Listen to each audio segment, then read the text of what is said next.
Well, good morning, everybody, and welcome to the Paul Fletcher International Kart Circuit in Grantham for the finals day of the 2022 Motorsport UK IAME O-Plate event, the British Open Championship for IAME Cadet, Junior X30, Senior X30, and the final international qualifier for IAME Waterswift. My name's Henry Baudet. Joining me, as always, is Anthony Jordan. Anthony, we had a fantastic day of heat racing yesterday, but today is the main event, and if yesterday's heats are anything to go by, today is going to be absolutely spectacular. Very much so. Of course, we kick-started the day yesterday with Junior X30, and it was, well, quite an adventure, that race as well. So lots that's going to be happening today. Of course, we've got the pre-finals. Each class has got 2 pre-finals to contend with today, then the lunch break, and then the 4 finals later on today. There's a look at the weather conditions that we've got today. Broken clouds, no chance of rain, cooler temperatures, and I think that really showed this morning, didn't it? We saw the Senior X30 practice go out, and I think in 5 minutes of practice we saw six cars Yeah, 6 or 7 retire. carts are having problems. The one thing you will notice, it said there on the screen that there's 0 chance of rain. I'm looking out the commentary box. Yesterday's heat racing, for those of you that joined us, took place under bright blue skies, a fantastic sunny, slightly warm autumnal afternoon. Today it is cloudy, it's overcast, there are some grey clouds in the sky, but yeah, hopefully the weather will stay dry, but don't be surprised if there might be a little bit of precipitation later on. So, like you said, Anthony, we have 2 pre-finals for each class and then the main event. Yesterday's 3 heat races decided the grid for this first pre-final.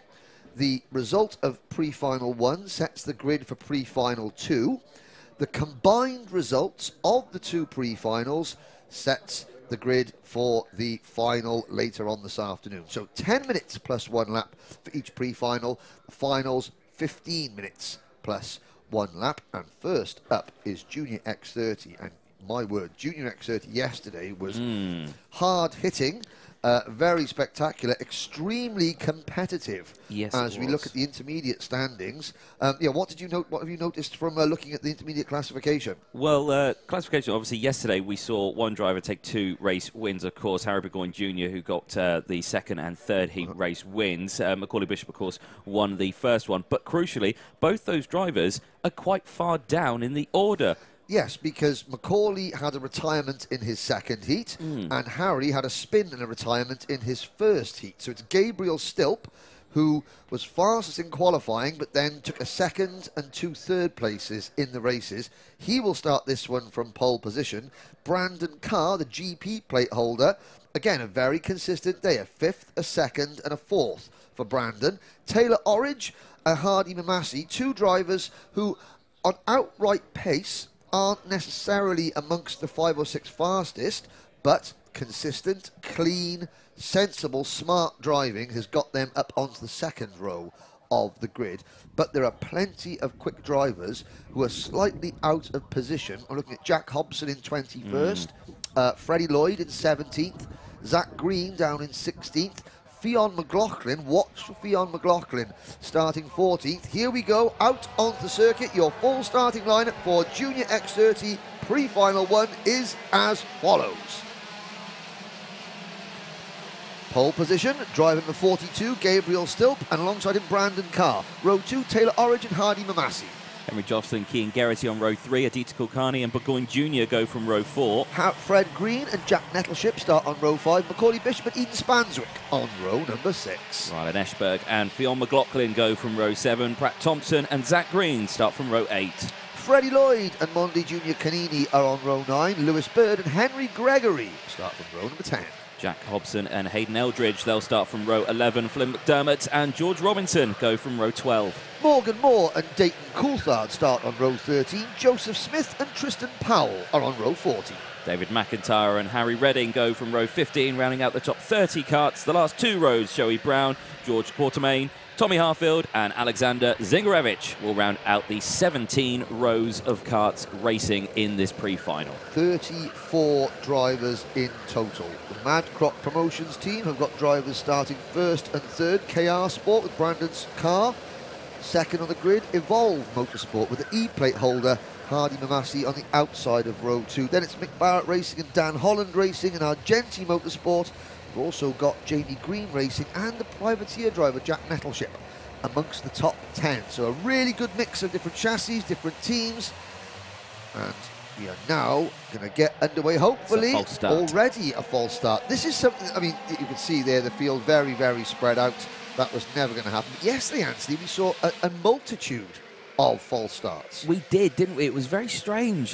So it wasn't exactly, and it wasn't like it was just one class that was doing it. All across every all classes. Single class. Yeah, we had a false start in nearly every single race that we had yesterday, which was, well, it shook things up. It means that we didn't have to rush through the starting grids a little bit, but nevertheless, it's maybe a sign of, you know, changing conditions. I mean, yeah, the weather conditions that we've got today completely different to yesterday, and the clouds looming over the circuit, the wind has picked up, and it's just a bit, yeah, it's just a bit more somber today, isn't it? Well, yes, certainly there's foreboding clouds in the sky, and it is chilly. It really is a chill to the bone, in the air. Oh yes, to the absolute bone. And that's obviously going to affect the grip levels. It is going to help the engines. The engines will be breathing, you know, that nice cool air. But generating heat into your tyres is going to be a little bit trickier. This first couple of laps could be very interesting indeed, as the drivers just sort of struggle to get their tyres up to temperature. So, Stilp and Carr. So Gabriel Stilp having a fantastic season, leading the British Championship. Second in the GP, second in the Green Man. But Brandon Carr equally as consistent. He won the GP. He's currently 6th in the Junior X30 British Championship. He's leading the Junior Rotax British title chase. And for the second time of asking, lights are out, we're off and racing. Oh, Carr and Stilp, wheel to wheel. Contact made. Carr over the grass blocks as they go underneath the bridge, and Brandon Carr, he was able to keep the car facing the right way, but he has cost him momentum. You can see Gabriel still there, slipping and sliding, going through turn number 3, and it's Hardy Mamassi up in the second place. Yep, Mamassi instantly already talking to Stilp, saying, don't defend, let's just go. Let's just go. We've got a good breakaway to the start, and Brandon Carr with a huge lunge, and who's that going away? It's one of the Greens, Jamie Green karts that went straight through. Nathan Coulthard out wide as well, and also the 17 that's gone wide, it's Freddy Lloyd. Yeah, a huge concertina effect there at the first hit, but you saw the drivers understeering into that first turn, telling me that the front tyres still not quite up to temperature. Yeah. But they all somehow sort themselves out. There's Fionn McLaughlin going through, and that's Macaulay Bishop, who has dropped back a little bit in the number 79, Dan Holland Racing Kart, running behind the number 77 premium karting entry of Henry Gregory. But at the end of lap number 1, it is Stilp, Mamassi, Carr, and then the second of the Crop Promotions entries of Taylor Orridge. Kian Garrity up into 5th position, Nettleship up to 6th, Eden Spans, which made a good start, he is in P7. Nice overtake there from Fionn McLaughlin past Monday Junior Canini through turn 1, getting that position gain side by side over the bridge as well. The 32 of Adita Kulkarni and Henry Jocelyn battling away as they exit out down the hill once more. 8.5 minutes to go, and you just got to watch out for Fred all of Green these. at the inside of Jocelyn makes the move stick. Yeah, good move there, well timed as well. Yes, so now we'll have a look. Brandon Carr slipped back to 4th position. So Stilp, this is as much of a lead as we've seen in any of the Junior X30 races so far. Stilp has got about a 10 kart length lead over Mamassi. Orange is 3rd. So realistically, Stilp's main challengers, Brandon Carr in 4th. Looking back a little bit further, Harry Burgoyne Jr. in 10th. Fionn McLaughlin 11th and Macaulay Bishop 15th. So a lot of the main contenders out of position. Really good news for Gabriel Stilp.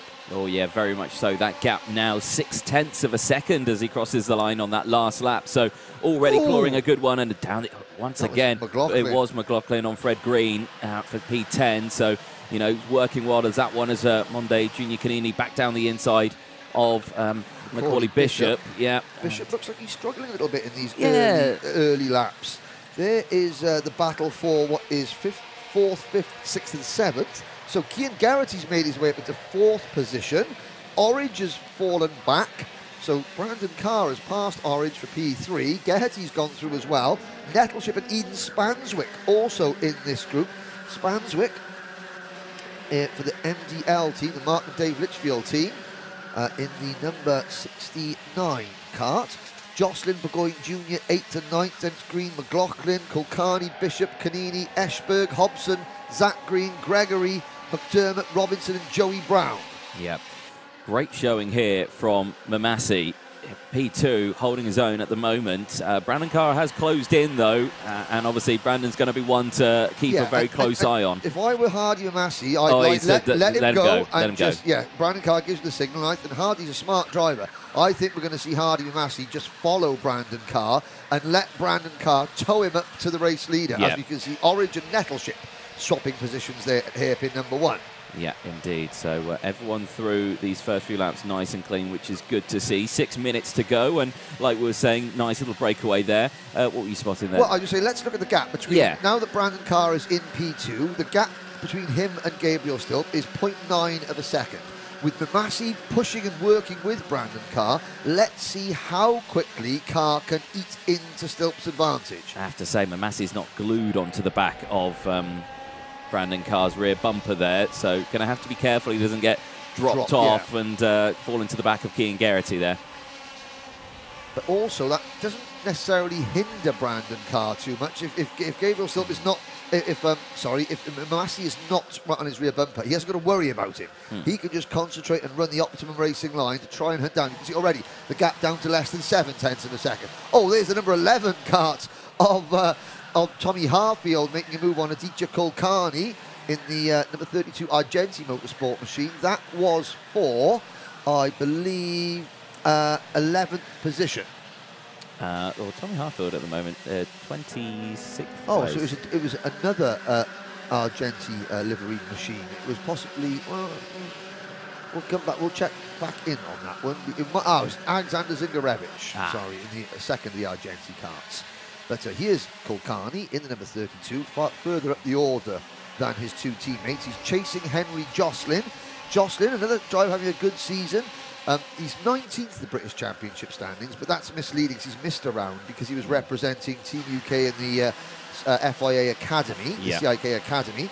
Finished 4th in the Grand Prix, 2nd in the IAME X30 Euro Series for Henry Jocelyn.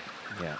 So racing over there in Europe and a nice lunge. Well, Nettleship, unaware that Orridge was going to try the crossover move, and Nettleship was trying to follow Geraghty through there, and Orridge sort of came back and cut across the front of him, and Orridge wasn't aware that Nettleship was sticking his nose, and he was busy concentrating on getting the undercut. Yes, well, like I say, that he squeezed it through. He managed to find a gap. It was 9/10 of a kart's width. Yes, He made the last 10. But here we go. Oh yes. And you can see, even though Mamassi's not like right on Carr's rear bumper, Carr has dragged Mamassi up to the front three. Smart drive from that driver there on screen, the Anglo-Canadian driver Hardy Mamassi. Yeah, like you can see, that gap has really opened up between 3rd and 4th place, but of course that has been because they have been battling as well. Now we'll see Taylor Orridge, what can he do? The gap at the moment, 1.7 seconds the gap. So from himself and the race leader, so we'll keep an eye on it as Carr down the inside here, wasting no time, slightly misses the braking zone, and Mamassi comes through, 2 for 1, but he's on the outside here, and these two are just going to file in now. Oh, Mamassi's going to hold on here. Oh, that was always going to happen. Well, Mamassi was ahead. Gabriel Stilp will say, well, I had the racing line, but Mamassi was like, he couldn't get back on the circuit because Stilp was squeezing him a little bit, and Mamassi sort of said, well, I'm not going to stand for this. And a bit of contact made there, wheel to wheel. There's Fionn McLaughlin pulling off another move. But Brandon Carr, he went for that move and missed the apex, forced both him and Stilp wide. Mamassi sort of had the lead for about 10 yards. Yeah, Mamassi again communicating with Stilp there to say, right, okay, let's catch him back up again because we don't want Carr to break away, and Stilp not wanting to stay behind Mamassi, but wanting to lead Massey onto this one, thinking that I've got the better opportunity to get it done, but they've got to be careful now because behind, Burgoyne Junior has caught up, Cian Geraghty has caught up, Fred Green has caught up, Fastest lap of the race as well for Fred Green in P6. Yeah, Taylor Orange is now. Well, Orange starting to slip back a little bit. He's having to drive defensively. There goes Stilp back up the inside of Carr to retake the race lead at the second hairpin. Carr attacks. Stilp defends into Fullerton S's. 2 minutes to go. Yep, not long left in this race. Now it's a group of 6 for the race lead, and now so close, and again into the apex, and Stilp runs wide, and there's still more contact between the two of them. I think, wow, there we go. Yes, that was a little bit of afters there, I have to say. I mean, and the net result is that they were messing about with each other. Harvey Massey takes the race lead, and indeed. Evolve Motorsport, again, a small team, expanding and growing, and a big hello to Chris Lamar. I know he had a baby, his partner had a baby earlier this year, but yeah, Evolve Motorsport, big things coming. Oh no, and there's Green, and excellent reverse parking technique there. He was just squeezed wide and just spat onto the escape road, and look at where Fionn McLaughlin's rounded up. We saw a couple of really good aggressive moves earlier on from Fionn. Started this race from 14th, and he's now into P3. Brandon Carr and Brandon Carr and Taylor Orange. Brandon Carr's going to be seeing Crop Promotions karts in his sleep tonight, and he's there in 5th. Stilp has just a few positions behind. Dropped back to 9th. Oh, so yeah, 8th, sorry. So again, Brandon Carr and Gabe dueling each other out of contention, because, okay, it's two pre-finals. The combined result sets the grid for the final. But I've got to say, there was a little bit of an edge to what Brandon Carr and Gabriel Stilp were doing. They were certainly, neither of them were no quarter asked and none given. Yeah, Jocelyn down the inside of Taylor Orange there, squeezing those two, and now it's starting deep over the front here. Wrong, and that's, Jocelyn spinning coming off the bridge. I think that Orange was squeezed so far to the inside. We've got a new leader for Fionn McLaughlin. P14 to P1 for the Irishman. Yeah, nice running from McLaughlin here, but he's got to be careful now because he's struggling through this section as everyone tries to go for that move down the inside. And again, Burgoyne Junior just trying to be squeezing it through, but Geraghty now up into P2, which is good to see, going into offensive once again into Bobby Game corner. This is where we saw Carr and Stilp go wide, and again, you could just see Burgoyne Junior trying to get that nose down the inside. Massey now starting to think that this race is not going my way now because McLaughlin has pulled an advantage already. Look at that gap. It's now 0.6 of a second. Last lap board goes out.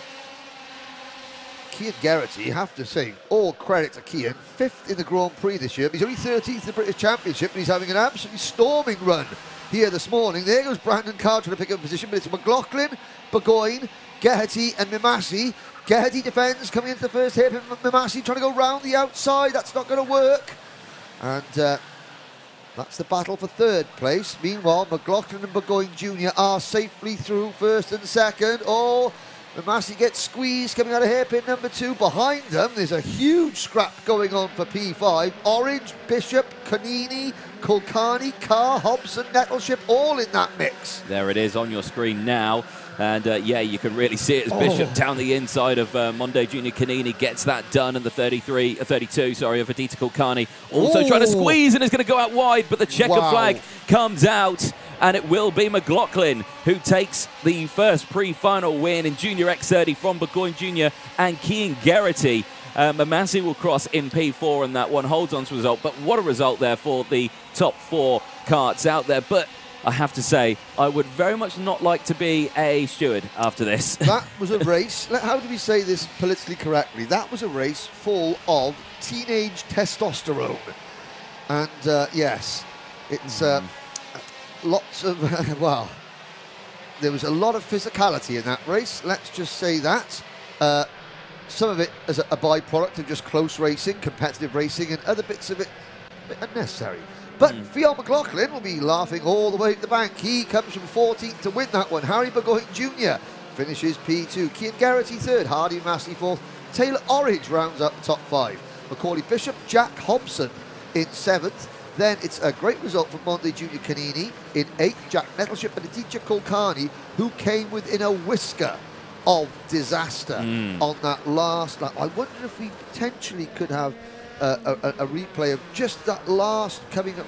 to show how close, when Mondi Junior Canini Yeah. dived at the inside of Aditya Kulkarni, coming through the final left-hand part of the Mike Wilson complex, there's that back tyre barrier that is just, you know, meters from the exit of the circuit, and Kulkarni was a whisker away from a big crash. Yeah, unlike, you know, a conventional, let's say, skid barrier at all, that grabs the car. Oh, yeah, so it literally, you hit it with your right front tyre, and it just pulls sucks the you tyre in. in. Yes. Yeah, exactly. So he was so close there.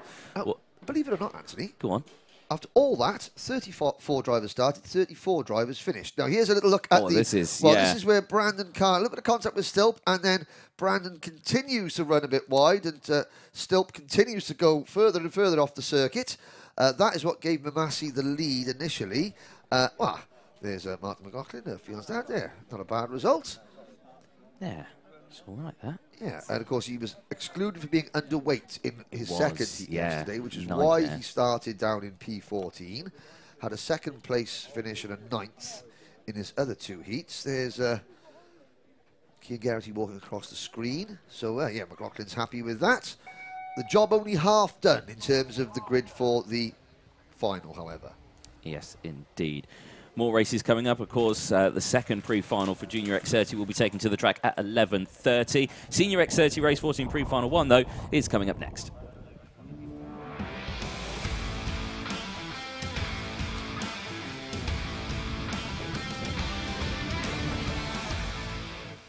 So, like we're saying, Senior X30 pre-final now about to take to the circuit. Interesting readings from the intermediate classifications, because, again, we've got drivers who have won heats quite far down the order. One being Louis Johnson Cool, won the second heat but finished 27th and 15th in his heat 1 and 3. Yeah, retired from the first race, Yeah. won the second race, and then, you know, fair to middling in his third race. Aaron Walker started really well and then had a retirement in his second race, came back with a second place finish. Consistency for Harry Platten, though, a second, a 6th and a win. He will start this one from pole. Sam Heading, Good a showing. trio of third place finishes. In fact, look at that. 3rd in qualifying and 3rd in each one of his heat races. Yeah. That is Michael Rapsey, you can see there. Didn't have the best stay yesterday. It was 26th, 25th and 16th. So progressively got better as the day moved on. But it's going to be a hard day's work today, isn't it? Yes, 27 drivers in Senior X30, including the defending O-Plate champion Gus Lawrence. There's Derek Morgan. Well, that's number 73. That's not Derek Morgan. That's Harry Torpy for the MDL team.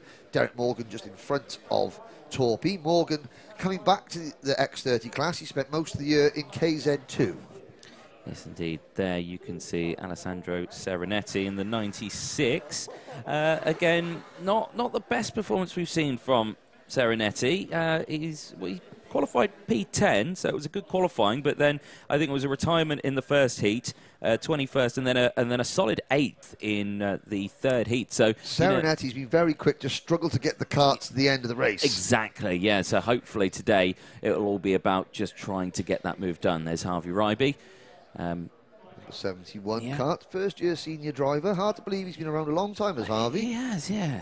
But there's Mr. Fleming. Tom Fleming with, just sitting and waiting. So again, quiet day for Tom Fleming. Reggie Dewey, another one had a quiet day yesterday. And some of that we think is tyre conservation.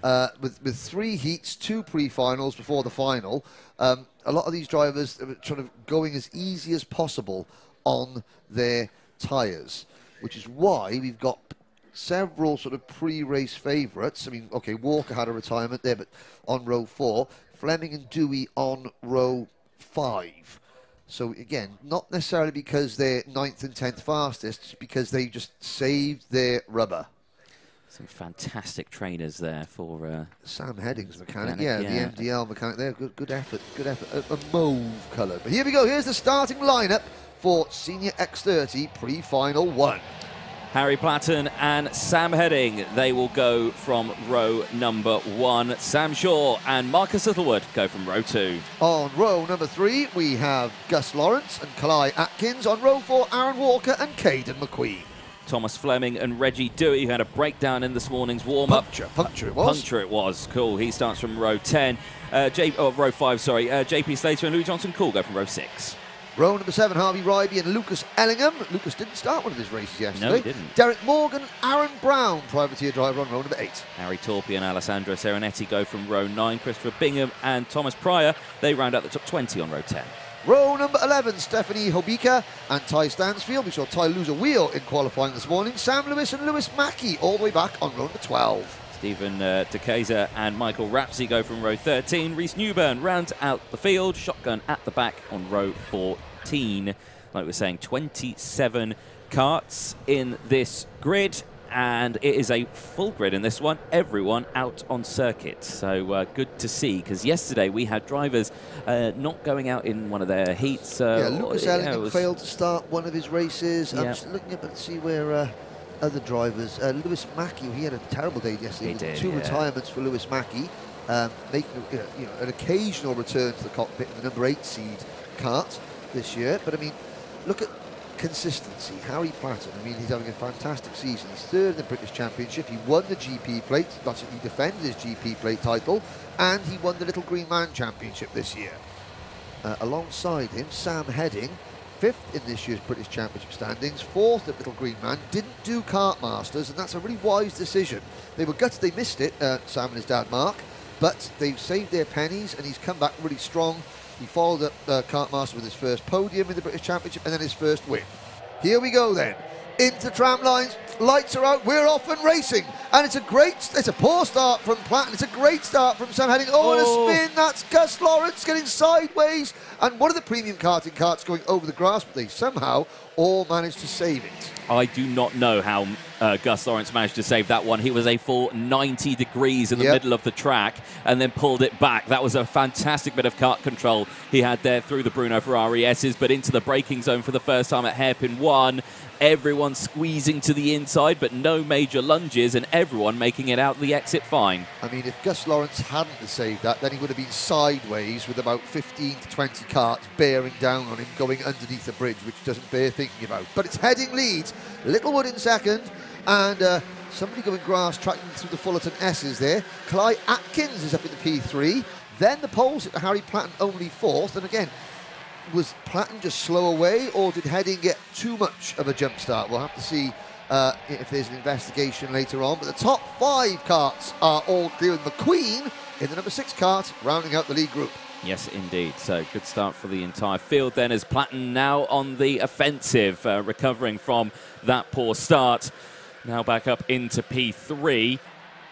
Coming off the bridge now, and you can see Marcus Littlewood all over the back of Sam Heading. Now, these two were having a great duel yesterday. Two drivers that we wouldn't usually see at the sharper end of the field in these sorts of one-off events, and it's great to see them here now. Littlewood and Heading having a fantastic little scrap. Caden McQueen, we didn't speak much of him yesterday. He was always in that mid-pack sort of lower down, wasn't he? Saving his tyres was Caden. He had a 10th, a 9th and a 7th. Qualified 15th, improved steadily every single race. And I think that of the top 4 that you're looking at on your screen, McQueen's tyres are in the best shape. Just the way he was driving yesterday, I know he took a little bit of time to get used to the X30s. He's not driving the X30 much this season, but again, just very solid and unspectacular as a change for the lead. Yeah, Littlewood down the inside through turn number 1, nicely timed, well executed, and Platten follows through as well, because he could sense the vulnerability there from Heading, and Caden McQueen goes through as well. Bit further back, you can see Reggie Dewey side by side with Tom Fleming.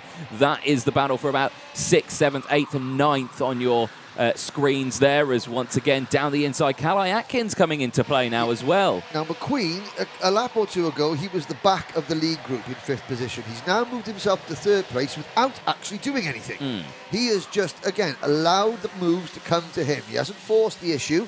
And that is, and there's a problem for Ty Stansfield, and that is a very badly damaged rear bumper. Yes, indeed. There will obviously be a kart with a nose cone of having a similar sort of issue, I would imagine. So Ty Stansfield will be the first retirement of the race. 2, 4, 6, 7 drivers in the lead group. At the back of this lead group, the number 99 kart of Lucas Ellingham, the Jack Dex Racing driver, not competing in the British Championship this year, or the Little Green Man, but finished 12th at Kart Masters. Yes, indeed. Ty Stansfield goes across the line, unaware that that rear bumper has fallen off, so he gets the meatball flag. Lewis Mackey, though, fastest lap of the race, the number 8 seed, currently in 16th place, making his way through the field from the back of the grid. Good to see. And again, heading, just saying they're communicating with Atkins, just to say, come on, let's not do anything rash here, as Reggie Dewey goes down the inside. And was that Walker? It is Walker. Aaron Walker looking to the inside of Marcus Littlewood into the Fullerton S's, but failing to do so also. Ellingham's still there as well. So nice close-knit battle here for everyone, but no one fully committing to any moves. We are in that sort of mid-pack stage of the race where nothing much is going to happen. You may see an overtake here or there, but I think this is all technical what we're seeing now, because your top two have broken away. And McQueen has just moved into P2. He's gone from P5 to P4 to P3 to P2. We haven't even noticed it. Now, Gus Lawrence is trying to fight back after his very scary... Oh, and Littlewood! Oh, and that was just on the outside going into turn number 3. And obviously rear wheel to rear wheel contact. And that is Littlewood spat out into the grass. He gets going again. Who was that with? I think that may have been with Atkins, possibly, who was also dropped back. You see Atkins going in on the number 96 of Serenetti, and Sam Heading gets shuffled wide in a 3-wide manoeuvre. Reggie Dewey picks up a couple of places. I have to say, I mean, Thomas Fleming, again, I would put Fleming in the McQueen and Dewey camp of just having a very quiet, unannounced day. There's Sam Shaw in the number 16 premium karting entry. Slowly going about their business. So, I mean, watch for Fleming in the 3, Dewey in the 66, and McQueen in the 6 to get quicker and quicker as the day progresses. And watch for some of the other drivers who we were really seeing in the thick of the action yesterday, potentially going slower and slower as their tyres run out of grip. Yes, of course. So 4 minutes to go, 4.5 minutes past that one additional lap. Across the line there, you saw Louis Johnson-Cool just trying to get past Derek Morgan across the bridge. Best lap as well for Louis Johnson-Cool. So continued with that momentum, got the position done straight away, not falling in behind, losing all that pace. So good running there. And I'd have to say, I think Ellingham is catching up to the back of McQueen and Platten. Very, very good job from Lucas Ellingham. I was about to say he's popped up to the 3rd position. I mean, a quick look back there. We've lost Stansfield. Marcus Littlewood is down to 24th position after his incident. Louis Johnson-Cool is down to 16th. Lewis Mackey is up to 12th. Gus Lawrence is 11th. Sam Shaw has slipped back to 10th. Sam Heading has fallen all the way back to 9th. So within this race, we've had a list of contenders at the start of the race. They've all fallen back. And now we're left with McQueen. For the first time all weekend, Caden McQueen takes the lead. And Ellingham trying to go around the outside of Harry. What a move from Lucas Ellingham into P2. Yeah, that was a very, very brave move there. I've not actually seen that one done many times before.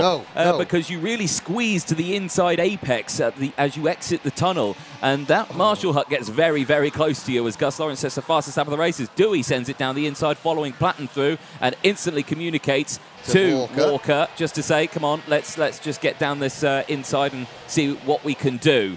And Thomas Fleming in the number 3 kart now coming into play with 3.5 minutes left.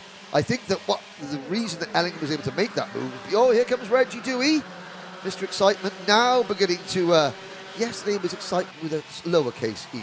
Yeah. I think he's getting the capital E out for today. Yes. But, you know, like I said, the 3 drivers who really looked after their tyres yesterday, McQueen, Dewey and Fleming. And with 3 minutes to go in the first pre-final, they run 1st, 3rd and 5th. Yeah. And they're getting quicker. They are indeed. That gap, though, between McQueen, Ellingham and Dewey, that's now 1 second in total, 1.3 as well as they go across the line. So it updates once more. So that's a lot of real estate that they've got to try and close up. But I think, no, it's not going to happen as Walker. I don't even think that Dewey and Fleming will be that bothered at the moment about trying to catch the leaders. No. They've gained ground. This is only... Harry Platten's getting forced backwards. Yeah, Ellingham was able to make the move on Platten is because when McQueen went for that move, going into the Bruno Ferrari S's, Platten just had to get off the gas momentarily. Here comes Lewis Mackey. Wow, from the back of the grid, Lewis Mackey, where did he start? Started on the 12th row in P24. So, yeah, all the way up now, gained, several positions now. So a lot. Yeah, yes, number 7th, so he's gained about 15, 16 places. He's in P6 now as he crosses the line, is pulling out Derek Morgan there. Platten's in trouble. Harry Platten is in trouble. I'm not sure if there might even be a slow puncture on that kart or if something happened as McQueen made the move. something happened to Platten and he's just not been able to regain any momentum. Yeah, I don't think that Dewey and Fleming will be that bothered with trying to catch these top two. Why? Because they've gained lots of places. They've got one pre-final with a good result. Let's just save those tyres again. Yeah, Let's save those tyres again. And again, Ellingham and McQueen, likewise. Lucas Ellingham still pointing to Caden McQueen saying, no, let's go. Obviously, Lucas would like to win, but the bigger picture. 5-second penalty for Aaron Walker. That will throw a cat amongst the pigeons. And that, at the moment, if things with a minute plus a lap to go, Walker would drop from 3rd back to 15th. Wow, even though they've got that huge gap behind them, unfortunately, that is not a 5-second gap. Nope. So, yeah, it loses all that space. So, Pryor with a warning flag as well. Mackey starting to open up that gap between himself and the drivers behind. But Reggie Dewey, fastest lap of the race, 57.72, and he goes for the move as well. So he'll have seen that 5-second board and think, right, okay. Big graphic display, say number 15 plus 5 seconds. Yeah, so get past. You're not in my race anymore. I don't have to worry about you, so let's just go. Now, Walker should just push Dewey along. Yeah, should. That's what he should do, to try and get as much gap space between himself and the chasing pack. And at the moment, he's not looking to try and pass Reggie. No. Privateer driver number 66. And again, Reggie finished 3rd at Kart Masters, 2nd in the Little Green Man this year. We don't see Reggie in the British Championship. 10 seconds to go. McQueen and Ellingham still lead. Dewey only 1 second down with Walker pushing him along. Indeed. So keep a close eye on that one. Timer strike 0 and no changes in this top section right now as Dewey, once again, fastest lap of the race, but he's not going to have enough time to close that one, especially if these two don't battle. And judging by those hand gestures from Ellingham, they're not going to. So I suspect the order that you see here will go through the rest of the race. Now, as the kart pulled off at the 22 evolved kart of Sam Lewis. We've also lost Sam Heading, who is retired. Yeah, so he was going backwards, and then obviously something has developed mechanically with the kart, and it is race over for Sam Heading. That is a shame. So the clock strikes you. Look back. Marcus Littlewood's still only 22nd after that spin. Harry Platten has dropped all the way back to 15th. Gus Lawrence has fallen back again to 13th. I thought that after that first lap incident, Gus Lawrence was coming up to the pack, but he's fallen back again. And Ellingham again, just as they start the last lap, just saying to McQueen, go, let's just go. P1, P2, it's only a pre-final, you know, best results from the second one as well, put it together. I'd like to start on the front or second row, you know, and of course, Ellingham does have the advantage of not taking the start in one of his heat races, so his tyres are looking good as well. Exactly that. So Walker retired from one of his heat races, so it's all about tyre life. It really is, because obviously they have the one set throughout the entire day, and of course, there's the threat of a potential shower maybe today. I mean, the weather says no. The weather says no, but the clouds say yes. My eyes say potentially yes. Yes, so we'll have to keep an eye on that one. But for these two here, no dramas whatsoever.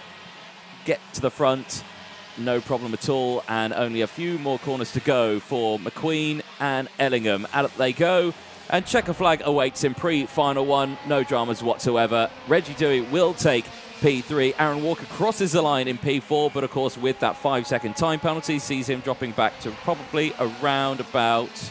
actually, I think, no, he's got away with it. I think he's only going to lose one position to Fleming. Yeah, he's going to finish 5th. You know, that smart driving there from Walker, just following Dewey, not battling with him, pushing him along, and they ended up getting a big 5-second advantage over 6th position Lewis Mackey. Yeah, so there we go. Smart driving there. A great drive from Mackey to finish 6th. Serenetti comes home in 7th. Sam Shaw 8th. Kalai Atkins 9th. Harvey Ryby rounds out the top 10. Then we have JP Slater. So 2 privateers in the top 11. Louis Johnson Cool finishes 12th. And then outside the top 12 we have Gus Lawrence, Aaron Brown, Derek Morgan, Harry Torpy, Reece Newburn, Harry Platten down in 18th. Marcus Littlewood 19th. Thomas Pryor completes the top 20. 24 drivers finished, with Sam Lewis, Sam Heading and Ty Stansfield failing to make it home. There is Aaron Walker coming into the pit lane. Make sure he's all up to code in terms of weight, because that would be another penalty heading his way, and that won't assist him in that will sticking be with P5. DQ for being underweight. But, yeah, I think probably a much tamer senior X30 race than what we saw yesterday. Yesterday it was quite busy. Yeah, yesterday was quite busy, and now we're beginning to see the results of yesterday's busy racing. The drivers that were in the thick of the action all day, Platten, Heading, Shaw, Littlewood. Well, okay, Littlewood, his demise was not self-inflicted, but Sam Shaw, you know, an 8th, a 2nd, and a 4th, hard racing yesterday, faded in this race. Sam Heading, he was fading before he retired, and Harry Platten, again, from pole position, down to 16th. Oh.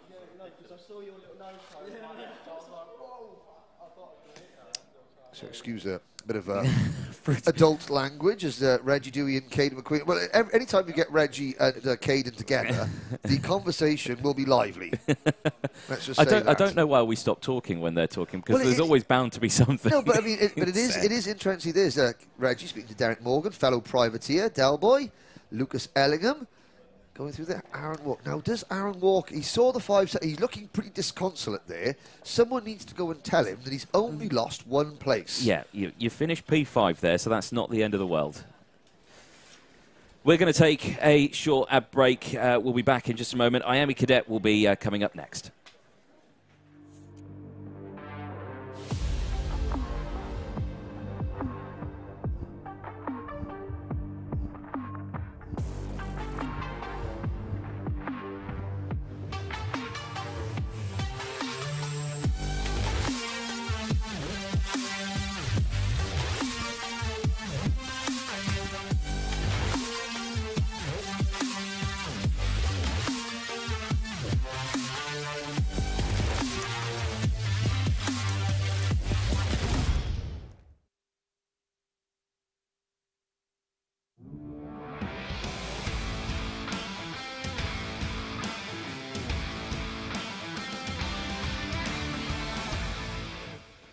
Welcome back, ladies and gentlemen. As you can see there, IAME Cadet pre-final one about to take to the circuit here. Local time here at Paul Fletcher International is 10:22. This race due to start at 10:25. So in about 3 minutes' time, we'll be starting those engines up. And it gives us a chance to have a little look at some of the 26 contenders. There's the number 55 kart of Kazra Kamyab, his mechanic, Alicia Barrett. And interesting, Kazra Kamyab, Alicia Barrett is his mechanic. Kazra's older brother, Roman Kamyab, Jess Hawkins, was his mechanic. So the Kamyab family seems working with some of the most talented young ladies behind the scenes in the mechanical side of things. There's Laith Khan in the number 78 kart, and in front of him the number 83 Fusion kart of Ethan Woodward. Moving across, you see the number 12 of Jensen Ackerman, and there, that very distinctive red speed kart and privateer driver, Alfie Brown. Yes, indeed. There, Harley Musk, just in front of Harley Musk, Aaron Richardson for the Fusion team. Lots of support on the stream from the family for Aaron Richardson, who are joining us on the live chat. They always are. There's the number 54 kart, very impressive from Will Green so far. We have to say, this weekend, the whole Jamie Green racing team have done extremely well. The results haven't always been a reflection of their pace, but ask anybody, how difficult is it to break into the Fusion ORM monopoly in IAME Cadet? And Jamie Green Racing, they've been knocking on the door, and now finally they've got their foot wedged in the door. It's a case of getting numbers now. There's the number 27 kart of Jensen Graham with Andy Potter mechanicking for Jensen Graham. Andy Potter, Lando Norris's mechanic while Lando was in karting. And there's Kit Bolofsky, and that's Alex T, his mechanic. Bolofsky will start this one from the outside of the front row. Bolofsky took the first heat win yesterday. George Edgar took the second heat win. Riley Cranham took the third heat win. All Fusion drivers. And Cranham, Bolofsky and Edgar start 1, 2, 3. Noah Baglin will be the best of the ORM karts on the grid in 4th place. Here is your full starting lineup. Yes, indeed. Busy grid out there. 13 rows. Riley Cranham and Kit Bolofsky, they're going to be starting from that front row. George Edgar and Noah Baglin start from row 2. Row number 3 is British Championship leader Jesse Phillips and Jensen Graham, Henry Domain and Kanish Rao on row 4. Running at the top 10 is Will Green and Aaron Richardson on row 5. Blair Smith and Harley Musk go from row 6. Row number 7 is Archie Lovett and Alfie Brown. Ethan Woodward and Jensen Ackerman go from row number 8.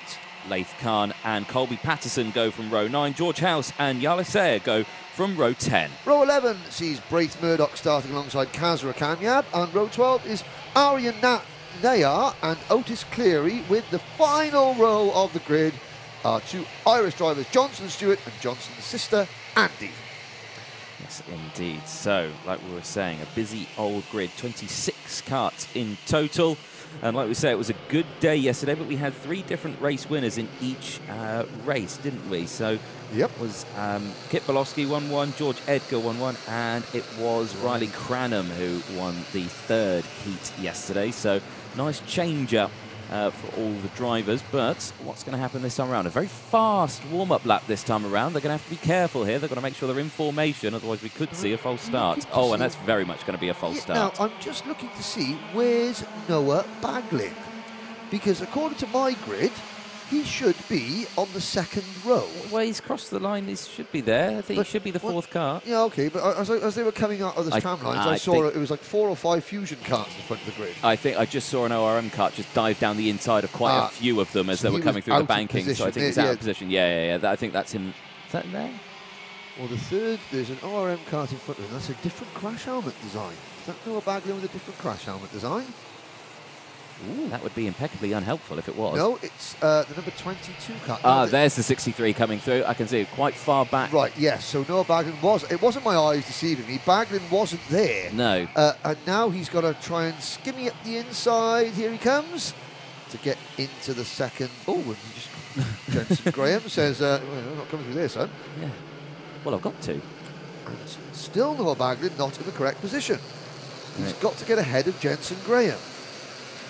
And now he's done. Yes. Now he's done. There we go, round the outside. We're still going at a fair old pace for a rolling lap, but the whole field does look quite tidy. Cranham, the GP plate holder, and Bolowski, the 9, come to the line. It's another false start. And there's an ORM kart just sort of lazing about in the very centre of the track, making no attempt to get into tram lines. Maybe he was like, the driver was just pushed out of position. Now, we're seeing these karts go very, very quick. Yes. Now, is there a reason for that? Yes. Cast your mind back to Glanny Gore. Oh, cast your mind forward to the number 17 kart of Aryan Nayar going off. But yes, the first couple of rounds of the British Championship this year, there was something with the plugs on the rolling lap. When they were doing a slow rolling lap, the karts were oiling up, and we had a whole host of races where 2 or 3 drivers failed to start. So maybe, yes, the pace of the rolling lap has been increased deliberately to prevent that from happening.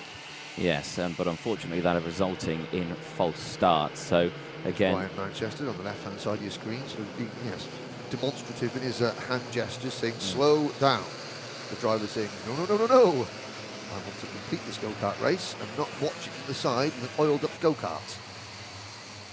3rd time of asking. let's find out then. Into the tram lines we go. Keep an eye on the back of the grid because that's where the interesting stuff happens. Lights are out. Here we go. Great start then from the front row. Great start from Cranham. Instantly holds off the defence, and George Edgar moves up past Bolowski as well. Bolowski down into P3. Everyone trying to dive to that inside 3 wide in the back of shot there as everyone tries to squeeze through. Smoke clearing through as the karts now try to fire up and breathe some life into them as they head down the hill now and again. Bolowski back down the inside of Edgar, is going to squeeze Edgar all the way to the outside, and Edgar getting swamped. 1, 2, 3 karts through down the inside as everyone gets through, but just... that was the number 23. Oh, and that's Aaron Air again. Yes. So spin and in the formation lap, and now it's gone around again. Well, he was trying to avoid Colby Patterson. Colby Patterson was sort of like spun half sideways, and then Aryan Nayar just arrived on the scene, sort of stood on the brakes, and the kart just looped around on him. And he hasn't got going again. So kart stalled, Aryan Nayar's race over. There's Laith Khan making a move on one of his Fusion teammates, but up at the front, it's a great start for the O plate. George Edgar But again, cadet racing, it's not where you want to be, because on your own... No, because look at this, Bolofsky and Baglin working together, closing in very, very quickly indeed. Yes, quite so. So 8.5 minutes to go then of this race. And good morning to everyone who is joining us in the live chat as well. We are here. We can see you. We're just focused on the racing so far this morning. But do get your comments in. We'd love to hear from you. Michael Burke joining us as well. And there, Terry Elliam joining us from, I think, the United States and from Bathurst, Australia. And yeah, I mean, obviously, just explaining if we're not interacting as much with the live chat as possible, obviously, with the events happening with the death of Her Royal Highness Queen Elizabeth, we didn't have the live chat last weekend at Kimbolton, and yes, we're just sort of trying to maintain a sort of respectful tone as possible. We've got obviously Her Royal Highness Majesty's funeral tomorrow. All systems will be back to normal next week here at PFI, the British Championship. But yeah, a big hello to everybody on the live chat, wherever you are watching in the world. We will be back in full interactive mode next week, and Bolofsky in full attack mode takes the race lead. Yes, indeed. 7.5 minutes to go then, plus 1 lap. And again, trains starting to form here, there and everywhere. We're seeing duos and trios now starting to form. And keep an eye on the duo that's just behind the top 3. Cranham, Domain and Edgar there, as back down the inside goes Baglin on George Edgar. Gets that done, moves back up into P3, but Baglin under investigation, potentially start line infringement. So Noah Baglin was very, very quick to jump from the outside to the inside as they crossed the line. Did he jump a little bit too quickly? Oh, well, it was close enough to the mark for them to warrant an investigation. Yes, yeah. So I'll just double check that with the cameras just to make sure. He was okay. So good moves all the way throughout this one. Oh, well, here's a move. I think, yeah. Side by side, he dives inside of Edgar, going through the Mike Wilson complex to pick up P2. But that does give Bolofsky just a little bit of breathing space. Edgar trying to fight back, but Baglin has none of it. Biggest movers out on track. Yalis Sayer in the 49, currently in P14, up 6 places. And that's another one of the Jamie Green racing karts. So again, we've had Will Green being the standard bearer for the Jamie Green racing team, and now we're seeing some of the other Jamie Green racing karts have edged their way closer to the front of the pack. As we've got Noah Baglin has been, I hate to sort of say, it's going to be feast or famine for Noah Baglin. He's been very, very aggressive. He's been driving superbly.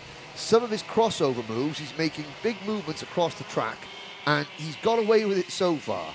But, you just worry that he's going to sort of try a major undercut, a crossover move, and there's going to be another kart there, and then it'll be all over.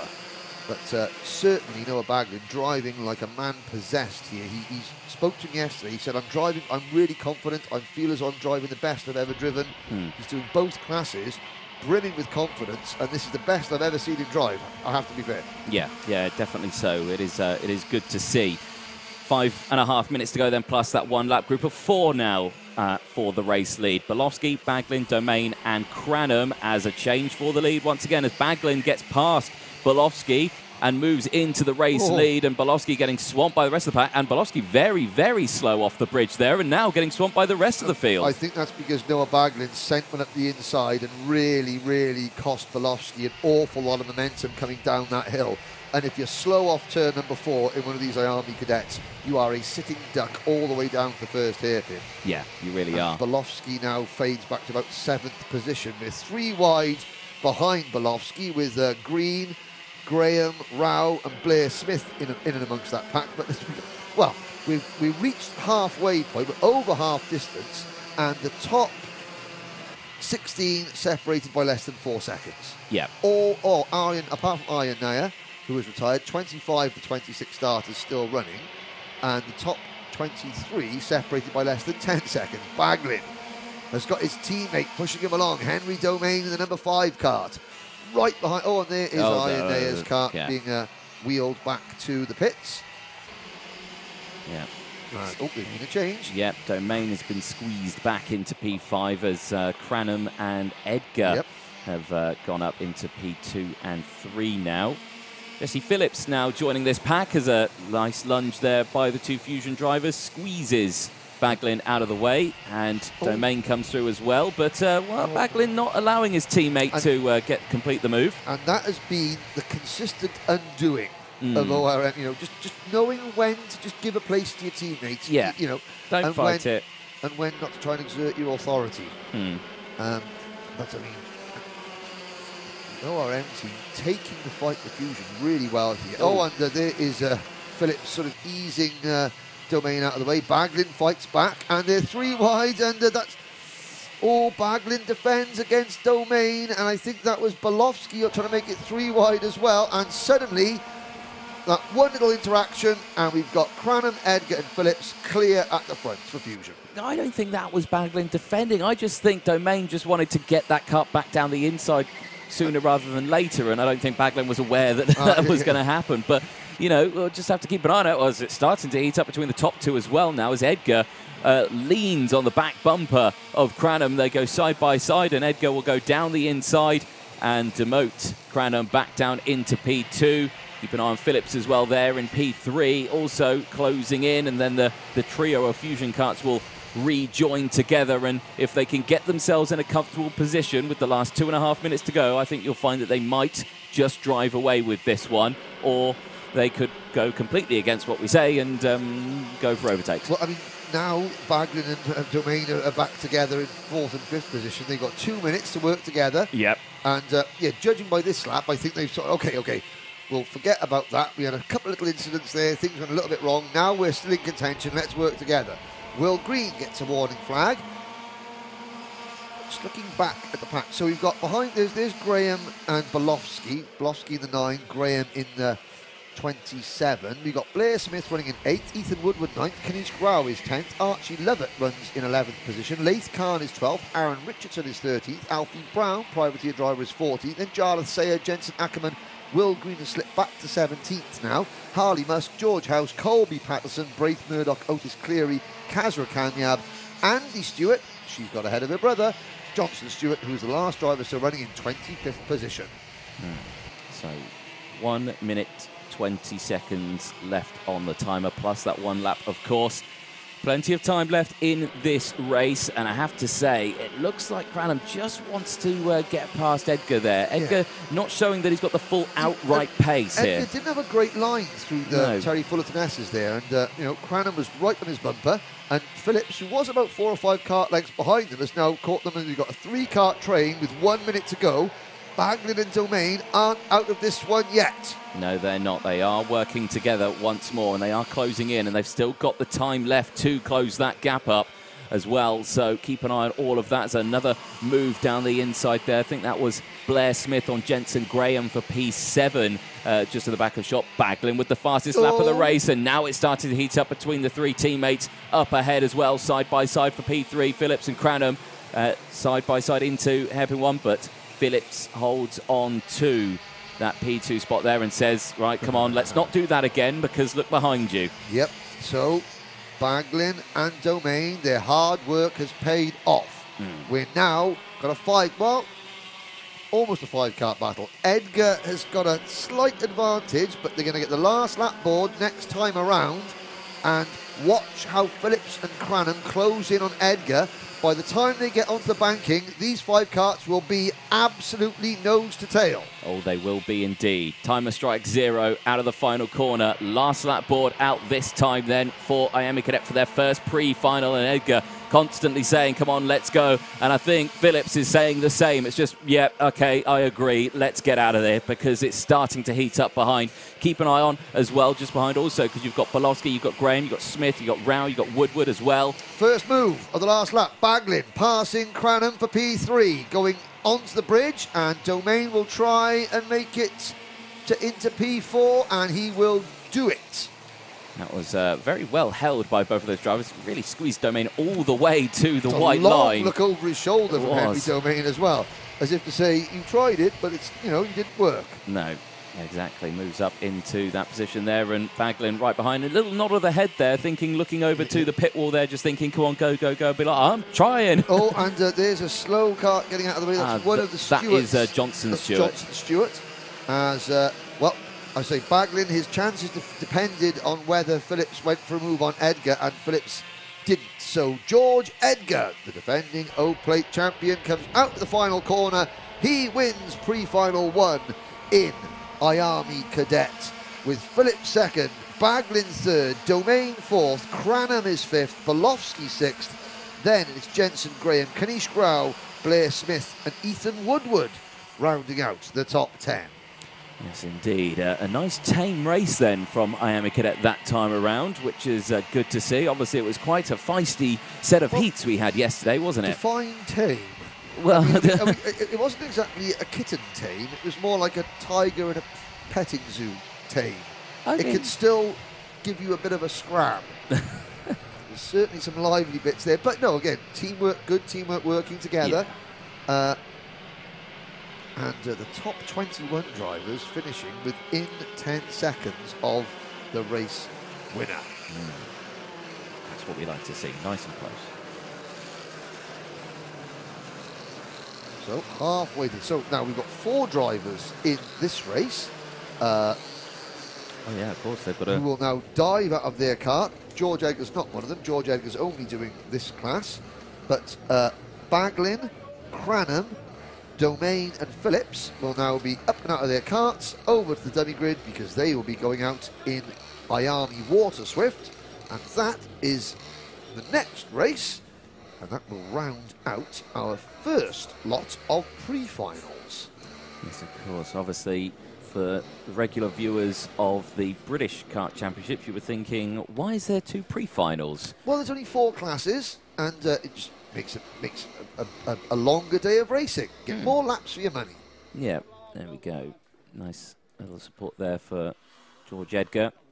Obviously defending his O-plate, and good start to the finals day, winning your first pre-final on that one. And I think we'll take a short break. We'll head to the next race in just a moment's time. Of course, it will be the IAME Waterswift.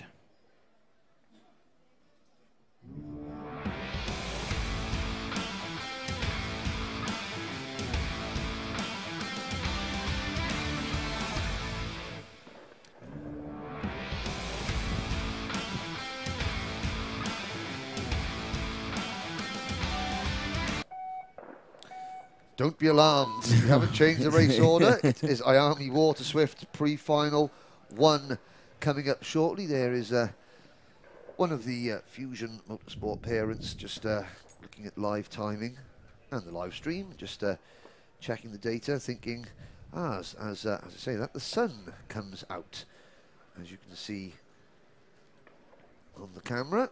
Yes. So a bit of blue sky, that's going to raise the track temperature a little bit, but in terms of tyre wear isn't as significant in the IAME Cadet classes, either the Waterswift or the regular IAME class. So we haven't got so much to concern ourselves with tyre-wise. So, what happened yesterday? Well, Kenzo Craigie took pole position, as we look at the number 30 kart of Cooper Snedden, the Ambition Motorsport driver. Kenzo Craigie took pole position and the opening heat race, but then it was Noah Baglin who took heats 2 and 3. This grid, it's the smallest grid, only 17 drivers, but a really good mix of different teams. There is Connor Clancy for the George Gibbons Motorsport team, and the number 54, that is Jacob Bashler for the MDL team. There's Henry Carter in kart number 23. So yeah, we've got, again, great to have Maxime Bobrashov and Connor Clancy over from the United Arab Emirates with the George Gibbons Motorsport team. There's Maxime Bobrashov. And Maxime, I think, had unfinished business with PFI after Kart Masters, injured himself at Kart Masters, and wants to come back to make amends. And he will start from the inside of row number 5. There's Reese Wade, who is mechanicking for Jesse Phillips in this class, and Lewis Islin. Lewis, strange, he's not doing, he normally drives the IAME, but he's not doing that class. He is focusing solely on the Waterswift. Yeah, we're focusing on potentially next year. Green flag goes out, and our cameraman has to quickly scurry out of the way. before being run over. Carts come out. So let's have a look then at the starting lineup for the Waterswift grid. Like we're saying, smallest grid out there, but it will be started by Noah Baglin and Riley Cranham on that front row. Kenzo Craigie and Lewis Islin will go from row 2. Henry Domain and Jesse Phillips start from row number 3. Jarrett Clark and Albert Friend, 2 Honda Cadet regulars, go on row number 4. Maxim Bobrajov and Henry Carter go from row 5, rounding out the top 10. Sam Woolley and Jacob Bachelor go from row 6. Jack McLaughlin and Connor Clancy start from row number 7, while it's Rhys Owen and Andrew Dixon on row 8, and Scotland's Cooper Snedden rounding out the field on the Ambition Motorsport Paralympic chassis. Yes, indeed. So, of course, like we say, reminder of yesterday, Kenzo Craigie put it on pole position, a fabulous result for Kenzo, but won his first heat, and then it was a solid, well, 5th and 5th. So, you know, I think today, starting on that second row, wanting to, you know, get a bit more at the sharp end. Yeah, and of course, Kenzo, he's driving for the Argenti Motorsport team, and he doesn't have any teammates. He's the only Argenti kart, and again, even in a smaller grid, a couple of times he lost out to the Fusion and ORM teams when the teammates work together. But we will see what transpires in this next race. Noah Baglin brings them into tram lines, lights are out, we're off and racing. It's a good even start. Baglin has lead, Craigie into P2, and the number 18 of Cranham forced wide and drops back into 4th or 5th position as we go out onto the banking. Nice little overtake change for P2 as Baglin goes back into P2 now, gets past Kenzo Craigie, and as they go through, it's just a nice start from everyone. Oh no, Baglin who leads actually at the moment. So who's the Kenzo Craigie got shuffled a little bit wide going into turn number 3, and 2 more drivers running very wide going up turn number 4. Who is that in P2? That is the 65 of Henry Domain. Yes, so great start from Domain actually. From 5th on the grid, yes. I think he followed Craigie through past Cranham at turn 1, and then sort of eased Craigie wide going onto the bridge. I think that's where we're getting a bit confused. I wasn't expecting to see another ORM kart so quickly up into the sharp end. So great start from Domain there, and like you say, rest of the field just slotting into position now. Domain under slight pressure here from the 12 of Lewis Islin just behind. As they cross the line though, Baglin leads from Domain, Islin, Cranham, Clark, Craigie, Phillips, Friend, Clancy, Bachelor, Carter, Woolley, Dixon, McLaughlin, Bobrajov, Snedden and Owen. The entire field out there. 8.5 minutes to go, and again changing as Henry Carter makes a move on the MDL number 54 of Jacob Bachelor. Another driver, normally we see Jacob in Honda Cadet, like Albert Friend, Kenzo Craigie and Jarrett Clark. There is Craigie making a move on Clark. Jarrett Clark, very solid, yes. I have to say, impressed with Jarrett Clark. An 8th, a 2nd, a 7th as he gets used to this new class, as we've got a battle for the race lead all of a sudden. We do indeed, yeah. Islin fighting on the inside line there, gets past Baglin. Baglin squeezing Islin all the way to that inside line, and everyone now just slotting into position. So now it is Islin from Baglin. Domain still there in 3rd, and Kenzo holding on to this group in P4. Like we're saying, he's on his own in that Argenti car. He's got no one to back him up if he tries to go for a move. If he goes for a move, he has to have someone to follow, otherwise he'll get squeezed out of the train and back down the inside through turn 1. Wow, that was so close, but Baglin gets it done, and Domain follows through as well. Brave move there from Noah Baglin. That just shows, I mean, that level of intensity, I have to say, I haven't seen from Noah until this weekend. I mean, he absolutely forced Lewis Islin to back out of it, going through that flat-out S's, the Bruno Ferrari S's going under the bridge, and now Islin's the meat in a ORM sandwich going into turn in the first hairpin.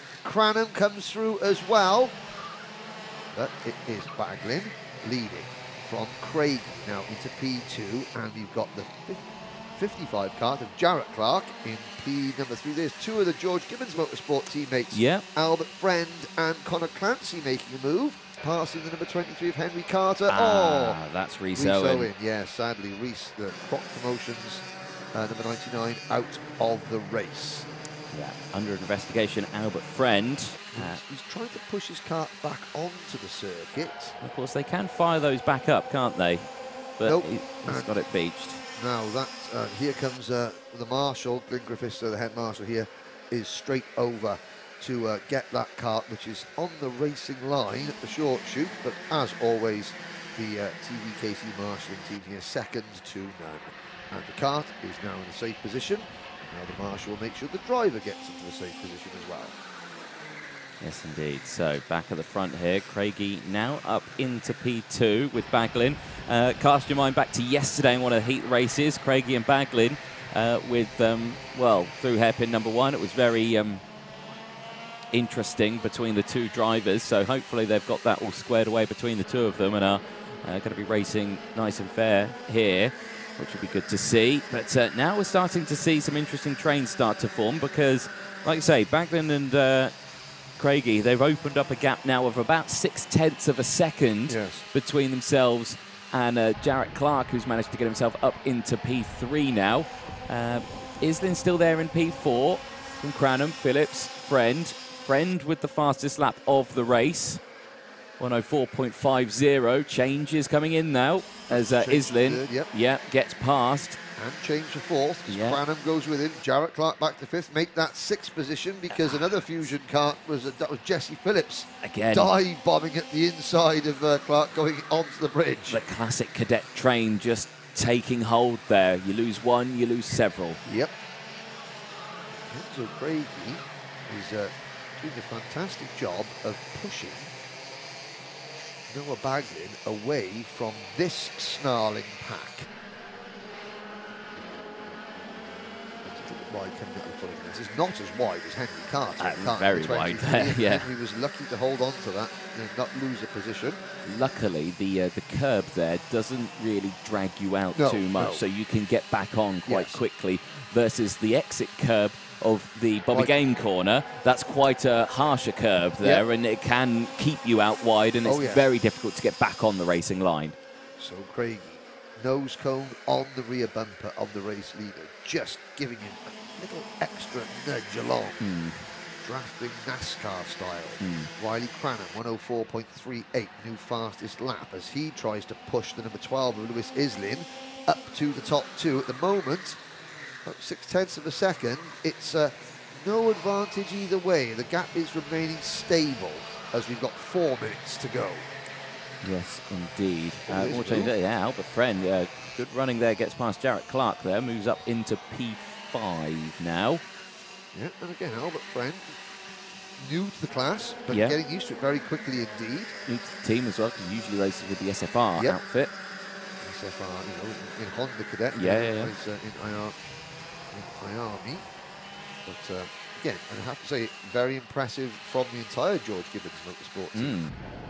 Had a good showing this weekend here at PFI for the O-Plate.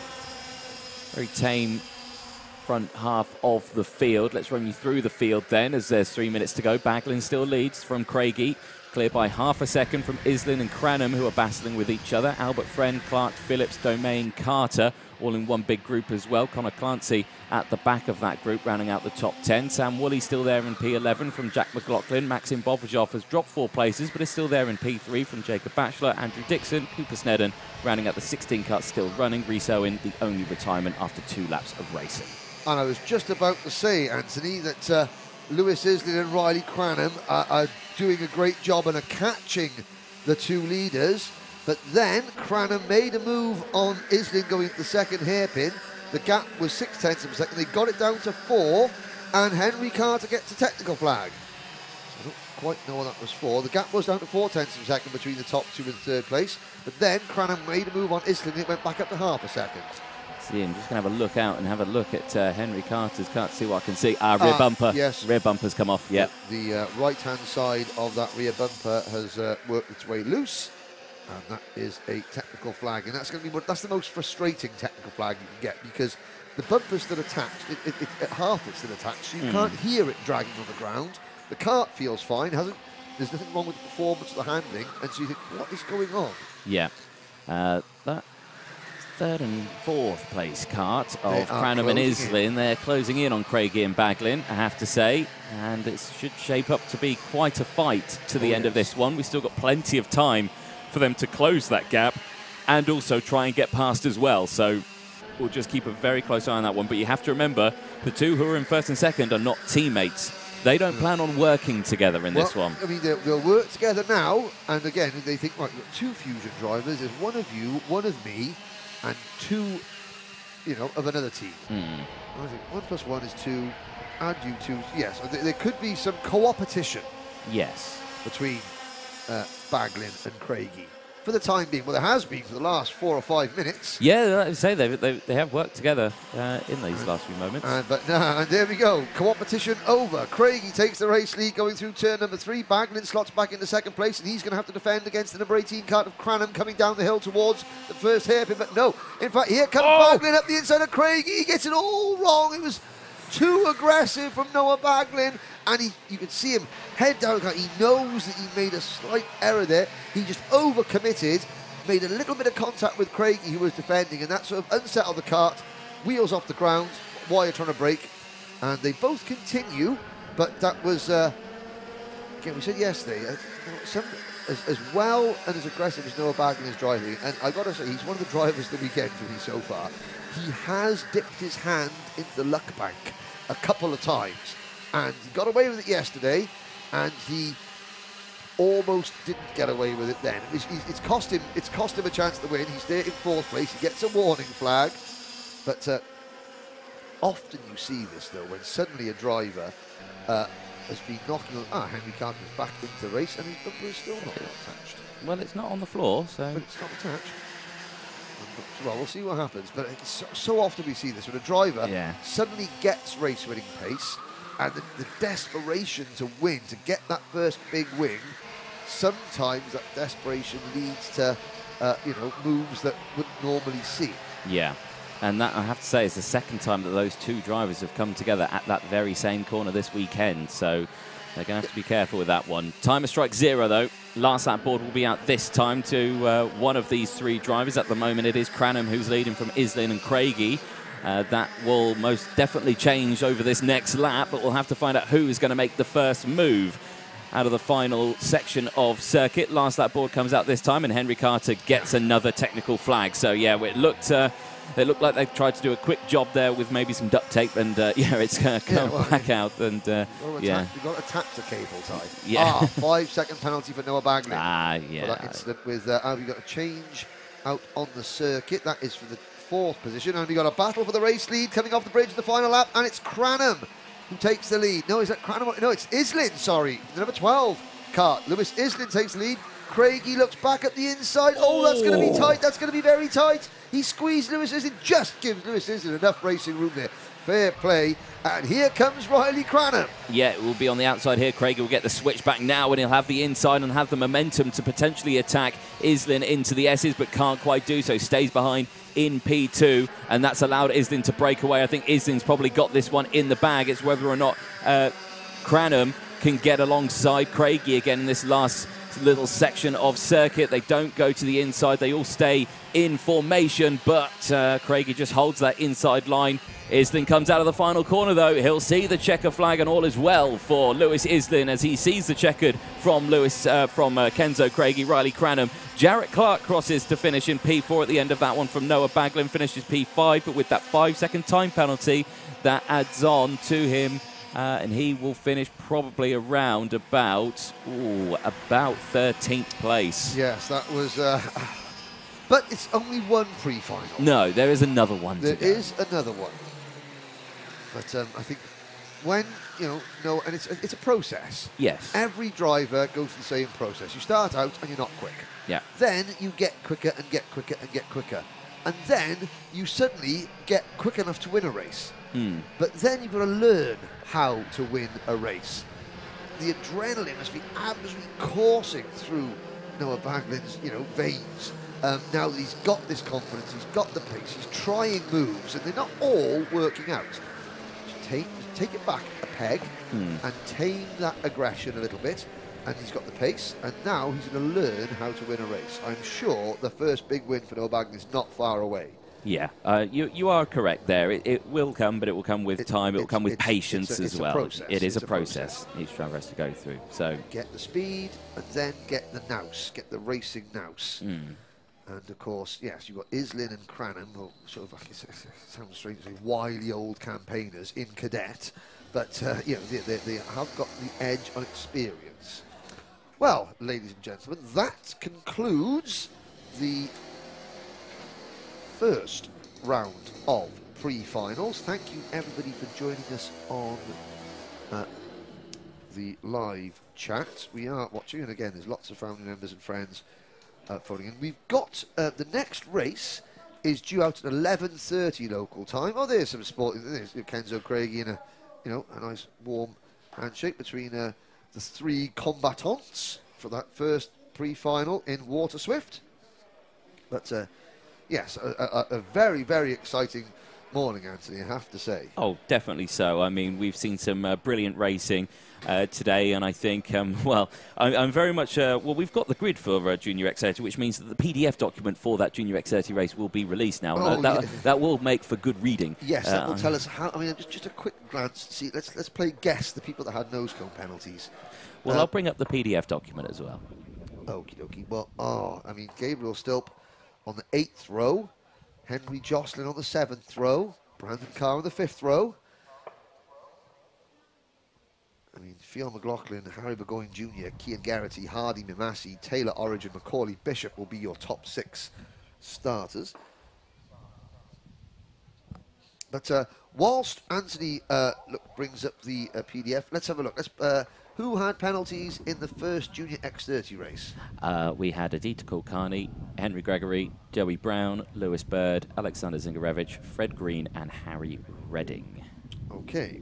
Well, as we've got a bit of time, let's have a little recap of this morning's activity, shall we, Anthony? Yeah, the highlights, what we've seen, of course, the starts of these races. I mean, we kickstart Junior X30. That start, what a start it was, and you know, Brandon Carr really got caught out short there, didn't he? Do you know what we were saying about how Brandon Carr, and there was a bit of edge between Brandon Carr and Gabriel Stilp? That is where it started, because Brandon Carr sort of got squeezed by Stilp going through the first corner and was forced onto the grass blocks. A lot of concertina effect in the first couple of corners, but everybody in Junior X30 got away cleanly. Now, Stilp, Carr and Mimasi had broken away by this point. Look at Cian Garrity in the number 73. That move didn't quite work, but the Dan Holland Racing driver did get it together and had a very good performance. Now, this is Carr, Stilp, take 2. Yeah. Mimasi came through as well in that one and did a bit of squeezing, but this is where it really started to heat up between the two drivers through this weekend, didn't it? So and you see there, even with Mimasi still, you know, trying to squeeze that position out. Yeah, and again, Mimasi was squeezed wide. He just had to try and he was trying to get back onto the racing track, onto the racing surface. So yeah, I think it's you know, 2 little flash points between Carr and Stilp, but then Carr sort of let Stilp go there. Tries to fight back. This is the one. This is the one there. So still very aggressive, and Brandon Carr says, I'm not having that. And he's not having that again. Yeah. And that cost them both. Yeah. You know?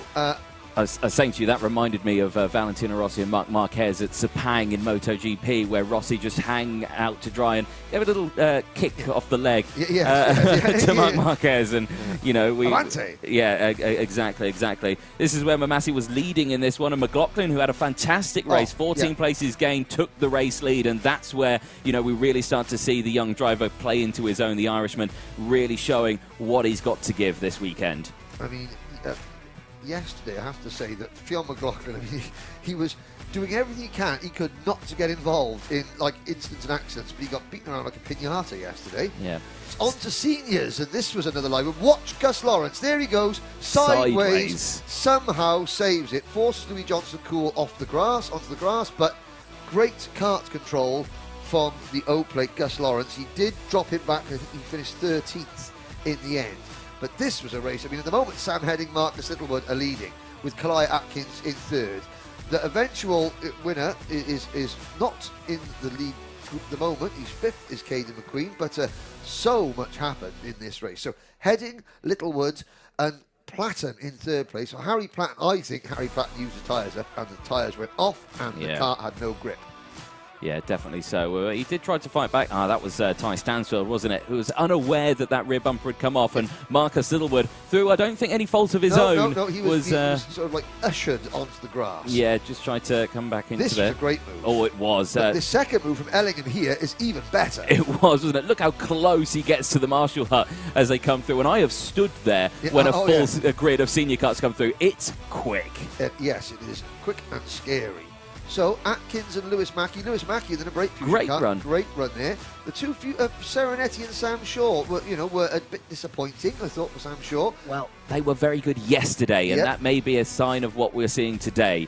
On to this one, IAME Cadet, again a very eventful little race, but again a good start from the front row again, but it all falls down to the teamwork that we saw throughout this one, wasn't it? You'll see the Fusion drivers work together, the ORM drivers just need to get that one dialed in a little bit more, I think, but they're still so quick out there. It's remarkable. I mean, this race was sort of between the O plate of Edgar, the GP plate of Cranham, the number 9 of Volofsky, Jesse Phillips in the number 26 also got involved for Fusion, but the ORM duo, Henry Domain and Noah Baglin, they were just as impressive after a little bit of getting to know you. Yes, yeah, a little bit of that one. There was Edgar again down the inside through the Mike Wilson complex, That and again, was a great move for the lead by Noah Baglin. It was. Great move, and again he's covering himself off there, to make sure that he can't get retaken. Constantly looking behind though.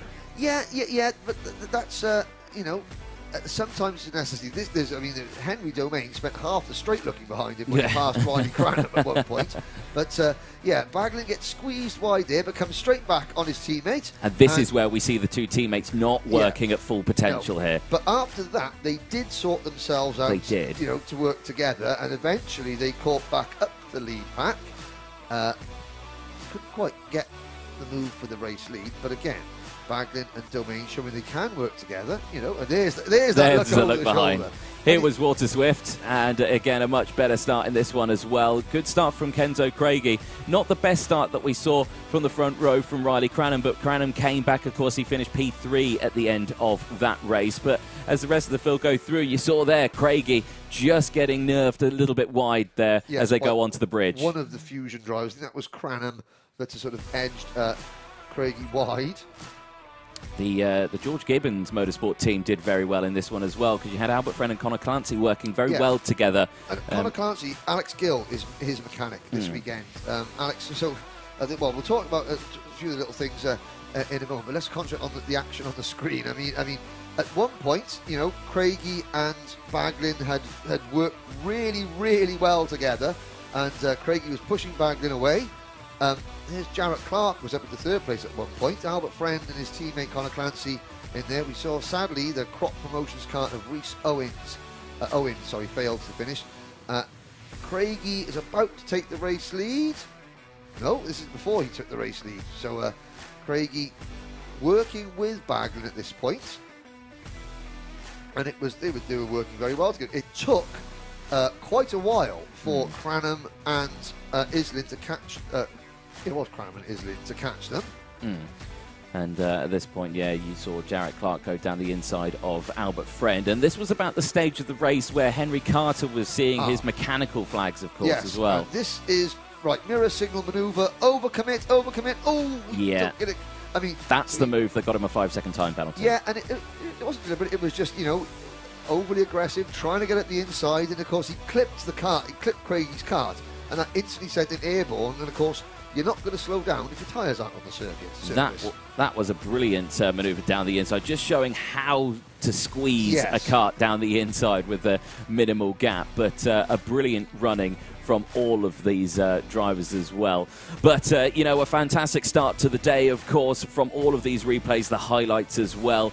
We'll be back then very, very shortly. Like we say, the first race will be kick-starting in about 20 minutes' time at 11:30. Don't go anywhere. We'll have a quick word from our sponsors, and then we will be back in a moment's time.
Welcome back, ladies and gentlemen. Hope you enjoyed that brief break in the action. We have 4 more pre-finals to bring you.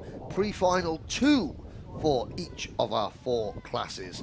At the end of this next 4 races, we will have the starting lineups for the main event, the Grand Prix. Ooh, wrong event, Henry. the finals, the O-Plate finals. During the lunch break, we will be filming. There'll be a 2-minute silence in remembrance of Her Majesty Queen Elizabeth II. And we'd like as many of you to join us as possible. And then for the finals themselves, I'll be down on the grid interviewing the drivers. Anthony will be in the paddock speaking to the winners. It's going to be an excellent afternoon's racing, but the green flag is waving. Let's get pre-final round 2 underway, Junior X30. Here we go, 34 drivers, and the starting lineup is as follows. Fionn McLaughlin and Harry Burgoyne Jr. on row number 1, Cian Geraghty and Hardy Massey on row 2. Taylor Orridge and Macaulay Bishop, they'll go from row 3. Jack Hobson and Monday Junior Canini go from row 4. Jack Nettleship and Brandon Carr start from row number 5. Eden Spanswick and Cameron Pratt-Thompson on row 6. Rylan Eschberg and Henry Jocelyn will go from row 7. Gabriel Stilp and Freddy Lloyd go from row 8. Row 9, Zach Green and George Robinson. The top 20 rounded out by Aditya Kulkarni and Henry Gregory. Dayton Coulthard and David McIntyre, they'll start from row 11. Morgan Moore and Joey Brown, they'll go from row 12. Flynn McDermott and George Quartermain go from row 13. Tristan Powell and Lewis Bird on row 14. Alexander Zingarevich and Tommy Harfield round out the top 30 on row 15 from Hayden Eldridge and Fred Green. Harry Redding and Joseph Smith round out the 17 rows of karts. Busy old grid. Oh, well, if the first pre-final was anything to go by, we are in for a treat. Crucially on this one, yes. Gabriel Stilp and Brandon Carr, they are not starting next to each other. They have got 1, 2, 3 or 2 rows of karts between themselves. Anthony, go it's on. a 10-minute plus 1 lap race. There is plenty of time for them to find each other. I know. But that was the last race. That was the last race. They will whole new race. Yep, a whole new race. Now, Fionn McLaughlin bringing it around very, very slowly. Look at the smokes that's coming out of the back of the exhausts there. Into the tram lines. Lights are out, we're off and racing. McLaughlin gets a good start. Macaulay Bishop tucks right on his rear bumper, and he forces Burgoyne Jr. to slow, and Massey gets 3rd position. Yep, good start then from the entire field. Separate racing lines coming in, some going for the really wide line, some diving to the inside there as Carr and Stilp find each other instantaneously. Sorry, it was not Macaulay Bishop, it was Cian Geraghty in the number 73 Dan Holland racing car. And look at Monday Junior Canini up into 4th position. That Praga chassis is working really, really well, I have to say, in the hands of Monday Junior Canini, who's trying to go around the outside of Hardy Massey in the 2nd hairpin, and he makes it stick. Great move. He's done it. What a move that was from Monday Junior Canini. Up into P3 now, latching onto the back of Cian Geraghty. Jack Hobson under investigation as well, potential for the race start. You caught me off guard there. No joke. Sorry. Serious. 9 minutes to go. We're nearing the end of lap 1, of course, after the start of that one. There's Pratt-Thompson getting a little bit cosy with Aditya Kulkarni as well. But as they exit out of the final corner across the line, here's how they'll go across the line. It is McLaughlin from Burgoyne, Geraghty, Massey, Orridge, Bishop, Hobson, Canini, Nettleship as they go through. I'm not sure. But Junior's not in 2nd place. He's not. That is. I think there was a glitch with the timing screen there. So it's evidently Cian Geraghty briefly taking the lead. McLaughlin fighting back, and look at Monday Junior Canini. Oh, I thought he was going to. Anglo-South African driver. He's in the middle of a 3-wide situation as well. Bishop drops back. Massey up the inside now for P3, and it doesn't matter who is at the front of this grid. Nobody can break away. No, exactly that. So we do apologise. So ignore the timing pylon on the left-hand side of your screen. It doesn't matter because the order's changing every single corner anyway. But it is McLaughlin leading from Geraghty. 3rd is Monday Junior Canini. 4th is Hardy Massey. 5th is Macaulay Bishop in the 2nd Dan Holland racing car. Then it's Taylor Orridge in the number 66 kart. And behind Orridge Burgoyne is Junior. Burgoyne Junior. So he's faded back to 6th position, 7th position, then it's Brandon Carr, and it looks like Rylan Eschberg, the privateer driver, trying to make a move as well, and a change there. Yeah, second place, Monday Junior Canini up into P2, has got past Key and Geraghty and moves up. Now he's got to be careful though, because McLaughlin's starting to edge away now as down the inside goes Bishop, gets past Mamassi, gets past Geraghty as well, moves up into P3. Geraghty and Mamassi side by side. Keep an eye out on Taylor Orridge as well. The 66 coming through side by side with Geraghty and gets that job done down the inside. And crucially, the 68 of Burgoyne Junior follows as well. Geraghty now getting swamped by this main pack as Brandon Carr comes into play as well. And who's behind Brandon Carr? It's Gabriel Still. In cart number 42, yes, indeed. Behind, looks like we've got one of the Birrell ART carts up next, and that's Nettleship by the looks of it. And behind Nettleship, it's the next Fusion Motorsport entry. That is Freddy Lloyd, who's moved over from Dan Holland Racing to Fusion for the rest of the season. Dayton Coulthard making a move there. Looking at Dayton Coulthard, he has gained an awful lot of ground. At the back of the pack, he's running last at the moment, but he's in touch. That's Joseph Smith. Don't forget, Joseph was a cadet a month ago. So he's missed Mini. There's no Mini X30 this year. He's jumped straight out of cadet into juniors. So he's obviously at a physical disadvantage. Oh, Brandon Carr at the inside of Hardy Massey. Stilp has got past Brandon Carr. And I think maybe that is what's sort of elevated Brandon Carr's intensity level. Seeing the number 42 car in front of him, he's like, right, I can't let him get away. Here comes Nettleship on Massey as well. Squeezes Massey a little bit wide. Massey slots back in, but Hardy Massey is down in, I would say, 8th, 9th position. Yeah, I would say so. Here we go then across the line. It is still McLaughlin who leads the way from Bishop, but Bishop's closing in now, I would say. McLaughlin hasn't got the full advantage that he had a couple of seconds ago, but Monday Junior Canini, surprise for me on this one. Really strong showing in this pre-final two. Absolutely brilliant drive, holding on to P3. Has got the close company of Burgoyne Junior just behind, but this has really closed up now, and it's going to be a very late lunge. Great move there, and fair play to Fionn McLaughlin. Saw it coming and thought, no, I'll let you go. And I mean, so far, can't speak high enough of Monday Junior Canini in that 3rd position, running as a privateer on the Praga chassis. Burgoyne Junior is 4th. Orange, another driver having a very strong weekend in P5. Then a gap back to, we'll check next time around, behind Orange, it is Geraghty in 6th, and behind Geraghty it's Stilp 7th, Carr 8th, Nettleship 9th, Mamassi 10th, then it's Freddy Lloyd in 11th position, and behind Freddy Lloyd, I think that's Henry Jocelyn in 12th. Yep, just coming through shot there was the 82, I believe it was. That was a crop. Was that Gabriel Stilp coming through? Even though he is not the 82. There's the 82. There is no 82. Well, okay. Well, I don't know what I saw there. It was probably a scuffed number. Probably. Because there are a couple out there in junior. Now, there's Taylor Origin, Monday Junior Canini having a conversation with one another, and there is Fionn McLaughlin retaking the lead of this race. 4.5 minutes of this 10-minute plus 1 lap pre-final, and Macaulay Bishop retakes the lead. There we go. Here comes Burgoyne Junior. Sorry, Anthony. No. Absolutely fine. There we go. Yeah, nice chop and change there. As that's allowing these top 5 to really stay close to each other because, like we say, I'm rooting for Monday Junior Canini on this one because he's got a great performance in this one. He's really showing it that he's sharp end on this one, and I think he just needs to get his nose in there a little bit more as well. One of the funniest moments of the season for me was we did the paddock show at Warden Law for the IAME class earlier this year. And Fionn McLaughlin and Monday Junior Canini were standing together. And let's just say that the start of the season for Monday Junior Canini was not without incident. Yeah. He was facing backwards more than forwards. And, here's a change for the lead. And it's Burgoyne now taking top spot. McLaughlin to second. Bishop and Taylor Orridge next up. And Fionn, I said, Monday Junior, so it's been a bit time. Goes, I've just been caught up in, a few incidents and, accents. And I said, so what Fionn, as an experienced driver, what have you got to say to him? And in his dry Irish accent, he went, just stop crashing. Very, very funny, dry, very, very humorous driver. It's always Fionn McLaughlin, deadly serious behind the wheel though. And there is Brandon Carr passing Gabriel Stilp, and that is a very, very dicey part of the track. So, it is Burgoyne, McLaughlin, Orange, your top 3.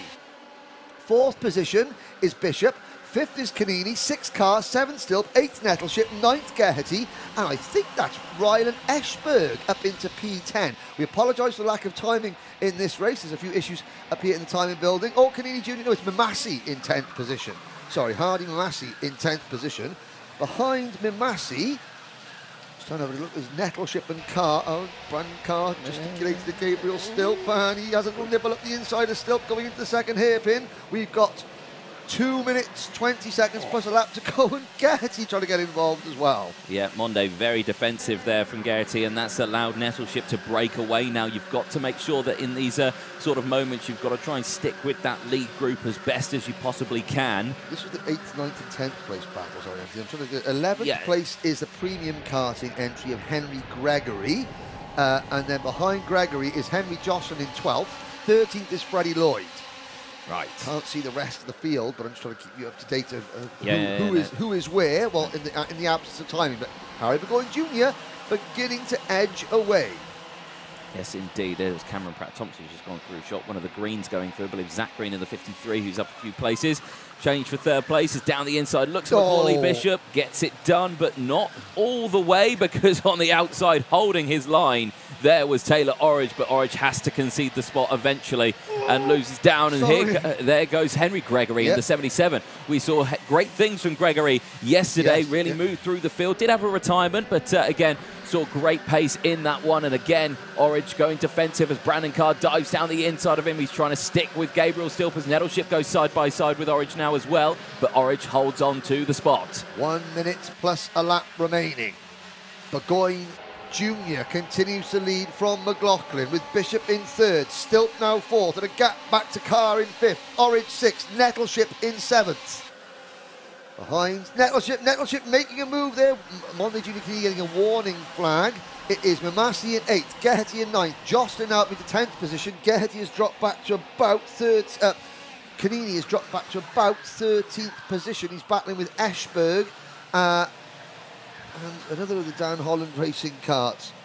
But all eyes on the front as Fionn McLaughlin now retakes the lead. Just onto the left-hand side of your camera shot there. McLaughlin in the number 29 Fusion Motorsport car back in top spot. Yep, he'll be liking this one, of course. Yellow flags waving. Oh, and a problem, a big problem. It's a rear axle bent problem for number 22, Lewis Bird, out of the race off your camera shot. So, the clock strikes 0. Last lap board goes out. McLaughlin has the advantage. No, he doesn't, because Burgoyne Junior has retaken the lead. Coming off the bridge as we watch Lewis Bird retire. There's Burgoyne back in the lead, and look how much closer Stilp and Bishop have got. In fact, Stilp has passed Bishop there. Yeah, he has indeed. Now, Burgoyne went on the defensive line there into hairpin 1. This will give McLaughlin the advantage going into hairpin 2. Oh, what a move from Gabriel Stilp on Fionn McLaughlin, and Bishop takes advantage. The gap was closing and Stilp just was able to squeeze his nose in. Now Bishop comes through to P2. Yeah, this is good for Burgoyne Junior. He's now broken away from this one, and Fionn McLaughlin stuck there in P4. Stilp not letting him get past. Holds the defensive line. They come together through the final section, but out of the final corner it will be Burgoyne Junior. He finished second in pre-final 1. It's a win in pre-final 2, and he's looking good for the final later on today for Junior X30. It will be... Yes, that result on your screen is so Bishop comes home in second. McLaughlin was third. Stilp finished in fourth position. Hardy Massey came home in P5. Another very smart drive from the Evolve Motorsport driver. Orridge, Nettleship, Carr, Lloyd, Geraghty, Jocelyn, Canini, and then Cameron Pratt-Thompson was next in line. Then the first of Jamie Green carts, it was number 51 of Fred Green. Behind Fred Green we had Henry Gregory, Ryland Eschberg, Aditya Kulkarni. Then the number 53 of Zach Green with Jack Hobson next in line. And then the rest of the field, I think we only had one retirement from that one. And that was Mr. Bird, who's rear axle Yeah. was not cooperating, was not in the same. Lewis Bird's Reactor did not finish that race the same shape that the manufacturer intended it. Bit of porpoising. Yes. So apologies for the lack of live timing on that one. Hopefully we managed to bring you up to date with where your favourite finished, more often than not. Now let's have a look. Oh, here we go. Oh, it's a... considering how energetic these Junior X30 races are, there's a, there's a warm embrace there between Bishop and Stilp. There's Harry Burgoyne Jr. Again, just no real words that they're talking to each other. They're both just making their way out, going to find their mechanics and have a quick chat about that race. And Bishop looking a little bit bewildered after that one, but well, there is Burgoyne Jr. And like we're saying, that's a second and a first he's got, so he's looking like the best to start on pole position for the final later on. Let's kick-start the next race. Senior X30 Race 18 Pre-Final 2 is coming up next.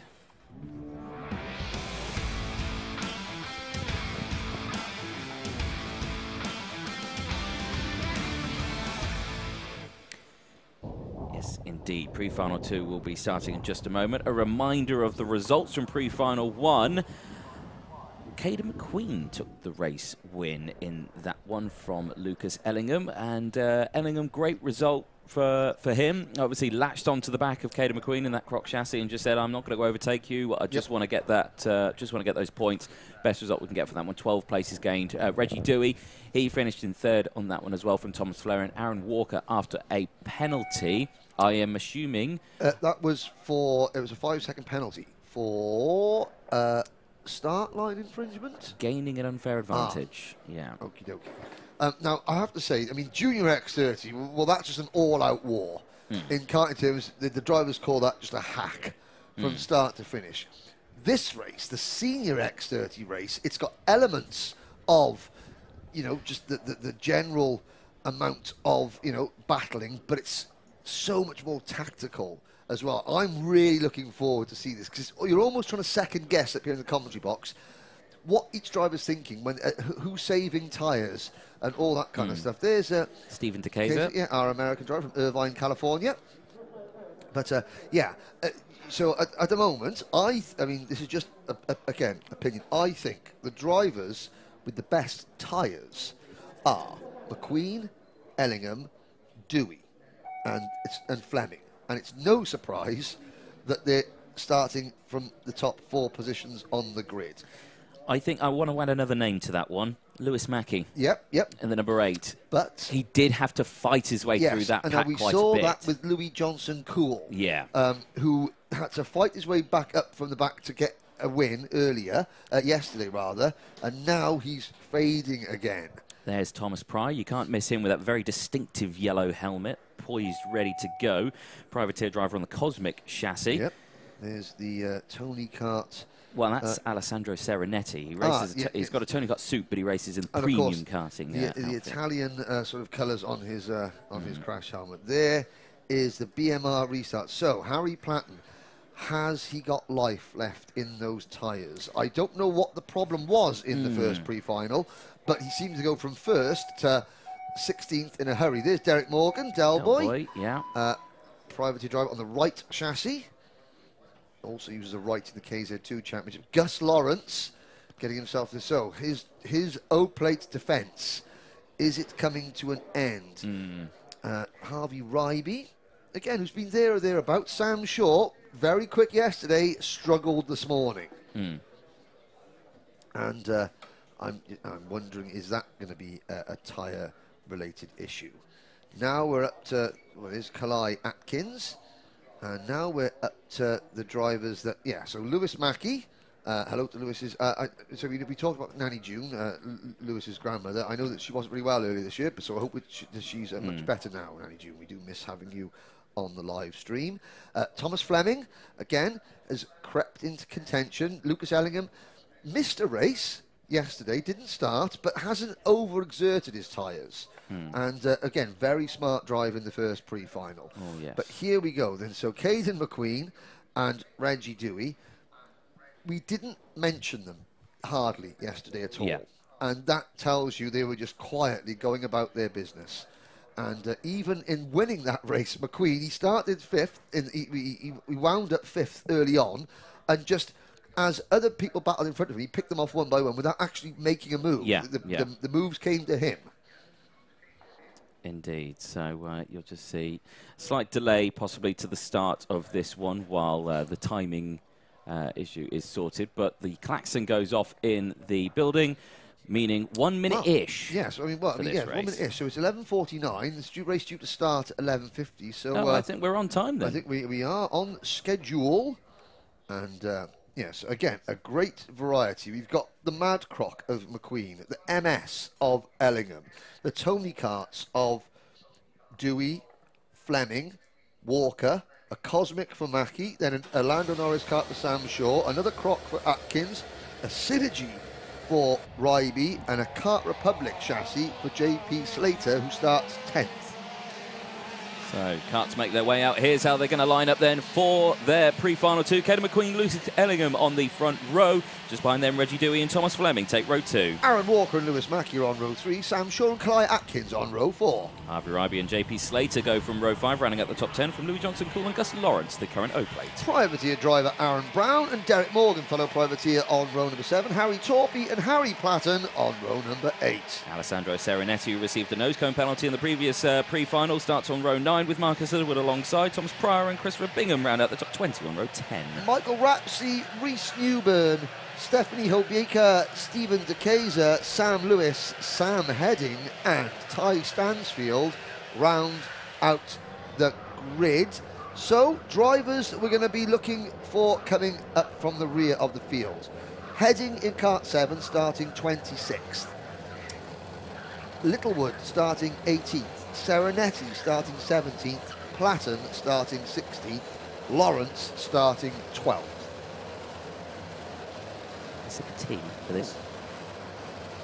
Just wet the old whistle before business picks up, which it is about to do. So, the Croc Promotions number 6 of Caden McQueen, the Jack Dex Racing 99 of Lucas Ellingham, the Privateer number 66 of Dewey, and the Dan Holland Racing car of Fleming.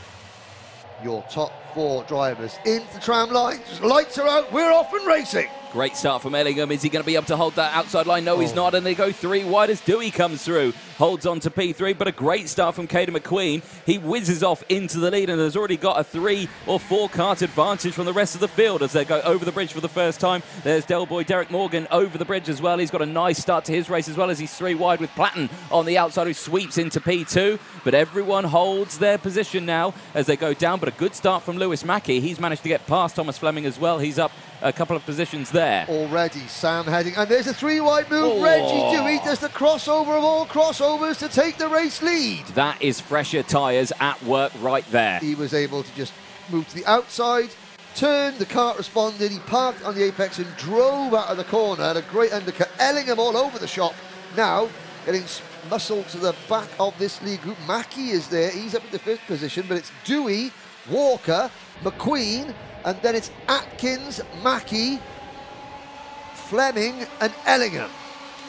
So, good start then for Senior X30. A little bit tamer as they go under the bridge as Gus Lawrence makes the move down the inside of JP Slater, moving up into P9 as they go through. There's Marcus Littlewood, who had a disaster as well in the pre-final. Of course, he'll be wanting to get a better result this time around so he can gain anything going into the final a little bit later on today. And making it a bit of a double whammy is as Walker at the inside, Dewey doesn't defend, and now Reggie Dewey's on the other. It's actually a Tony Kart bodywork, but it's an Alonso chassis. Not a Lando Norris or an EOS, it's an Alonso. It's a good couple of years old, that wagon is, as McQueen moves into 2nd position. You know, it's a bit of a double whammy for those drivers that had a problem there. So Heading and Littlewood and potentially Platten if Platten hasn't got tyre troubles already, they're going to have to abuse their tyres to get back up to into contention ahead of the final. So, you know... It's a double-edged sword, isn't it? Yes, and there's Harry Torpy in the number 73 kart recovering from a moment, and the MDL 73 of Torpy. But there's Fleming and Atkins, and they're side by side. Mackey also involved. So it's Walker, McQueen, Dewey.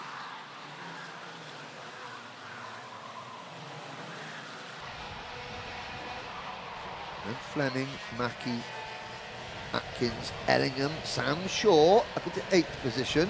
Lawrence is 9th, JP Slater 10th. Oh, and wheel-to-wheel contact there as Atkins defends from Ellingham going into the Fullerton S's, and that allows Sam Shaw in the premium car to number 16 to potentially pass both, and he's still looking at the inside of Atkins. He gets one of them, and Lawrence following him through. Yeah, this is good from Lawrence. He's really using those tyres, though, to get back up into that top section. He's going to have to be careful he doesn't overdo them for the final later on today, because he will want to be up at that sharp end.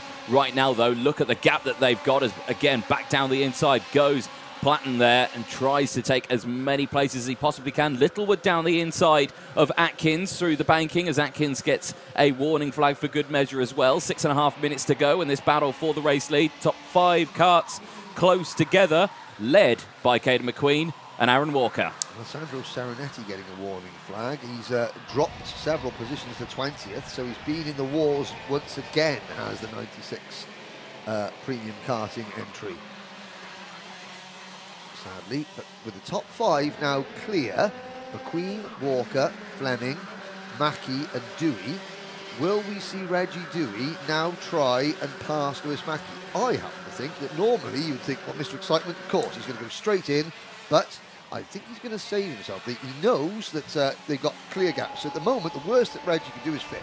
Yeah. And after a strong result in the first pre-final, a 5th and a 3rd, that'll do Reggie quite nicely, and if he doesn't have to use his tyres up. Yeah, exactly. He gained 7 positions in pre-final 1, finished 3rd, so, you know, he did use them a little bit, but, you know, he didn't use them a lot because he was gifted a lot of those overtakes. Yeah, exactly, and so the top 5, you know, are going to be quite sedate now, I think. I think they all think to themselves, right, we've got a big gap behind us, let's just drive and cruise through the next few minutes of this race. The main battle pack is for 6th position on back. They're coming into your camera shot. You can just see Lawrence is now up at the P6 with Ellingham, Shaw, Platten and Littlewood. So Marcus Littlewood has gained a lot of ground. Sam Heading is up to 13th from 26th on the grid. Atkins has fallen back to 15th. Serenetti is up to 19th. We've still got all 27 drivers that started this race running. Yes, it's been a good start to the race. We have lost a couple of people.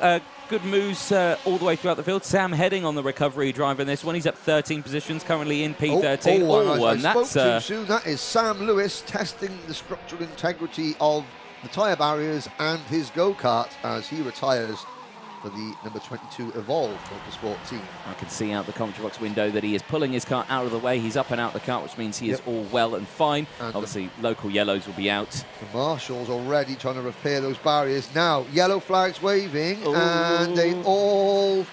Yes, they all slot back in. Themselves out. Yeah, good. Nose to tail, and they go... Yeah, there's still going to be yellow flags coming through this section because you've got marshals directly to the right-hand side of the circuit. There they are.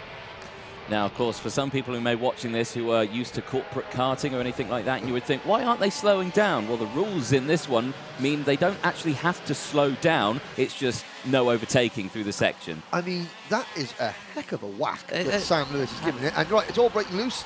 Oh, Walker and McQueen. A little bit of contact there as they go onto the bridge, and Fleming, Dewey and Mackey almost trip over themselves, you know, to avoid getting involved. Here comes Mackey around the outside. Lewis Mackey for 3rd place gets it. Yeah, 3 wide through the apex of hairpin 1. Interesting as back down the inside goes Walker, and Mackey now being squeezed to the outside. Caden McQueen back down the inside as well through this section. Yellow flags are cleared, but Mackey holds it on the outside. Now there are yellow flags at this point, so you've got to stay. They're all staying in line. Yeah, lovely, but at full race pace. At full race pace, and well, I mean, the leaders have been battling, and now we've not got a 5-kart lead train. 2, 4, 6, 8, 10. The first 5 being caught by the second 5. Lawrence, Ellingham, Platten, Littlewood and Shaw. 10 karts, 3 minutes to go. Pick a winner, I dare you. Yeah, I'm not even going to try on that one, I don't think. Gus Lawrence down the inside, though, gets past Tom Fleming for P5. Pick one. Who's running 11th? Yeah, Sam exactly. Heading. Sam Heading's at 11th. There we go. Oh, very wide there for McQueen. He's going to have to fight it back onto the circuit. Goes immediately defensive. Holds off there. I believe that was Gus Lawrence or Harry Platten. Lucas Ellingham just went round the outside of McQueen. Great move. One wheel in the air. He cocked his right rear in the air as he got that kart slowed down. Chassis working well then. Breakaway now, though. Top three, Walker, Mackey and Dewey. Three names I didn't expect to see at the top, but I did feel like they would be at the top. And again, whereas Caden McQueen is getting a little bit, so he's getting involved now. Reggie Dewey still hasn't. You know, he was 5th, and now he's 3rd, but you haven't seen him really make a move. He's just picked up where others have sort of like lost ground in front of him. I think the only time we've seen him make a move is when he went for the 3 overtakes in 1 at hairpin 2 in the early stages of the race. He does have the name Mr. Excitement for a reason. Oh, yeah. Rightly so as well. Yeah, and there's Harry Platten. So, I mean, obviously, Platten is recovering well in this event, in this race, so maybe we were a little bit too premature in our summation that his tyres were cooked. But he's certainly fighting back strong in this one, as we've got Lewis Mackey makes the move for the race lead. This is good stuff from Lewis Mackey. Good to see him back at the sharp end here in British karting. And 90 seconds left on the timer, plus that 1 lap. Still a long way to go in this race, so all is not over yet. Aaron Walker's looking very strong in this race. You know, even though other people have changed, you know, he's remained 2nd or 3rd throughout the entire race virtually. And now he's pointing like saying, okay, look, go, go, go, go, go. And of course, Aaron Walker may have had that penalty in pre-final 1, but he only lost 1 position from it. He was very, very lucky with that one, that he was able to work together. Any of these drivers get a penalty at the front, it's going to be catastrophic, because at the moment, 5 seconds cover the top 14. No, cover the top 17. Walker down the inside, hairpin 1, gets it done. Reggie Dewey now in a opportunity here to sweep to the outside and get the cut back, or is he going to hold it round the outside? He is going to hold it round the outside. Is it 2 for 1 for Reggie Dewey? He's line next to... Oh, he is going to do it. He is going to get 2 for 1. He gets side by side with Walker. And now Mackey comes through and Walker goes off and off and off and bang into the tyre wall for Aaron Walker. It was a penalty in pre-final 1, and it's a crash in pre-final 2. And Lewis Mackey has also dropped back, so damage there. Oh, Ellingham's gone off in the midst of that. So it's left Gus Lawrence and Harry Platten running 2nd and 3rd. Reggie Dewey had already executed the move. It was Mackey trying to pass Walker for 2nd. Contact was made. Walker is up and out of his kart. That is the main thing. I'm trying to see where Lewis Mackey has gone. He hasn't come round either. And somehow Lucas Ellingham got caught up in that as well. So there's 3 potential winners. Strike them from the list. Yep, exactly. So now it's all chopped and changed again. Reggie Dewey and Gus Lawrence leading the way. Obviously, yellow flags in this section now. Yeah, so Lawrence has come from 12th on the grid to P2. Platten has come from 16th on the grid to P3. And behind them, Marcus Littlewood has come from 18th on the grid to P6. Timer strikes 0. Last lap board out this time in pre-final 2. We're going to find out who is going to be starting on pole position for the final later on. And we've got Reggie Dewey, Gus Lawrence, and Harry Black. 3 drivers who are very well acquainted with themselves from Kart Masters 2 years in a row. Platten on the outside tried to get both of them in one corner, failed to get that done. Slots back into P3 now. This is certainly heating up. Keep an eye on Caden McQueen as Serenetti gets the fastest lap of the race. He's not in this group. He's further behind as everyone tucks to that inside line. Marcus Littlewood's in this group as well. Sam Shaw as well. Yeah, and Gus Lawrence saying to Reggie, we know, go, go, go. And Reggie, look, he had a second look saying, are you sure? Am I looking at the right kart?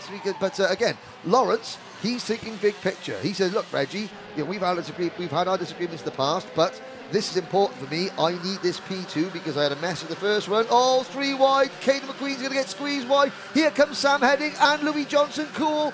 And Aaron Brown also in this one. But as they come out of the final corner, pre-final 2 goes to Reggie Dewey, Gus Lawrence 2nd, Harry Platten 3rd, and Sam Shaw takes home P4.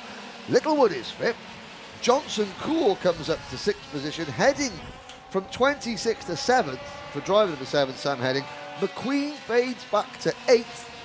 Aaron Brown has his best result with 9th position. Serenetti, after all that, comes home in 10th, followed by Thomas Fleming. Thomas Fleming, he dropped back in the later stages. Clyde Atkins, 12th. Harvey Ryby, Derek Morgan, JP Slater, Reese Newburn, Ty Stansfield, Thomas Pryor, Michael Rapsey and Harry Torpy, your top 20. Anthony. Aaron Walker actually took the checkered flag on that one. This is that incident as well. Let's watch it. This is a great move to start with from Reggie Dewey. Around the outside. He sticks it around the outside. You think, no, okay, I'll keep going around the outside. Mackey spots an opportunity. And there's nothing wrong there. And then, I don't know what... Can we go back on that one? I'm not sure what happened to... I mean, I think Lewis Mackey had made the move and was then trying to come across to take the racing line in, and Aaron Walker was still on the outside. The nose was just there, and it wasn't able to fully commit the door closure. So here we go. So there's already contact being made, and I think that's unsettled the cart. And you can see Mackey trying to turn right, but the cart was facing left. And Ellingham then went in on Lewis Mackey. Oh, that's a big hit. That's a big hit. And Aaron Walker finished the race. And off to the left-hand side of your screen, as Mackey was sort of sorting himself out, Ellingham went for a move, and that didn't work, and that ended up eliminating both Ellingham and Mackey. Now, here we go. Any interaction between...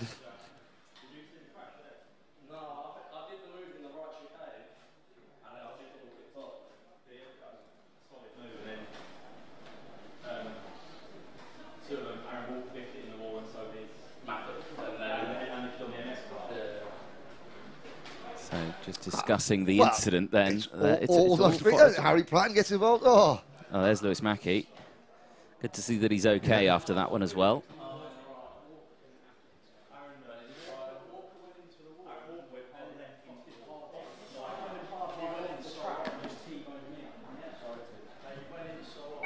There's a smile from Reggie Dewey. Do you know what? We got away with that one. 4 senior X30 drivers discussing a live the end of the race, and we didn't have to use the bleep machine. There we go, ladies and gentlemen. That is pre-final 2 for senior X30 in the history books. We'll take a quick break. We'll be back with the IAME Cadet race 19 in just a moment's time. Okay.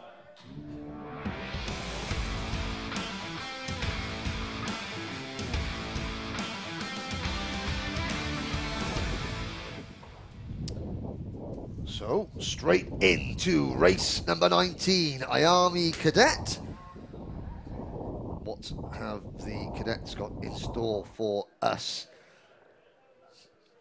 I have to say, it has been very tactical, very exciting. We've got 4, it's a good mix actually. The top 10 is a split between obviously Fusion and ORM. 6 Fusion, 4 Oliver Roller Motorsport drivers in the top 10. That's a nice mix. It is. And it shows a little, and it does happen to show with the general that Fusion haven't had it all their own way. The thing that I've got is the Noah Baglin starting back in 10th. He's the driver to watch in the number 63 car. Now let's have a look at some of the other drivers. That is Otis Cleary, obviously first year in cadet racing, of course, raced in Bambinos last year. Yep, no, did he race in them this year? There's the number 19 car. That's Andy Stewart, the young lady from County Antrim in Northern Ireland. There's Kazra Kamyab. And further up there, that's the number 14 kart of Braith Murdoch, one of the Jamie Green racing drivers. And here's another of the Jamie Green drivers, Will Green. So Will Green in the number 54. Look for Will to start making moves up through the pack. He was much higher up in the first pre-final, got shuffled back. There's George House. I like the big jaws on that on his crash helmet. Was that George House? No, that was the number 77. Moving further up, that's Jensen Graham. So Jensen Graham's had a post-race penalty, and that's why he is starting back on the 9th row of the grid. That was Jarlath Sayer we just saw briefly. Lewis Jensen Ackerman in the number 12 kart will start 16th, and then there's the outsider on his own, that's Harley Musk in the number 21 kart. Moving across, privateer driver Alfie Brown, Red Speed chassis, Plain white crash helmet. There's Laith Khan and the number 88 of Archie Lovett. Blair Smith, proud Scotsman, with the St Andrews Cross on the top of his crash helmet. And there's Noah Baglin, just getting some words of advice from Toby George, his mechanic. He's got two mechanics there, Reg Hayward, dearie me, Jensen Butterfield, two mechanics of Reg Hayward in Junior Max. Jensen Butterfield behind the car there, Toby George also helping Noah out. There is Kit Bolofsky, the number 9, the number 5 of Henry Domain, and Jake Walker looking after the O plate of George Egger. Jake Walker, a double junior TKM O plate champion in his career. Jake Dalton, mechanicking for Jesse Phillips. And again, Jesse Phillips, he's just beginning to show his British Championship leading form at the right time. Yes, indeed. Both of those mechanics sporting a nice tan as well. It's it's the battle of the tans, isn't it? It's the Fusion tan game. Fusion Lex tan game. Fake tan, white teeth. James Armitage finds that highly amusing. There's Alex T. Just, again, he's guided Kit Bolofsky to, I think, 4 or 5 British Championship IAME Cadet wins in the last 12 months. More than any other driver. Number 15 of Blair Smith.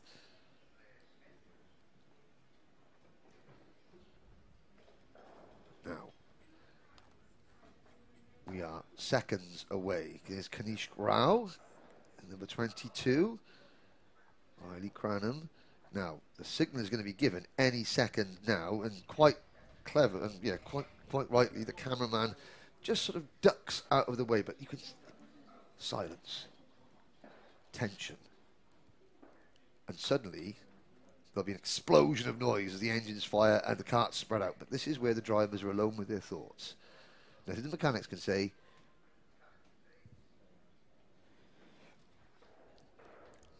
not a word being spoken.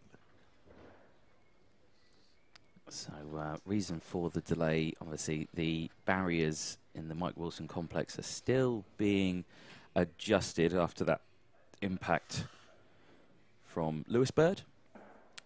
No. Sam Lewis. Sam Lewis. I've got to say there was a Lewis in it. I've got to say the kart stood up incredibly well. It did, yeah. He made an absolute mess of the barriers, to be fair, but the kart stood up remarkably well.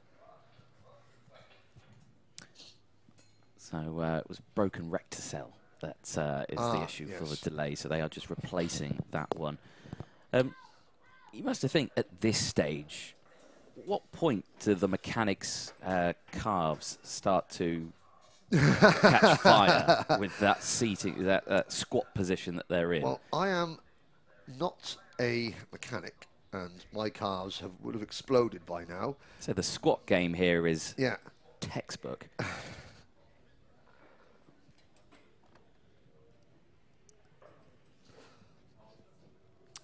We have a question. Yes, so an answer for. Yes. So is the champion the points all added together, or the winner of the finals? So basically, what we're in now is we're in the pre-finals, and we're getting the points from these 2 pre-finals that will determine the grid for the final later on today. The final is then won by whoever is on track. So whoever comes the O first plate goes to the winner of the final. Yeah, that's it. That's it. There's no points for that or anything. This isn't Kart Masters or anything like that. Well, it's the overall winner.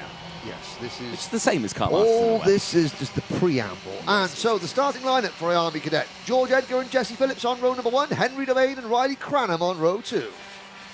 Kit Bolofsky, Kanish Rao on row 3.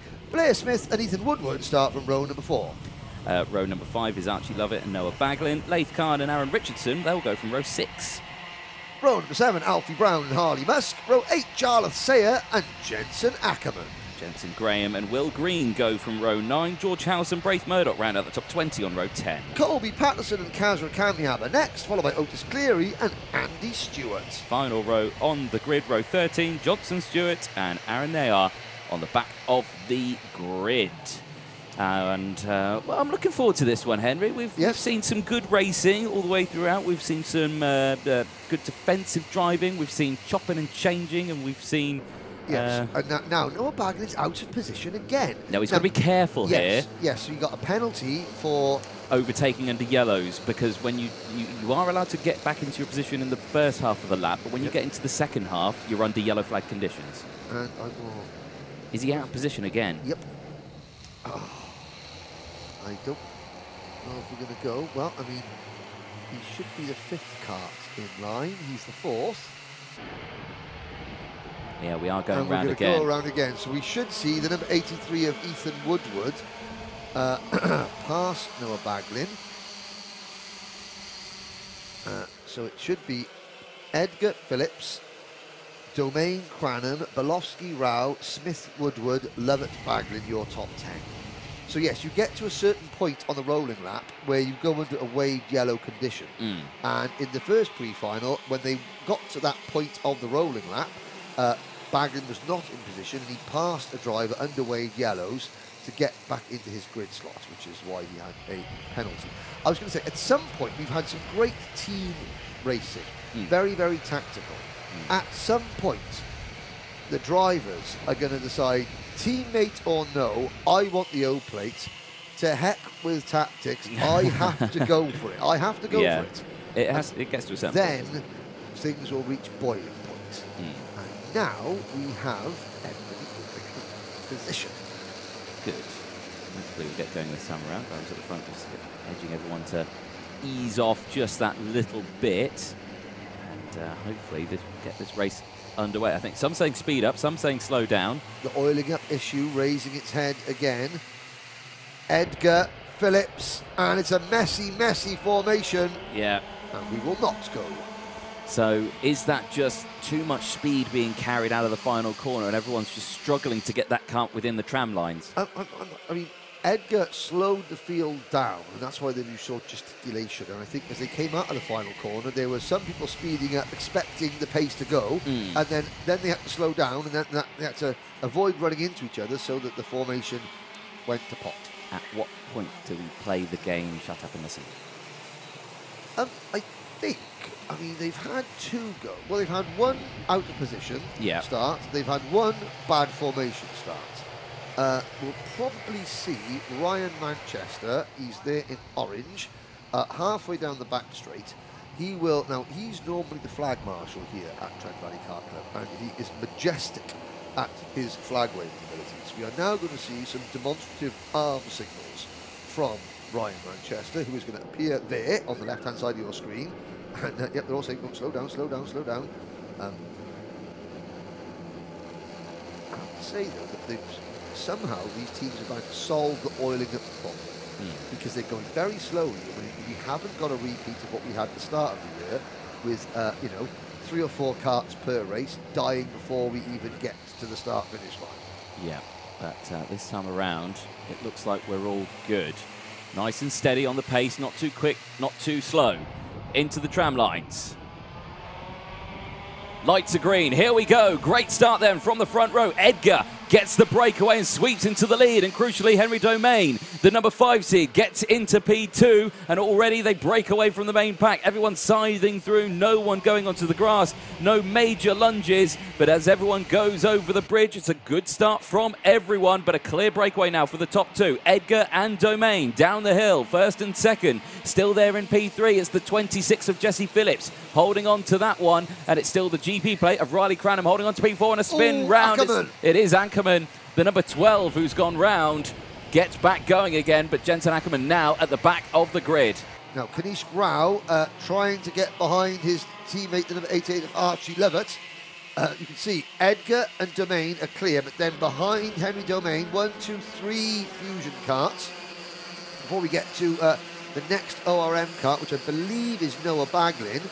So already you can see Phillips in the number 26 kart in 3rd position, closing in on the 2 leaders. Then it's Cranham, then Baglin, then Belofsky, and then it looks like the number 83 of Ethan Woodward, who is running 2, 4, 6, 7th, with then 8th, 9th and 10th, 3 ORM karts.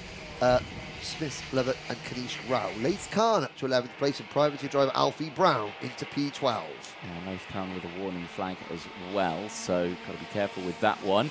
Quite a tame start then at the front. Clear breakaway now. The top 4 is down the inside. Goes Blair Smith on Ethan Woodward. That's for a P7 through hairpin 1. Believe he gets that move done. Fortunately, not seeing many of the Will Green or Jamie Green karts up at that sharp end. There's a few tripping over each other in that little camera shot at the back of the screen, and involved as well. Oh, that's Alfie Brown, the number 94. So a great start for Alfie. Comes to nothing, but the good news is that all those drivers continue on. Now, back towards the front. We've got a 3-kart battle for the lead. Edgar, Domain, and Phillips has caught them, with Cranham's a couple of kart lengths off, and then a gap back to Noah Baglin in 5th, and he's about to be passed by Kit Bolowski. Baglin lets him go.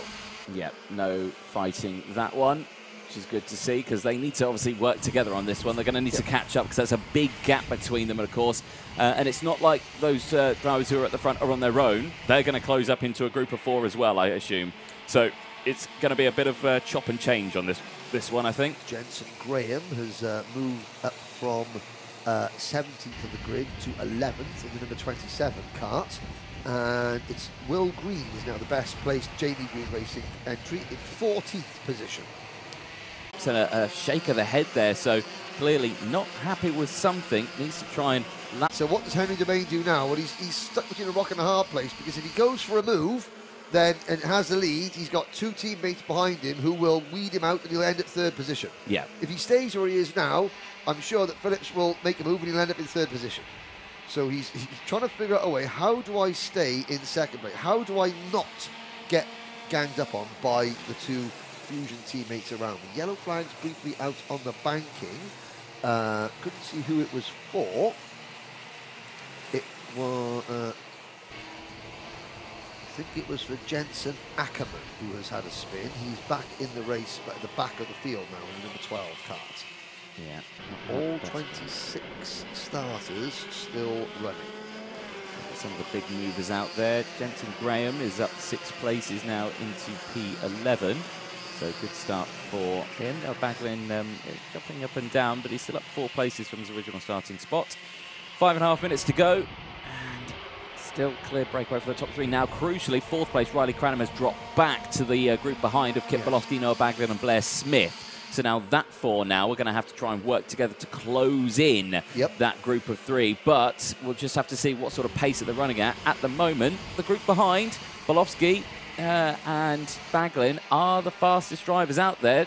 And Baglin with that fastest lap of the race. And you can see there, nod of the head saying, come on, let's go, let's go. So these IAME cadets are about 2 seconds a lap slower than the Waterswifts. Yeah. I was looking at those 104s in the Waterswift, 106 for Baglin in the standard IAME class. But Bolowski, certainly, and again, this is smart racing there by the 2nd pack. Cranham, Bolowski, Baglin and Smith working in harmony. It's Bolowski, Baglin, Cranham. That's the correct order of these 4. Last time around, well, I mean, a 106.82 for Baglin last time around. Let's see the lap times this time by. 106.7 for Jesse Phillips in 2nd place, but 600ths quicker is Bolowski. So once again, they close in, but only by a little bit. Under investigation, Noah Baglin again, not quite sure what that is for, but he's just, all he's focused on at the moment is working with Kit Bolowski to try and close in on the top 3. 4 minutes to go. Edgar, Phillips, Domain. Then a gap back to Bolowski, Baglin, Cranham, Smith. Kanish Rao is 8th. Ethan Woodward is 9th. Jensen Graham is 10th. Aaron Richardson comes in 11th position. Then it is Harley Musk, Will Green, Archie Lovett, Jala Sayer, Braith Murdoch. Colby Patterson is 17th, followed by Kazra Kamiag, George House, and the top 20 rounded out by Otis Leary, ahead of Alfie Brown, Laith Khan, Aryan Nayar, Andy Stewart, Jensen Ackerman, and Johnson Stewart. Number of drivers under investigation for the start of this race, so could see some penalties coming in at the end of this one, which would be a shame to see. Domain's dropped off the back of the lead two now. This is a dangerous place for Domain to be because he's going to fall into the clutches of those two drivers on your screen. Oh, dear. Archie Levitt's out of the race in the number 88 kart. So it's out of P14 that he's gone there. Riley Cranham, new fastest lap. Now, I mean, again, Domain runs the risk of the same fate that befell Cranham earlier on. You lose the lead draft and on your own, you're helpless, and the group behind are closing in. Belofsky, Bagnan and Cranham. They dropped Blair Smith, who is now in 8th position. You can see Blair all he's got a huge gap behind him now as Blair Smith, so he hasn't got much to worry about. But yeah, unfortunately, Smith is no longer part of the chasing group. My prediction for the rest of this race, Domain's going to drop back. He's going to fall into that group of 4. I would suspect that they're not going to battle because they're going to want to try and close up to those two in front. Last minute remaining, we'll see the top 2 battle. This 4 will close in and we'll have a 6-car battle on the last lap. Okay, well, you could be right. Apart from one thing, I think that when Belofsky catches Henry Domain, he will go straight in and pass him. I think that's going to happen as well. Yep, I think that Belofsky will, and then Domain will tuck in behind Belofsky and or tuck in behind Belofsky and Baglin, and try and close in. But Kit Belofsky, when he catches, he doesn't want to lose the momentum. He will pass Henry Domain straight away, and he'd be happy for Domain to sort of fall in behind. But yeah, I think we'll see Belofsky make the move as soon as he can, and he'll do it in a place where he doesn't lose too much time. So which tells me it'll probably be in the banking. But Belofsky knows that Domain is quick, though. When he's in a group like this, Domain is quick. That is true, mate. That is true. Domain is very quick. Let's see. Domain checks over his shoulder. Braith Murdoch under investigation. And Belofsky, will he push or will he pass? I think he's going to go for the pass because I'm seeing some of the racing lines that are coming out of Domain, and it's just he's going in a little bit wider. He's not holding that inside line a little tighter. He's going for the later apex, which is allowing Belofsky to go for the move, and he does so through turn 1. They don't lose too much time, and Domain just slots back into P or third in that group. That'll be P5. P5 overall. So the gap between 48 seconds to go, the gap between the top 2 and new third place driver Kit Belofsky is 1.25 seconds. Is there time? 30 seconds to go. Are they going to get back to the start-finish line before the clock strikes 0 or not? I think the clock might strike 0 before they get there. It's going to be very, very close. Timer's worst nightmare. Yeah, and Edgar and Phillips hope the clock strikes 0 before they get there, because that means they've only got 1 lap to go. Belofsky, Baglin, Domain and Cranham will be hoping that they get there with half a second remaining to give them 2 laps to go. 8 seconds, 7 seconds, 6. It's going to be tight. I think the clock strikes 0 now. Edgar and Phillips get their wish. Last lap board goes out. And Edgar and Phillips still hold a 1.2 second lead. And Jesse Phillips is pushing Edgar along. Ethan Wood with a 5-second time penalty in P9. That'll drop him down a few positions, but it's now starting to heat up, not between the top 2, but the group of 4 behind as Domain goes defensive from Riley Cranham just behind. So everything's starting to heat up just a little bit here, but I think we're going to see everyone kind of stay in this position. But no, Cranham down the inside gets past Domain, and Domain has to concede the spot and says, let's catch up back to that top 2. But no, Domain says, no, I'm going to go for that move once again. And is he going to give Cranham the signal, say, no, you follow me? Yeah, sort of, yes. Kind of, yeah.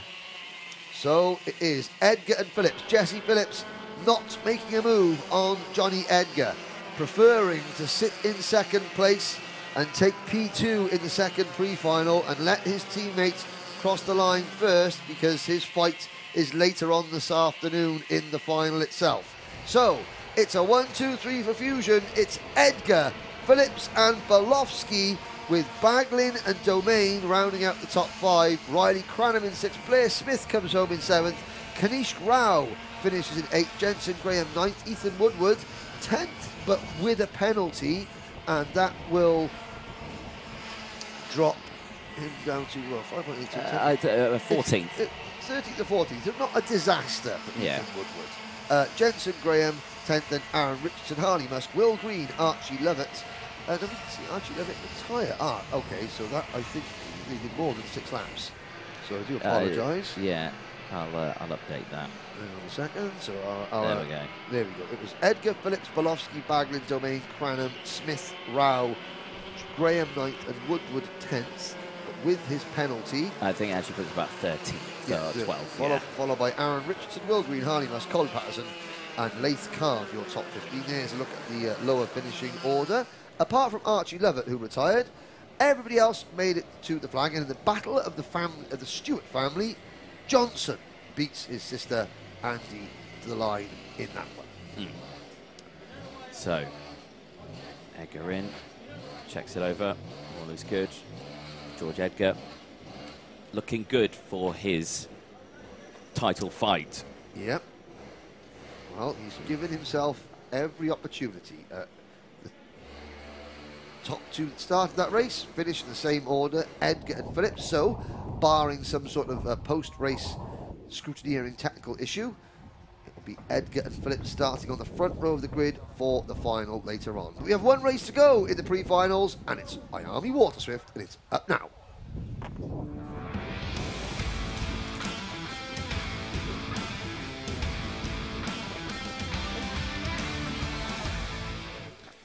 As our Roman cameraman gets a leg on. Diving back to the pits.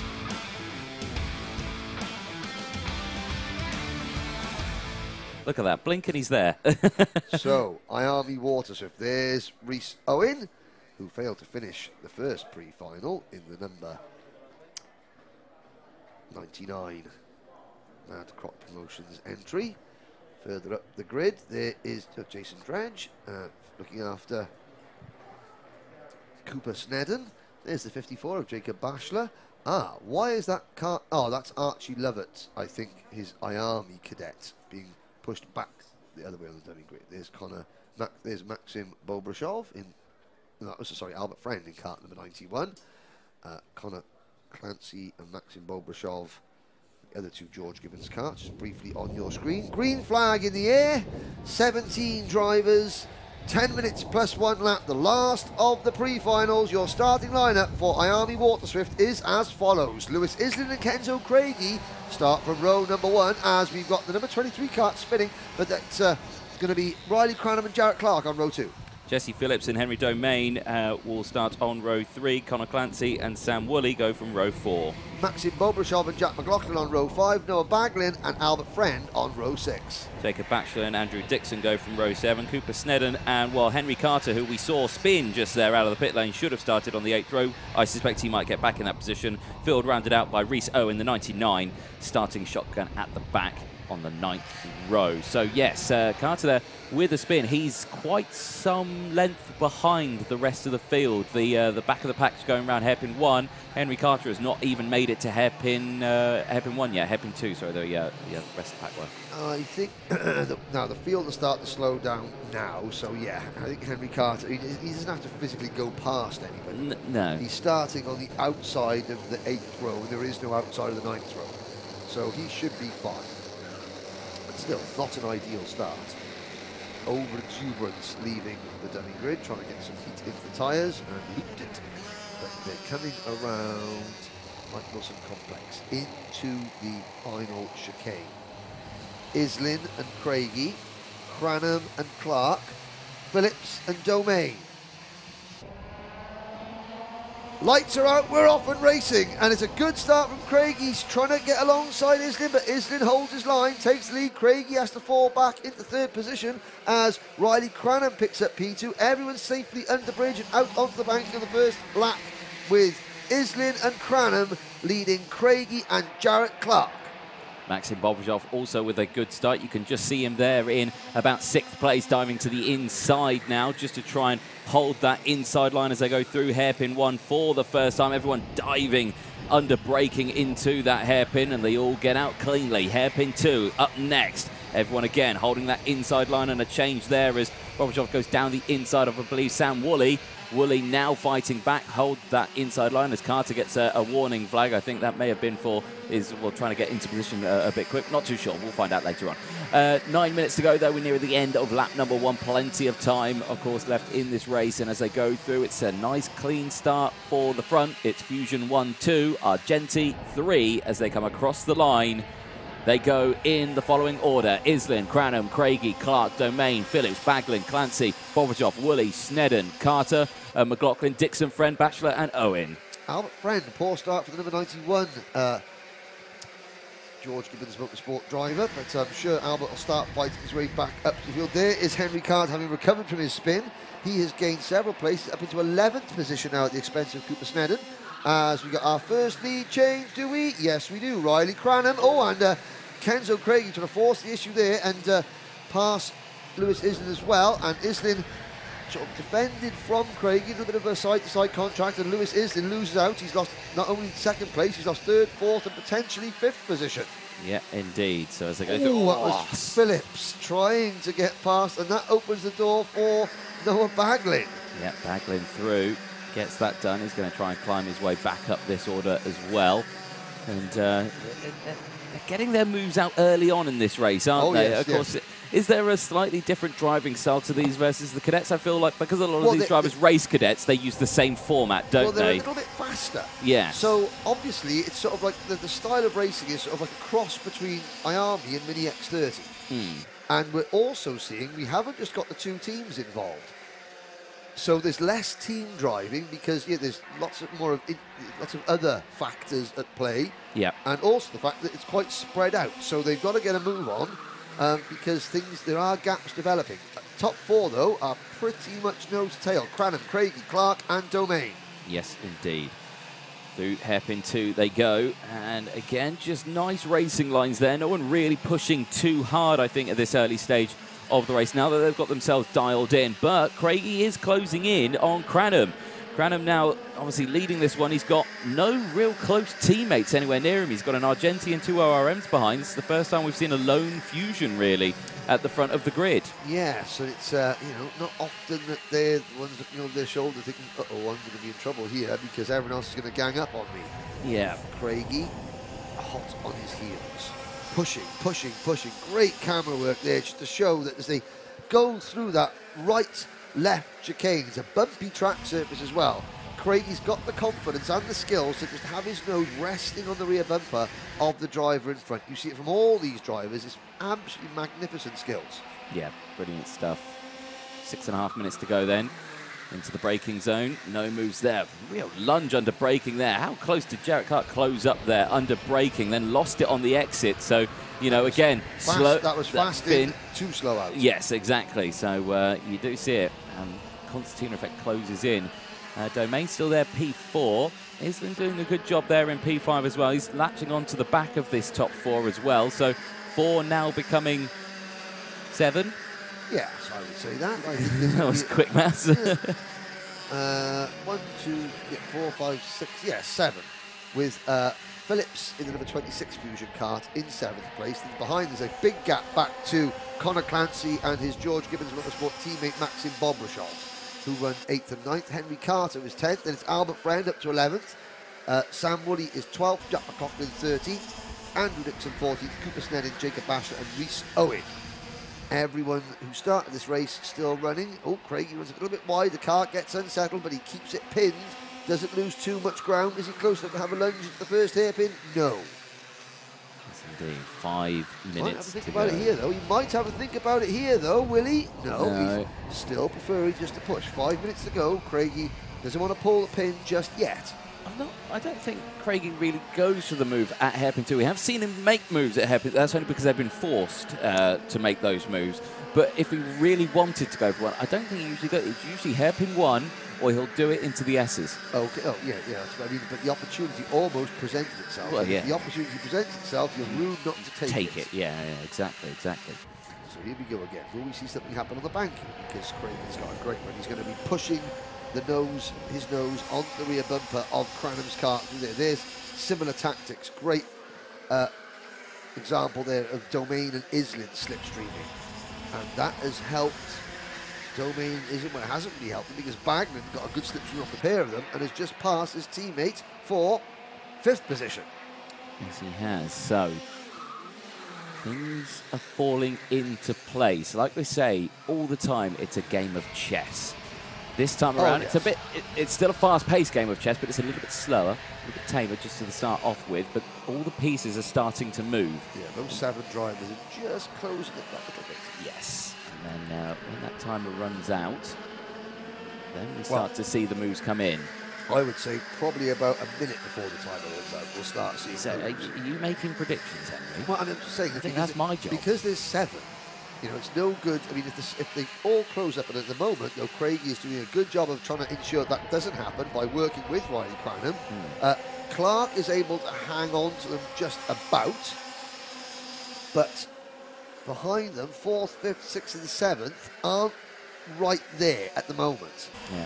But of course, we would, if they were all together, we would have to see moves because at some point, like Jesse Phillips in 7th or Henry Domain in 6th are going to say, well, it's all well and good me being with the leaders, but I got 5 carts to get past, and you know I can't do that in 1 lap. No, exactly. I'm going to have to do it, you know, 2 laps before the finish. Change Islin on Clark for 3rd. That surprises me, that one, because they've not caught up to those top 2 yet, and they're making moves like that. Maybe Islin just thinking, you know, I want to have a go now leading this this group, see if I can do it. Islin was conscious of the fact that he had an ORM cart in front of him and 2 ORM carts directly behind him. Bagley passes Jarrett Clark for P4. I suppose they have got enough time to close those gaps back up, haven't they? There's still 2.5 minutes to go, so plenty of time left in this one. Nothing happening at this top 2. They're just staying there, but I have to say they're not breaking away, are they? They don't have that outright pace with the 2 of them working together the way they are. No, but what Craigie is doing, he is enabling him and Cranham to stay out of direct attack from behind.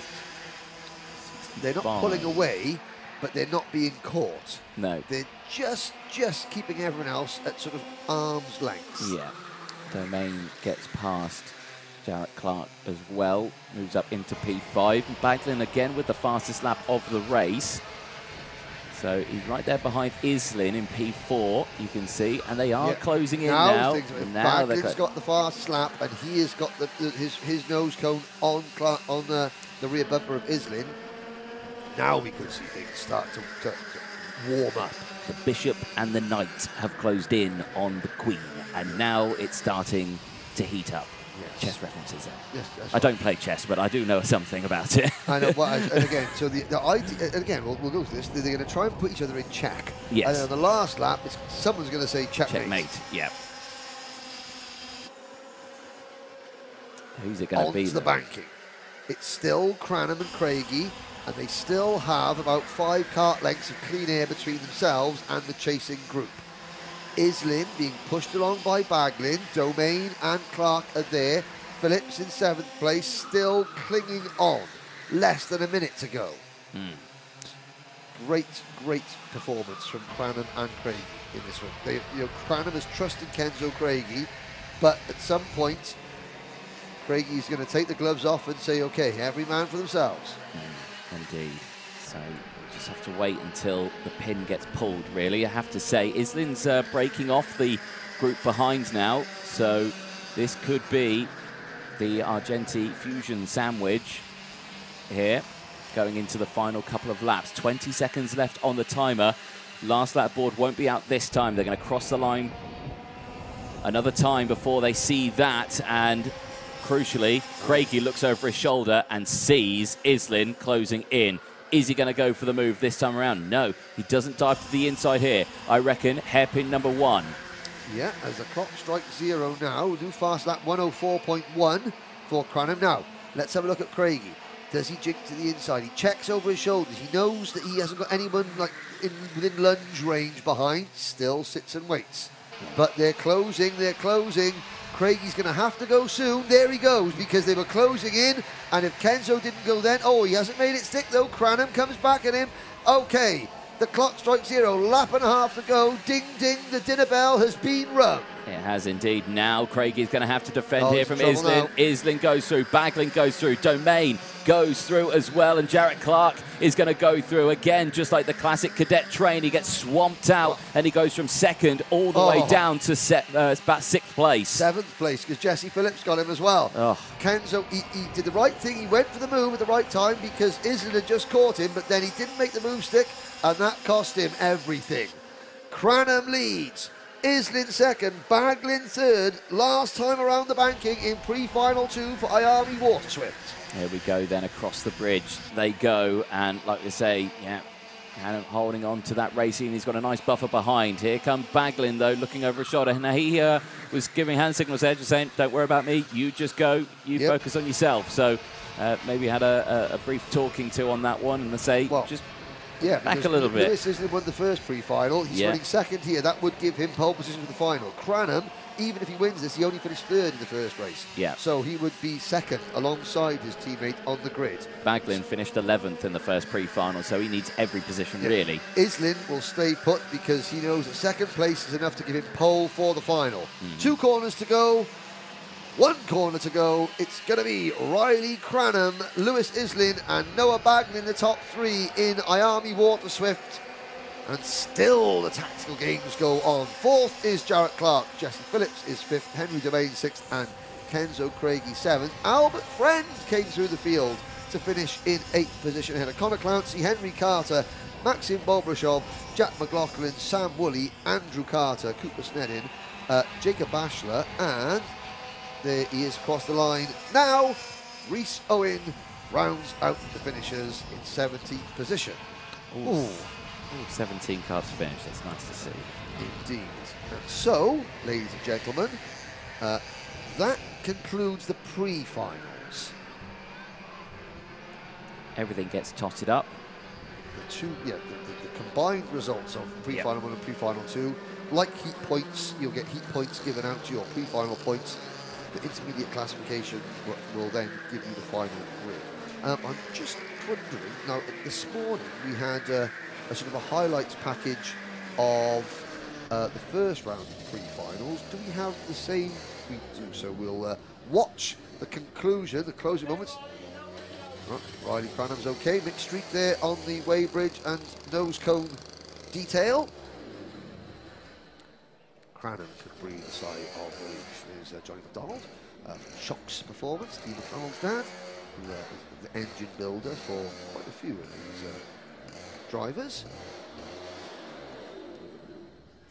Bagging the 63. Let's have a look back at the highlights of the second round of pre-finals. This is IAME Cadet, and it was a good start. A Fusion 1, 2, 3, and it was almost a Fusion 1, 2, 3, 4, but the ORM drivers did manage to get themselves sorted out. So this is Edgar leading in IAME Cadet from, I think at this point it was Cranham and Belofsky. Yeah, it was a nice start to their race. Not too hectic, and I think everyone got into a position nice and early, but that's there in the background. A small half spin led to a full spin from Jensen Ackerman. Yep, and we saw then Noah Baglin making his moves, and Baglin briefly for the lead. This is pre-final 1 or pre-final 2? It was a good one. It was a good one. Yeah, Baglin and Domain briefly leading. I think this is pre-final 1. I think it's pre-final 1 as well. But still, it was such a good one. We'll watch it back. Yeah, here's the this is the move where almost went horribly wrong for on a roller motorsport, but Baglin and Domain saved it. Yes. And you can see the 2 mechanics there at the top, the ORM mechanics, are handing, oh boys, what are you doing? Maybe so, but no, this was good racing all the way throughout, wasn't it? And I think a good hindsight of what we're going to be expected to see later on today. We move on to pre-final 2 now. Yes. This is the Junior X30 race, and I have to say, the driver that really shone from out of the one was Monday Junior Canini. I was going to say, this was a 10-minute race. The final should the highlights should be about 9.5 minutes long for this race, because it was non-stop action all the way. McLaughlin, look at Canini Jr. up the inside of Massey trying to get into 3rd position. I think he did get 3rd place at one point. But, oh yeah, and now there's a big concertina effect about here. Yeah. And the kart scattered, but it was Geraghty in the 73 and McLaughlin battling for the lead in the early stages. Geraghty eventually started going backwards. You can see him starting to plummet down the order. Bishop was up into third position. Yeah, Montefiore was second at this point. Harvey Ryby Junior only fifth at this position, at this point in time, trying to pass Taylor Orridge. Here is still. There's Brandon Carr and Gabriel still magnetically attracted to one another. There's Jackie Nettleship showing hiding Marcy the grass blocks, inviting him to either explore the grass blocks further or break. And Massey chose to break. That was the latest lunge we'd seen into hairpin one from Macaulay Bishop, but he did manage to take the lead. Later on, did drop back down the order as Taylor Orridge came into it. Burgoyne Jr., of course, as well, also took advantage from that one. And that was where the concertina effect came in, where you had Stilp and Carr behind, who were, like you say, attracted to each other on that one. Again, they closed in and squeezed each other. Yeah, and Brandon Carr eventually got past Taylor Orridge, but by that point, Stilp had escaped. Yes, Stilp had gone, and there was Stilp making the move for second place. And Bishop going through as well, so McLaughlin back to fourth, and Bishop thinks to himself, oh, okay, I'm going to stick it on the inside to go second. But Harry Burgoyne had managed to escape to victory. He was lucky there. Here's the senior race, and well, we saw changes galore in this one. It was a great start from Caden McQueen, but we saw the drivers who we thought had looked after their tyres a little bit more start to creep into this one. We had Lewis Mackey, Ellingham, but of course disaster struck later on in the race for those drivers. And Reggie Dewey, again, you can see him third here. I think we're going to see pretty much the only sort of Mr. Excitement-esque move that we saw a couple in this race. Two from Reggie. One of them is here. 2 for 1. Crossover of all crossovers. But then he didn't fight it. When Aaron Walker came back at him, he didn't. He thought, okay, no, not a problem. You go. I'm still here later on. At this point, he's back to third. But you can see the difference. He's not weaving across track. He's taking his racing line. Yeah. Ellingham there. Here comes Lewis Mackey in the Fusion Motorsport number 8. Caden McQueen taking the lead. And Atkins and Ellingham having a disagreement. And that precipitated Atkins' demise down the order. Sam Shaw trying to get involved. And again, Gus Lawrence, smart. Yeah. Picks up one place there. A little bit of elbows with Kalai Atkins. But again, makes the move. This is where the yellow flags came in, of course, through to the barriers just being sorted. But this was, of course, before the incident. So this is where everyone had to quickly slot into place very, very quickly, to which they did do so. And, of course, but the leaders slowed down, and a group of 5 suddenly became a group of 10. Yes. Now, I think this is where we're going to see Reggie Dewey pull off his second masterstroke of the race. Here we go. So let's have a look. Walker defends. Mackey is also defending, so he takes a wide line in, tries to crossover, thinks, okay, that's not going to work, so I'll stick it on the outside here. So I'll pass Mackey. I'm side by side with Lewis Mackey. Makes the move going into the Fullerton S's. There is the contact between Mackey and Walker. And a little bit further around the corner, Ellingham made contact with Mackey, and they all, well, the only one that didn't retire was Aaron Walker. Yeah, I know, which is amazing. He was the one who hit the barrier, but the only one to not retire. But then the rest of the whole pack just came through there, and that's where, of course, we saw the checker flag go out. IAME Cadet this time around, again, took a while to get this one underway, but it did manage to get going. And again, it was a great start from George Edgar at the start of that race. Got the early lead, and crucially, he should be starting on pole position for the final later on today. Yep, and again, really good action all the way up and down the IAME Cadet field, but see drivers running wide coming through turn 4, but it was Edgar with Domain at the start of this race, but again, Domain soon about to feel the that was Jensen Ackerman going for a spin, but yes, Domain tried to push but then eventually fell back, and it was Edgar and Phillips who ran away with this one. And then the last race we've just seen, the Waterswift class, see Kenzo Craigie having to back off going through turn number 1 there. It cost him a little bit of momentum, but he was able to fight back and latch onto the rear bumper of race leader Riley Cranham for a time, but then it all went wrong right at the end for Kenzo Craigie. I think he came home in 7th position. Yeah, not again the best result for him. So he's going to have a lot of work to do in the final, of course. But they're not racing for an O plate this weekend, which is a shame. This is an international qualifier, the third and final international qualifier for the Waterswift. 15 tickets up for grabs. So effectively, well, so the UK is sending 15 drivers to the IAME International Finals. Yes, of course.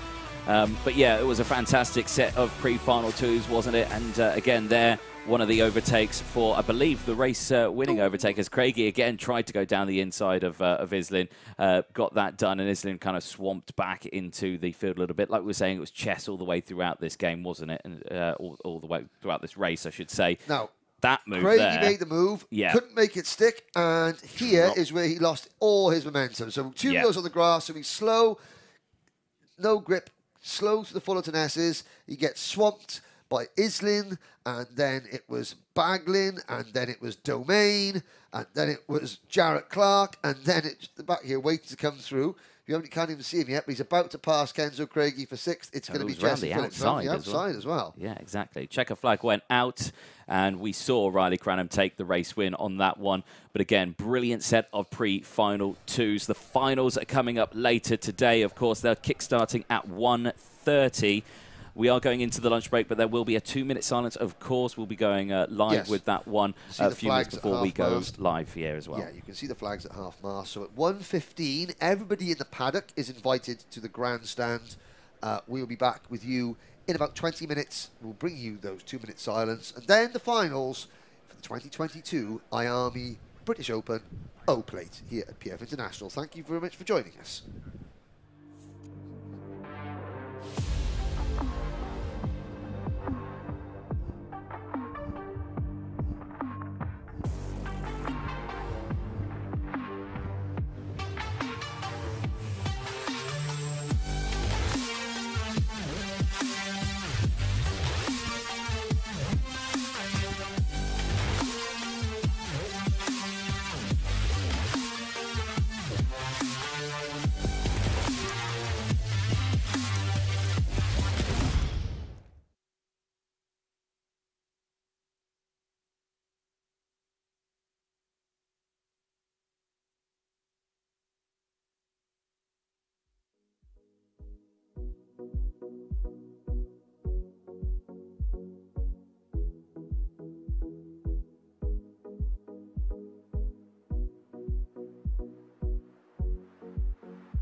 Well, good afternoon, ladies and gentlemen. Welcome back to Paul Fletcher International, home of Trent Valley Kart Club, and finals afternoon for the 2022 IAME British O-Plate Championship.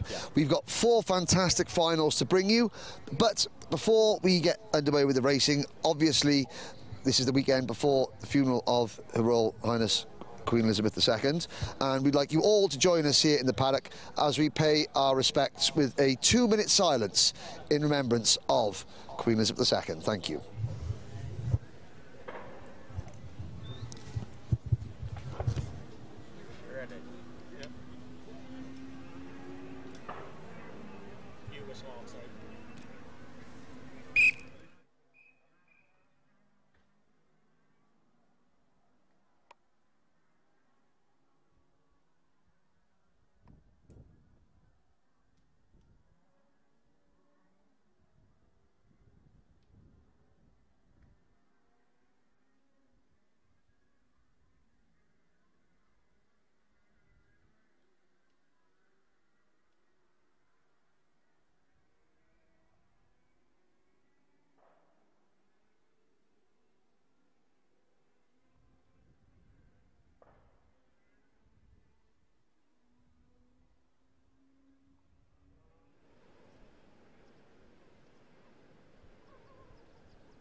Ladies and gentlemen, thank you very much for your cooperation. And Anthony, I think while the Marshal and the team are out here, pay a special thank you to Team Trent Valley Kart Club, the marshalling team. They've been fantastic. And a thank you as well to all the drivers, their families, for their cooperation and respect. Yes. But now it's time to go racing. It is indeed, yeah. Finals are about to take to the track, and of course we've got 4 of them. We've got Junior X30, Senior X30, IAME Cadet and Waterswift, of course. We've seen brilliant things from the Junior X30s. We've got starting with the Junior X30s as well. None of them are on the dummy grid as of yet, so we've got a bit of time before we're actually going to get started for the finals, but I think we can look back and reflect on what we've seen so far in the weekend. I mean, yesterday was a brilliant start to the day. We kick-started with Junior X30, and what a race that was. I mean, we were talking after time qualifying with 3 heats and then 2 pre-finals. We were saying, oh, I've got a feeling the heat's going to be a little bit tame. Yeah. Oh, how wrong we were. The Junior X30 races have been occasionally a little bit feisty, but spectacular, nail-biting and exciting all the way through. Senior X30, again, we've had a great mixture of exciting battling, but also tactical tyre conservation, haven't we? I think tactical tyre conservation is a good way of putting it. We've seen drivers, yeah, just ease it off a little bit more than what we'd usually expect to see them in the early stages of the weekend, but then when we start to see the pre-finals come into effect, we're now starting to see those drivers who have done that starting to creep forward, which is interesting to see. But like we say, we've seen drivers push a little, maybe a bit too hard in that second pre-final to try and get as many places as they can ready for this final. Was that a bit too much? But it's all going to play off in these next few races. Well, I'll be talking to the drivers that come out on the grid, so I'll try and get an insight into who is confident with their tyre wear. Then we've got IAME Cadet. Yeah. Usual state of affairs, Fusion and Oliver Owen Motorsport battling for supremacy, high-speed game of chess, everybody moving their pieces into hopefully a place that will get them a win. Yeah, definitely so. And I mean, when we watch it again, we see drivers going for those overtakes. I mean, Noah Baglin, probably one to watch out on this one. He's been one driver who, like we said, I said it yesterday, what did they put in his Weetabix? Was it milk or Red Bull? And I think they've done again exactly the same today. So I think going forward into this one, IAME Cadet, definitely it's going to be an interesting one. But it's anyone's game in cadet racing, isn't it? You never know who is actually going to get it. Now, those are the 3 O-plate classes. So the winner of the final race in each of those 3 classes get to run the 0 on their kart for the next 12 months in their class. The 4th class is IAME Waterswift. Now, that is an international qualifier. There are 3 rounds. The first round was at the Shenington Super Prix, the E-plate event. The second round was here at Kart Masters. This is the 3rd and final round. It's a mini championship, and the drivers have been scoring points. At the end of today, the top 15 point scorers from that championship will get a ticket to the IAME International Finals. So Great Britain are sending at least 15 drivers to the IAME International Finals, and judging by the talent we've got on show, Britain are going to be pretty tough to beat.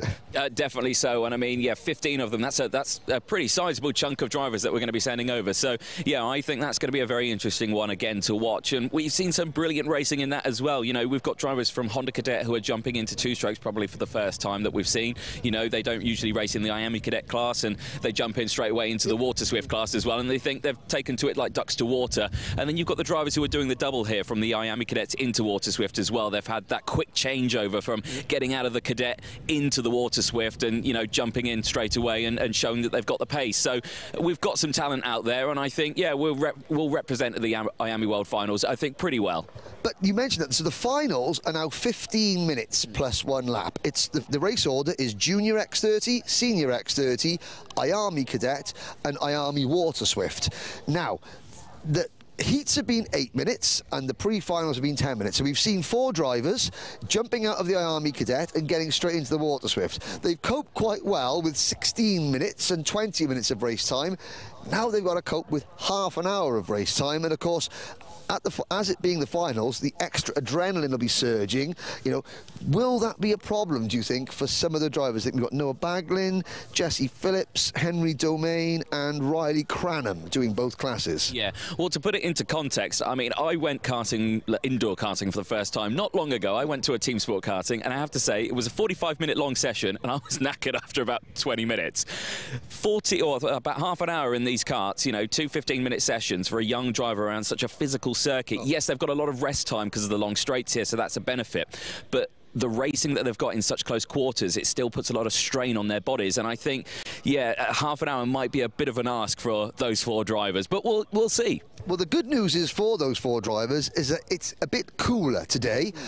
I have worn the correct attire, a jacket with long arms. My colleague here, Mr. Jordan, has worn the incorrect attire, just a T-shirt. Yesterday, you would have got away with it. Yes. But today, not so. But that being said, it's not as warm. That's going to help the drivers because they're not going to be perspiring too much. You said about the physical rest, but of course on the long straights they're usually battling, you know, nose tail, neck and neck, so the mental stress is still the same. We're still waiting for a couple of drivers to come out onto the grid. As soon as the drivers do make it, I think we've got about 8 minutes before we do get the drivers on the grid and we get things underway. But I mean, it's going to be a fantastic afternoon's racing.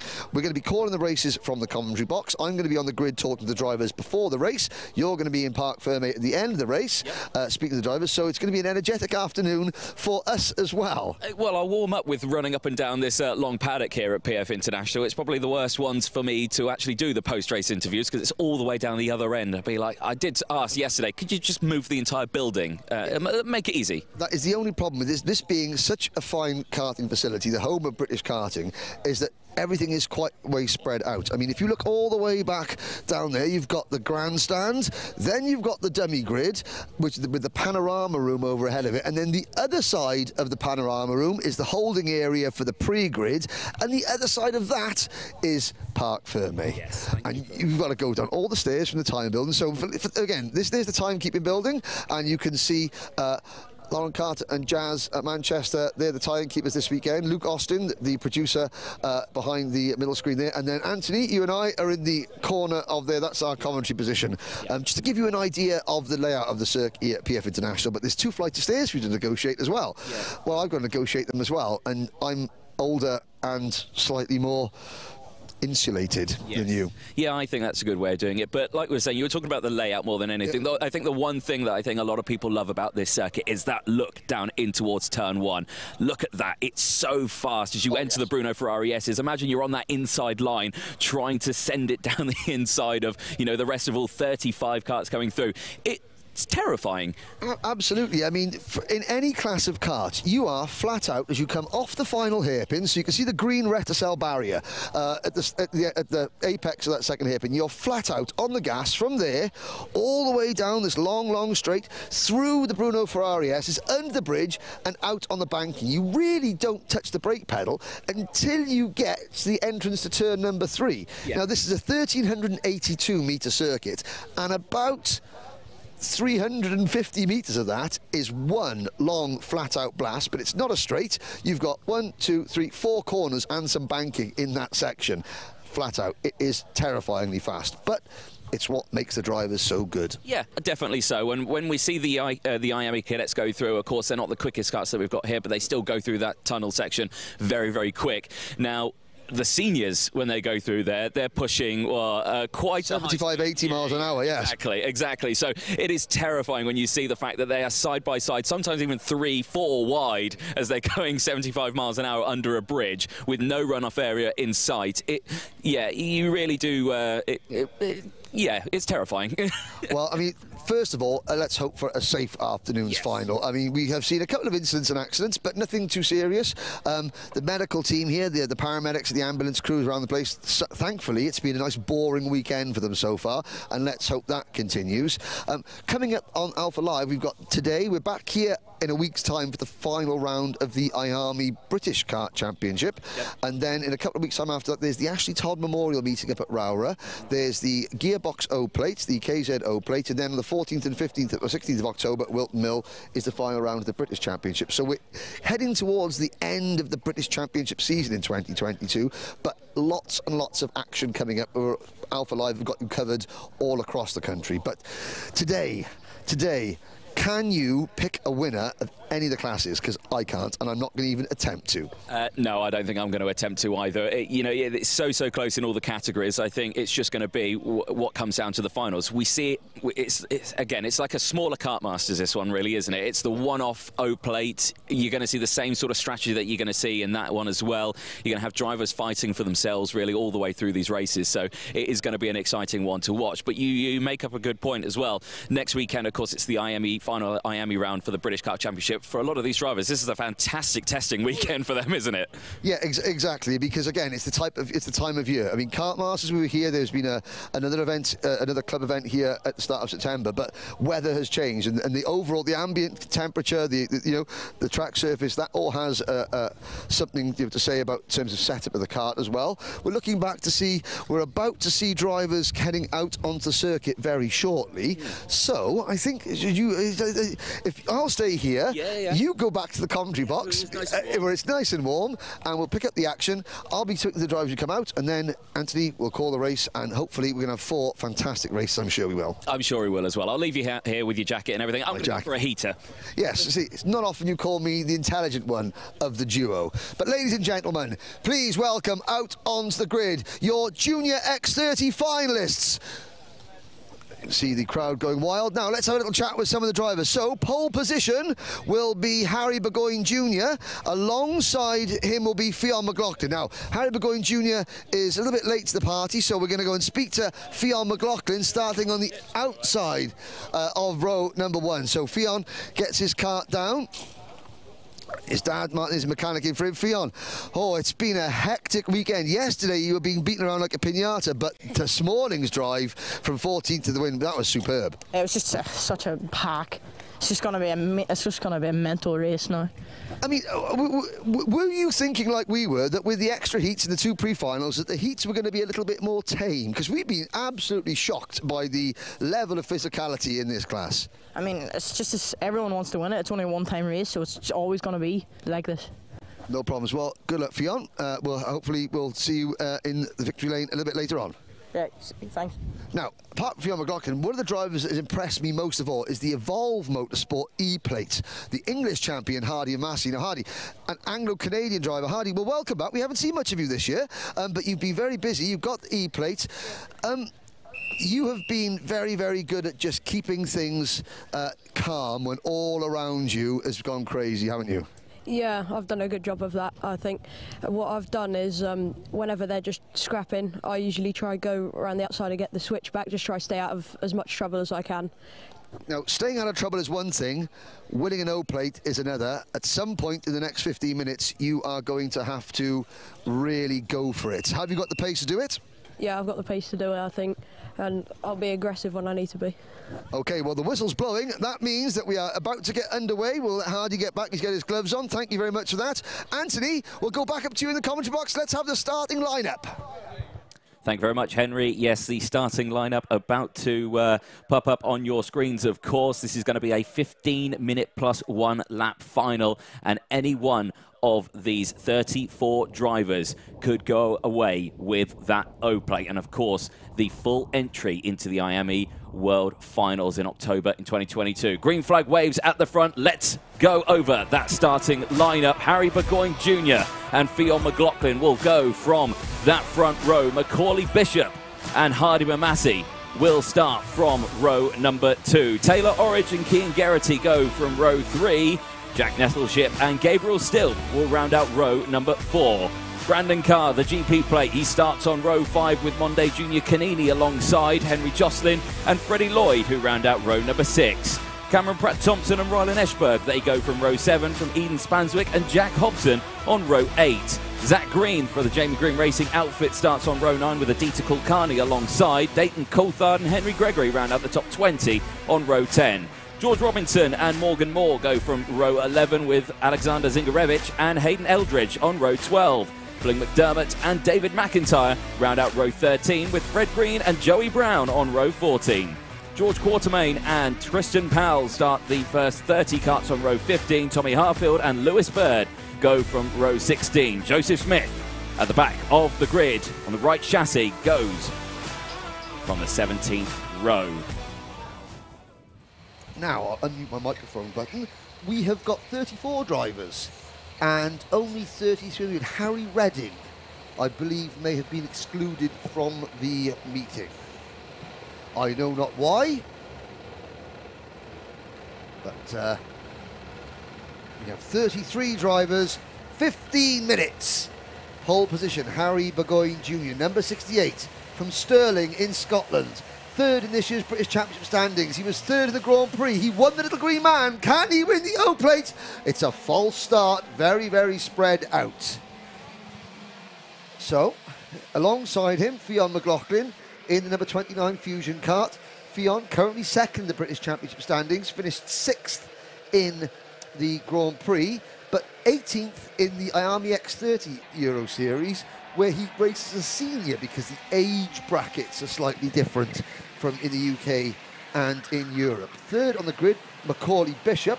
Bishop is currently 4th in the British Championship standings, only finished 26th in the Grand Prix, but is finished 3rd in the Little Green Man and was 7th in the IAME X30 Euro Series, where he competes as a junior.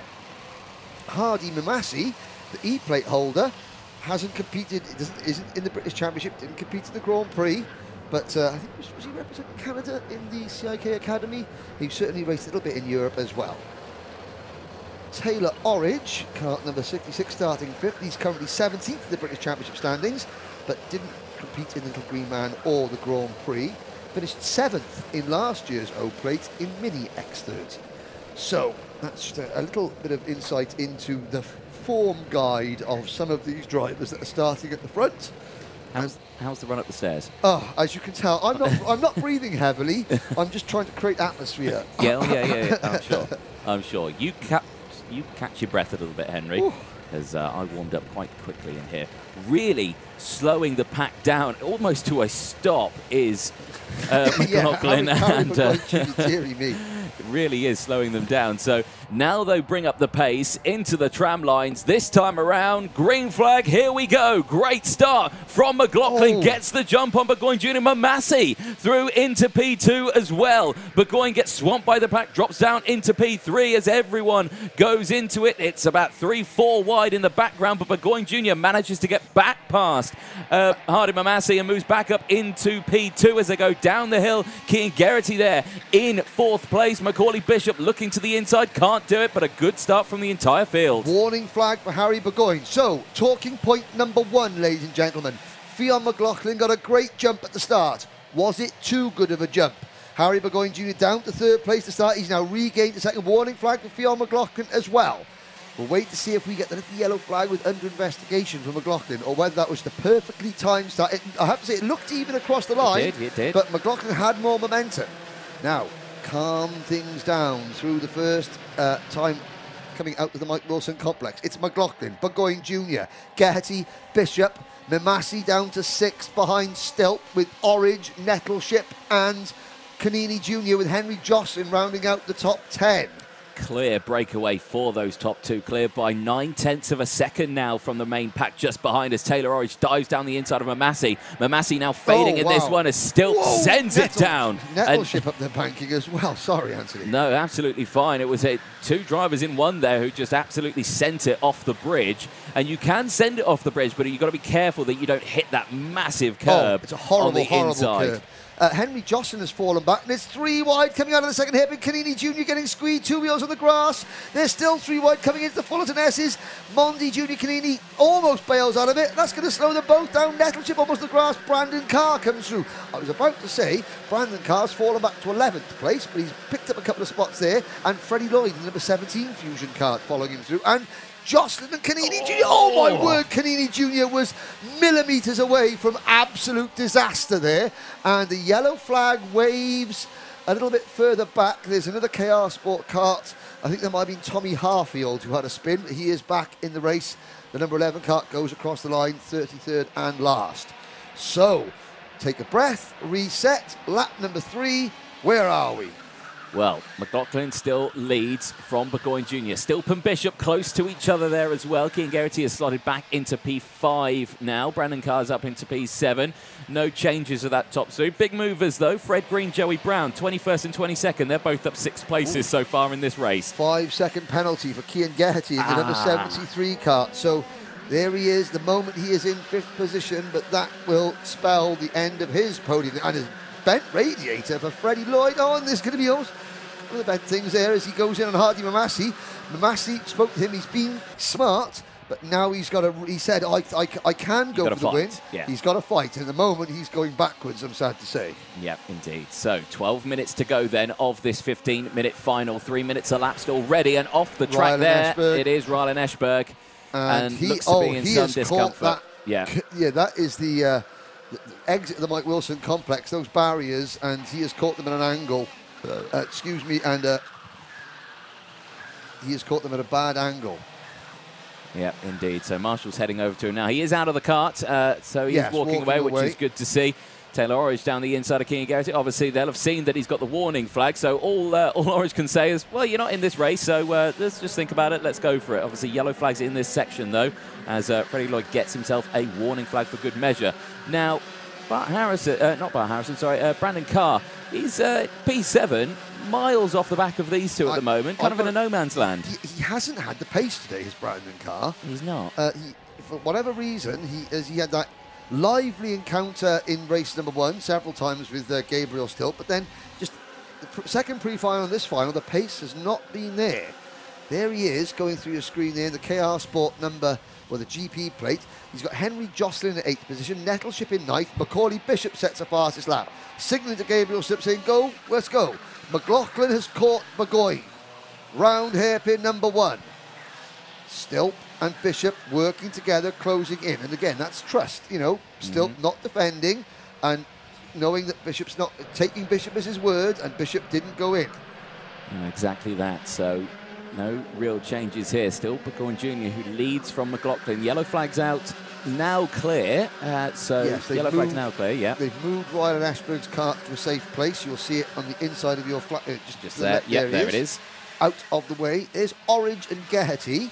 And that is broken away now, haven't they? Yeah, that's 5th and 6th. Carr still on his own in 7th, but Stilp is going to catch them. So anyone of 4 at the moment. 10 minutes to go. Burgoyne for the Mick Barrett Racing Team, McLaughlin for Fusion Motorsport, Stilp for the Crot Promotions Team, Bishop for Dan Holland Racing. Yes, indeed. Let's find out. And Motorsport Magpie brings up an excellent point on this one. Stilp and Bishop reminds me of the opening Wilton Mill Kart Club round of this season. And I have to say, it was an absolute belter between those two in the final. So down the inside, McLaughlin gets that move done. Stilp follows as well. So now Burgoyne Junior down into P3, and Stilp goes for the race lead under braking, absolutely sideways, but McLaughlin closes the door and says, absolutely not. You are not having that move just yet. Now, we've got 3 different OTK products. We've got McLaughlin on a Cosmic, we've got Burgoyne Junior on a Gillard, and we've got Bishop on the Lando Norris kart. Stilp is on the Mad Croc chassis, which is not it's a separate, separate entity all by itself.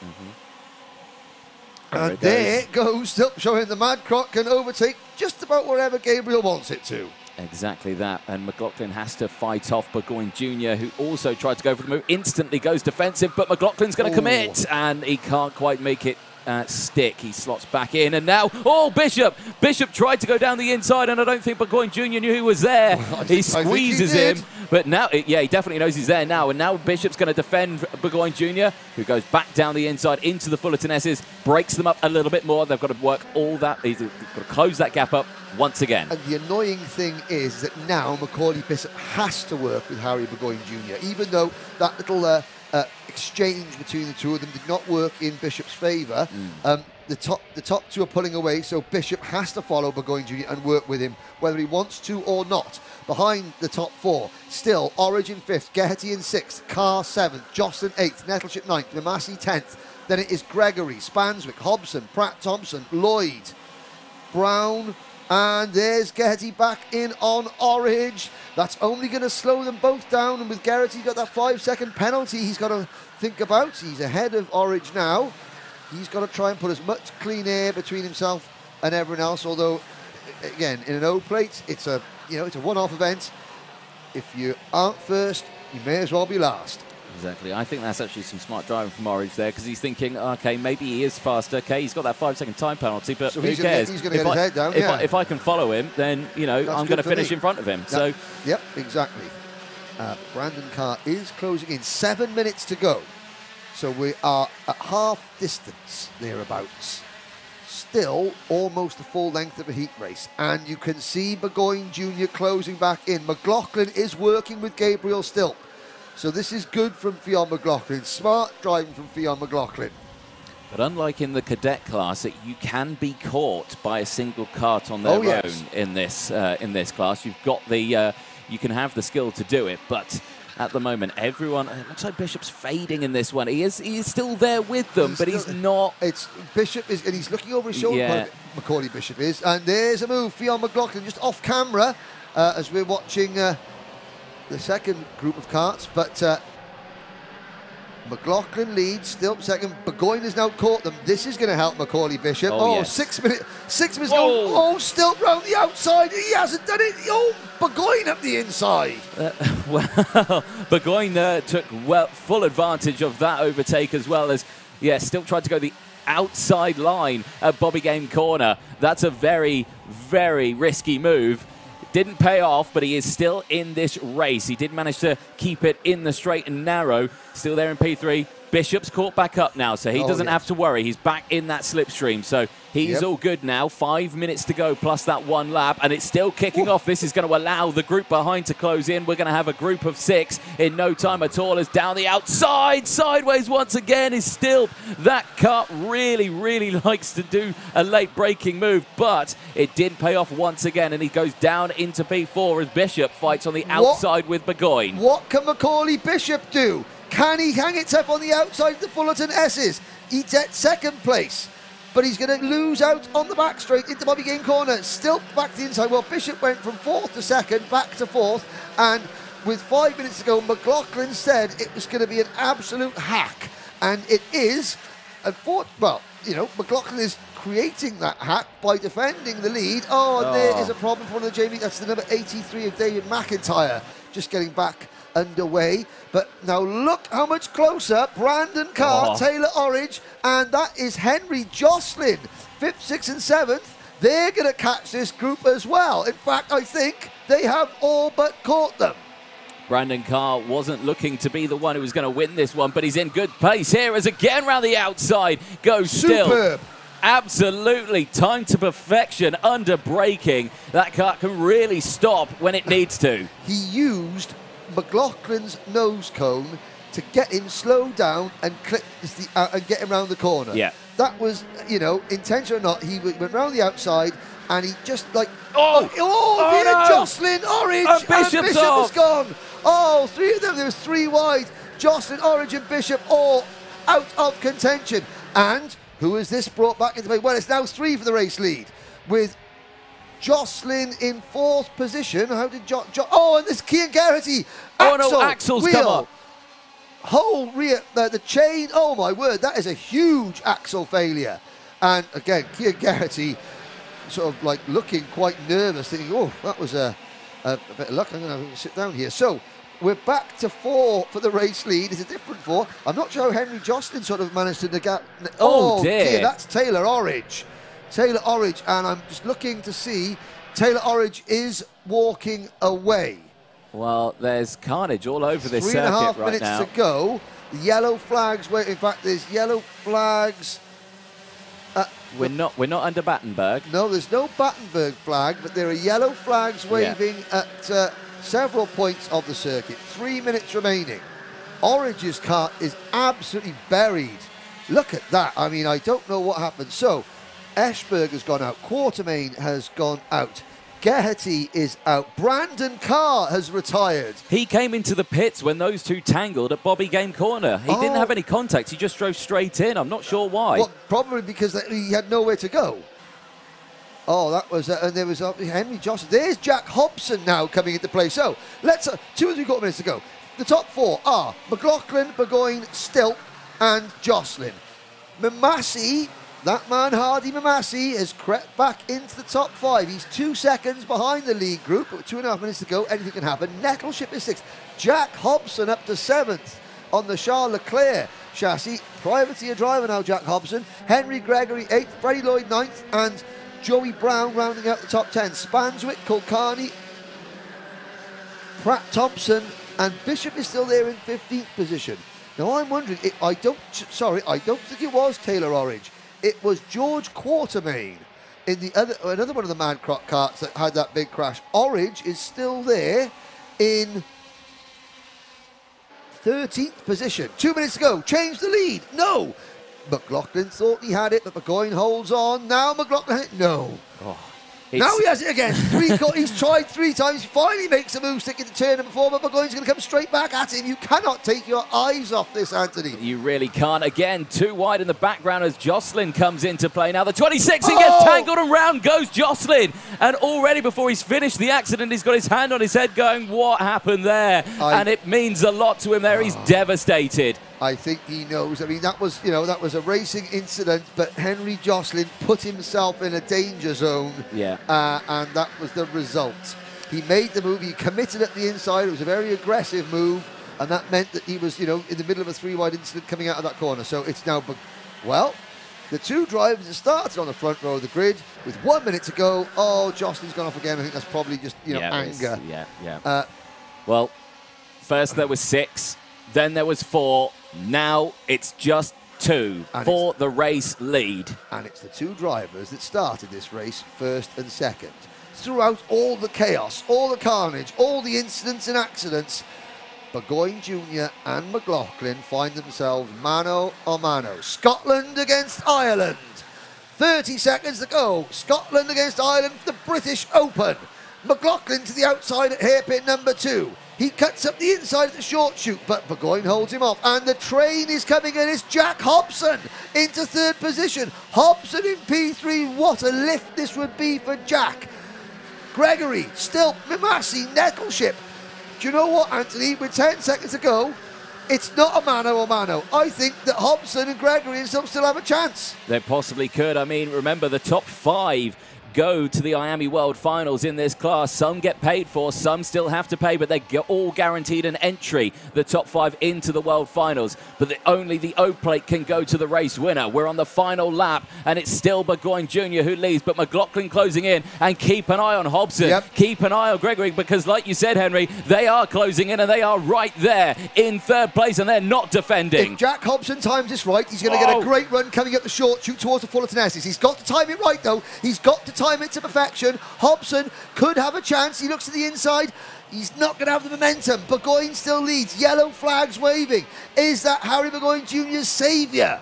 It could very well be, because there's not going to be an opportunity through here. I think the yellow's clear as they exit out of Bobby Game and into the Mike Wilson complex. So now they could go for a move into this section, and still does go for the move on Gregory, but can't get that move done. It's single file all the way throughout this top 5 carts. And as they exit out of the final corner, the OP is going to go to Burgoyne Jr. across the line from McLaughlin, whose body language says it all. But Hobson finishes in P3 from Gregory, and Massey, who finishes in 5th place, gets that last entry into the IAME World Finals. Harry Burgoyne Jr., Mick Barrett Racing take the O-Plate in Junior X30 in an absolute cracker of a race. Fionn McLaughlin, you have to feel for Fionn McLaughlin. He did everything he possibly could. Potentially, did he defend a little bit too early during the middle portion of the race? Who knows? But, only he will know that. But he did everything he could. It was just yellow flags on the last lap, again, because of the amount of incidents. You've got carts off the side of the circuit. So, obviously, the safety was the main concern there, and quite rightly so. But that sort of stopped McLaughlin from making any last corner lunges. And even though he was right on Burgoyne's rear bumper, Fionn McLaughlin is not the type of driver that would have just gone for half a move just to take the win and risk taking himself out. But there is Harry Burgoyne Jr. Again, Brandon Carr gives him his congratulations. Harry is not normally the most emotional character, but he is more than happy with that. Family from a short oval stock car racing roots there. Fionn McLaughlin,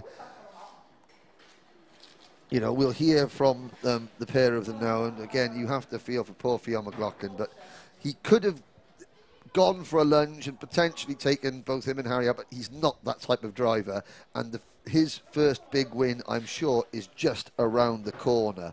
But Jack Hobson, can't see Jack at the moment. That is a fantastic result for Jack. I just saw his dad in the grandstand, and I'm sure his dad will be very, very pleased with that, running as a privateer.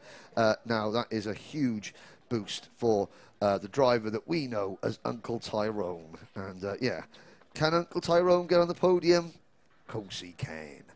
Henry Gregory, what a result from Henry Gregory, from 20th on the grid to 4th. Hardy Massey, the E-plate holder, finishes P5.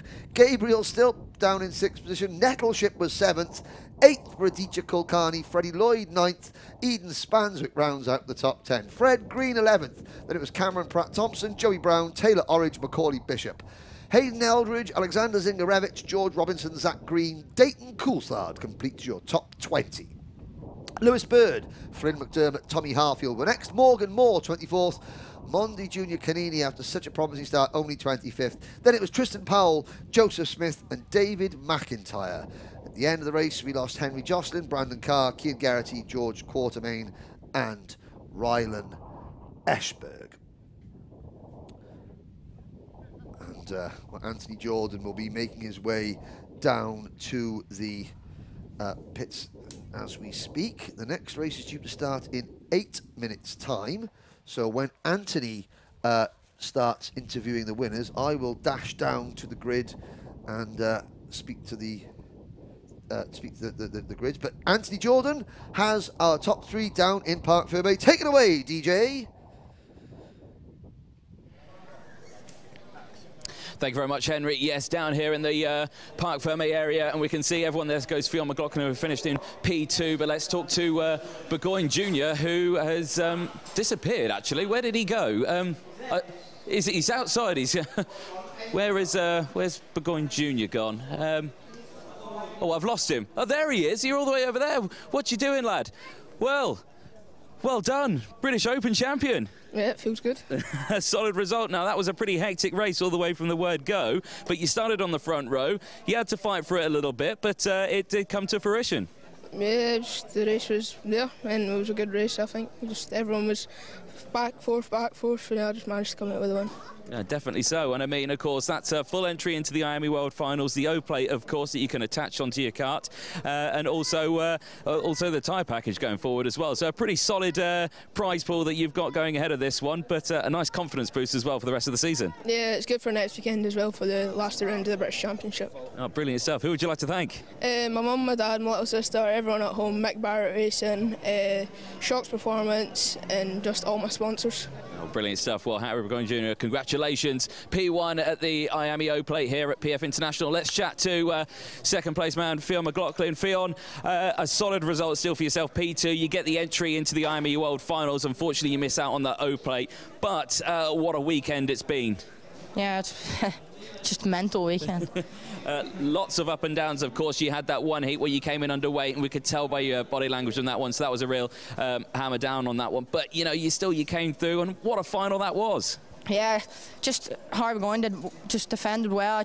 I led most of the race, defended. It was just switching and switching around. It was just a good race. It was enjoyable. So solid to watch, solid to commentate on as well. So, and I'm sure absolutely brilliant to race on. A fantastic result still, P2. Who would you like to thank?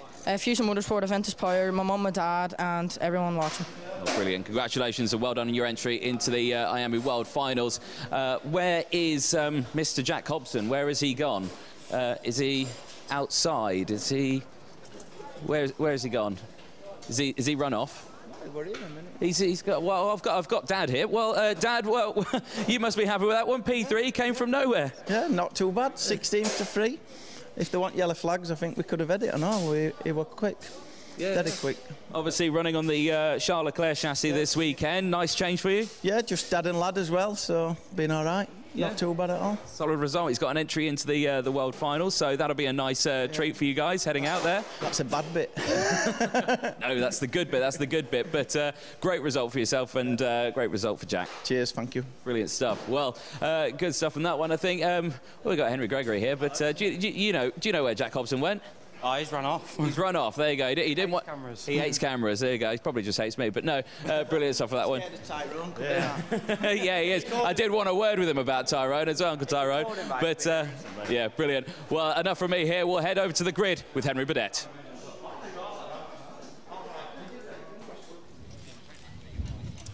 Thank you, Anthony. Welcome to the starting grid for Senior X30. To my left, on the outside of row number 1, the 6th seed, Caden McQueen. To my right, on pole position, privateer driver number 66, Reg Dewey. Reg, you know, you won a TKM O-plate, didn't you? Yeah. In your only time you raced a TKM. This has been a really tactical weekend, hasn't it? Yesterday, were you just saving tyres? I've had a bit of an emotional weekend and stressful, but... Well, a puncture this morning didn't help. Yeah, I've had, there's been obstacles in the way. Got through it all, and, yeah, I'm here somehow. Been playing it safe, so, yeah, let's see how it goes. Do you think you've got more life left in the rubber than some of your rivals? I mean, it's going to be a scrap. You could be the fastest on the track and you ain't going to win. Like, it's so unpredictable, the race, so... Well, good luck anyway, Reg Dewey. Mr. Excitement living up to his name after a quiet day yesterday. Now, starting alongside Reggie, Caden McQueen. Caden out in the X30 for one of the first times this year. Caden, again, yesterday you played it safe. Had a great win this morning, though. Have you got the tyres? Yeah, for sure. We've done a good job looking after them, so now it's all or nothing. All or nothing, good luck. But one driver is going to have a lot to say about this is the defending champion, Gus Lawrence. Gus, you're not going to give up that O-plate without one heck of a fight, are you? No, definitely not. It would be nice to try and retain it for another year. It's been a really up and down weekend. You've had your own incidents and have you? Yeah. Same question to those. Have you got the tyres? Because I think, are you thinking that some of your rivals have used up a little bit too much of that rubber? No, I believe it's fine, but we borderline had fastest lap in the race just happened, so I guess it's fast enough to win the race, isn't it? So it's just down to me and how the race plans out, and if it, see how it plans out, really. Okay, thank you very much, Gus Lawrence, starting from P4. Sam Shaw goes from P3. Let's speak to all the drivers in the top 4 of the grid. We won't die down there. Sam, premium karting. Yesterday, you and Louis Johnson-Cool had a great 1-2 finish, and you're lining at P3 here. What are your thoughts? Yeah, just managed to stay consistent throughout the heats. And then the first pre-final wasn't the best, but the second one was right. So in a good position for the final. Okay, very pensive and concentrated face there from Sam Shaw. Thank you very much. I think we got time for maybe 1 or 2 more drivers. Louis Johnson-Cool. Well, a win yesterday, Louis. That was good. Brilliant. It was first win in senior so far, so that was great. Okay, well, I'll leave you to eat. We've got 1 minute to go. You can go and prep yourself, but good luck, Louis Johnson-Cool. So, less than a minute to go. Senior X30, 27 drivers, 15 minutes of action. It's a junior race, so anything to go by. This is going to be spectacular. Anthony, back to you.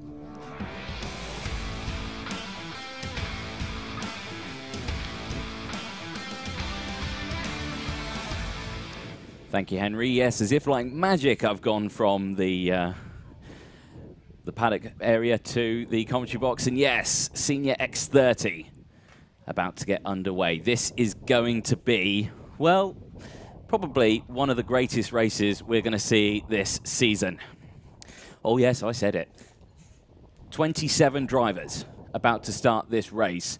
It has been a minefield of drivers looking after their tyres. It's been a minefield of drivers thinking of the position they want to start in this race. Green flag goes up. Let's have a look then at the starting order for Senior X30. Reggie Dewey and Caden McQueen go from row 1. Sam Shaw and Gus Lawrence round out row number 2. And there's a kart that stopped at the back of the grid. Not sure who that is. Louis Johnson-Cool and Harry Patton, they'll go from row 3. Callie Atkins and Harvey Ryby go from row 4. Thomas Fleming and Aaron Brown start from row 5. Marcus Littlewood and JP Slater round out row number 6. Alessandro Serenetti and Lucas Ellingham go from row 7. Aaron Walker and Lewis Mackey go from row 8. Derek Morgan and Sam Heading go from row 9. Harry Torpy and Thomas Pryor, they round out the top 20 on row 10. Reese Newburn and Michael Rapsey go from row 11. Christopher Bingham and Ty Stansfield go from row 12. Stephanie Herbaker and Stephen DeKaiser go from row 13. Sam Lewis rounds out the field at the back. This time around, I'm out of breath, Henry. Well, I was going to say, they're certainly getting our step count in today. Obviously, I was getting down the grid there. I imagine Harry Burgoyne very happy. Yes. Fionn McLaughlin less so, and Jack Hobson overjoyed. Well, he ran off. Oh, did he? I didn't even get to speak to him. Oh, where's he going? Did you see his dad? Yeah, I saw his dad. I spoke to his dad. There we are. Okay. Well, that was one race. This is the next one. Senior X30, pole position Reggie Dewey. Again, a former Junior TKM O-Plate champion. Only did one event in Junior TKM, won the British Open. That's not bad going. That's not bad going. Can you do the same here? Well, let's see. It's going to be a bun fight. Into the tram lines, lights out, off and racing. Great start from McQueen, covers off that attack from Dewey straight away. Gus Lawrence holds it on the outside. One cut is Ellingham on the grass. And a little bit of jostling in the background, but everyone through the tunnel section fine. Up the banking they go, and Caden McQueen under pressure from Reggie Dewey there, who tried to go down the inside and keep an eye on it because you got Mr. Excitement and Mr. Consistency. Ellingham again, and up the banking goes two drivers, yeah. That is Harry Torpy, I believe, and Aaron Brown. Sorry, Anthony. No, absolutely fine. There we go. You can see Sam Shaw gesticulating wildly. Where is Reggie Dewey? Where's Reggie Dewey gone? Caden McQueen's got a huge lead. Lawrence says, he's slow. Reggie Dewey has got a right front puncture. I'm looking at the right front tyre on that car and it looks down. Oh, what bitter disappointment for Reggie Dewey. Oh. There he is on your screens. Oh dear. And there's Marcus Littlewood off. And is that Sam Heading? It is Sam Heading in the number 7 car. Oh, so we've got 3 potential winners out on the opening lap. Well, we said it was going to be exciting. I didn't expect we were going to see this, and there comes Reggie Dewey. If you look at that right front Oh, yeah, tyre, that's stone cold flat. That is a bead has come out and just... well, we can't talk about who we haven't got. Who have we got? We've got Caden McQueen, Gus Lawrence, and then we've got Harry Platten up to 4th place. Sam Shaw runs 3rd, Platten 4th, Louis Johnson Cool is 5th, and that is the number 71 cut of Harvey Ryby. Harvey Ryby, haven't really mentioned him much this weekend. Suddenly, when it matters most, he pops up into 6th position. Lewis Mackey's at the 7th. Aaron Brown is 8th in kart number 146. Then it is Thomas Fleming, Alessandro Serenetti, Kalai Atkins, JP Slater is next. There are no words. There are no words, and you just got to feel for, for Reggie, his dad Dave, and Belinda's here as well, whole family is here, and there's a change of lead. Well, Gus Lawrence, he is not going to give up this one without a fight. We didn't think he was going to be one to be at the sharp end in this final.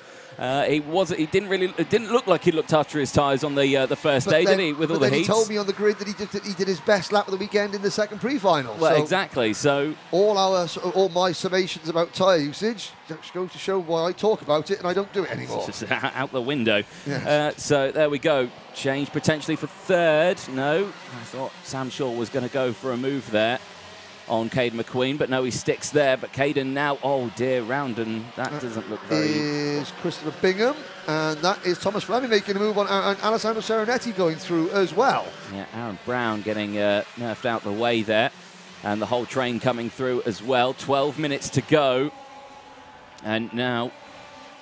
Let's have a replay of what happened at the start then, because a lot happened, didn't it, Henry? Straight away, Caden McQueen, brilliant start off the line, and Dewey as well held on to 2nd place. Ellingham, who went off as well. Let's have a look. You can see, no, Dewey is 2nd place here.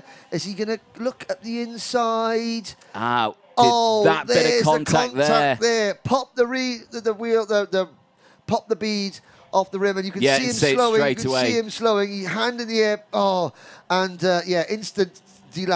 Instant loss of air in his tyre, and that is just so unfortunate because you see that happen. You see little bits of contact made all the time, and it probably happens 100 times a race up and down the field, and hardly ever you see a puncture as a result of it. It just happens that one time. Yeah. At one time. Meanwhile, Gus Lawrence is trying to escape. He is indeed. Last year's O-Plate looking like he's going to hold this one this year around, but there's still a long way to go, ladies and gentlemen. 11 minutes plus 1 lap still as Harry Platten goes for 2nd place, gets down the inside, gets past Caden McQueen, and Platten is definitely a driver who can bring it to Gus Lawrence. Yep, so we've lost Ty Stansfield, we've lost Sam Heading, Lucas Ellingham, Reggie Dewey and Marcus Littlewood. Well, there's 4 potential winners out of the race. 22 drivers still running.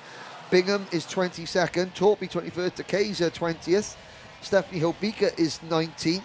Looking at the order, Sam Lewis has made a good start. He's up into 16th position. Michael Rapsey up to 15th. Aaron Walker has only gained 1 place. He's 14th. Now, I was expecting Walker to come through the pack.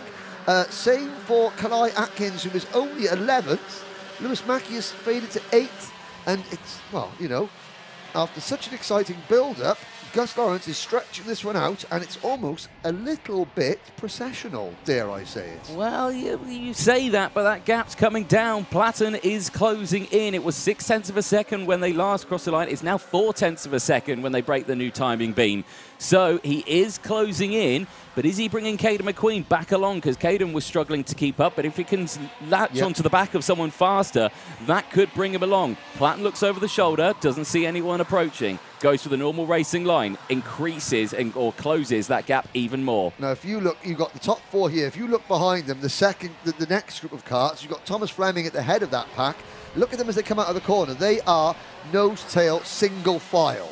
So the 5th, 6th, 7th on back, there is the group. Now, they were nose-tail, single file. And they're saying, pointing and saying, no, go, go, go, let's work together. Harvey Ryby pulls out alongside, and Sam Shaw doesn't listen. Sam Shaw doesn't listen. So Louis Johnson Cool is there in 4th position. I thought it was Sam Shaw, but it's the 61 of Louis Johnson Cool, the driver from Fleet. in 4th position. But this group of karts here, they have all still got their eyes on the prize. 9 minutes to go, they all still believe they can win this race. Aaron Walker now joins the back of this group, and he starts picking them off one by one. So this is 5th, well, this is the top 4. Behind them, you've got 5th place down to 13th, all in a row. Yeah, indeed. And that gap ever closing. And you know what? Platten's bringing the 2 behind with him. He is bringing McQueen. He is bringing Johnson Cool along to play. So, Louis Johnson Cool. Go on. 22nd in this event last year. Yep. 12th currently in the British Championship. Yep. 32nd in the Grand Prix. And 17th in the Little Green Man Championship this year. Currently P4 in the O-Plate. Exactly. What a weekend for that driver, Louis Johnson Cool.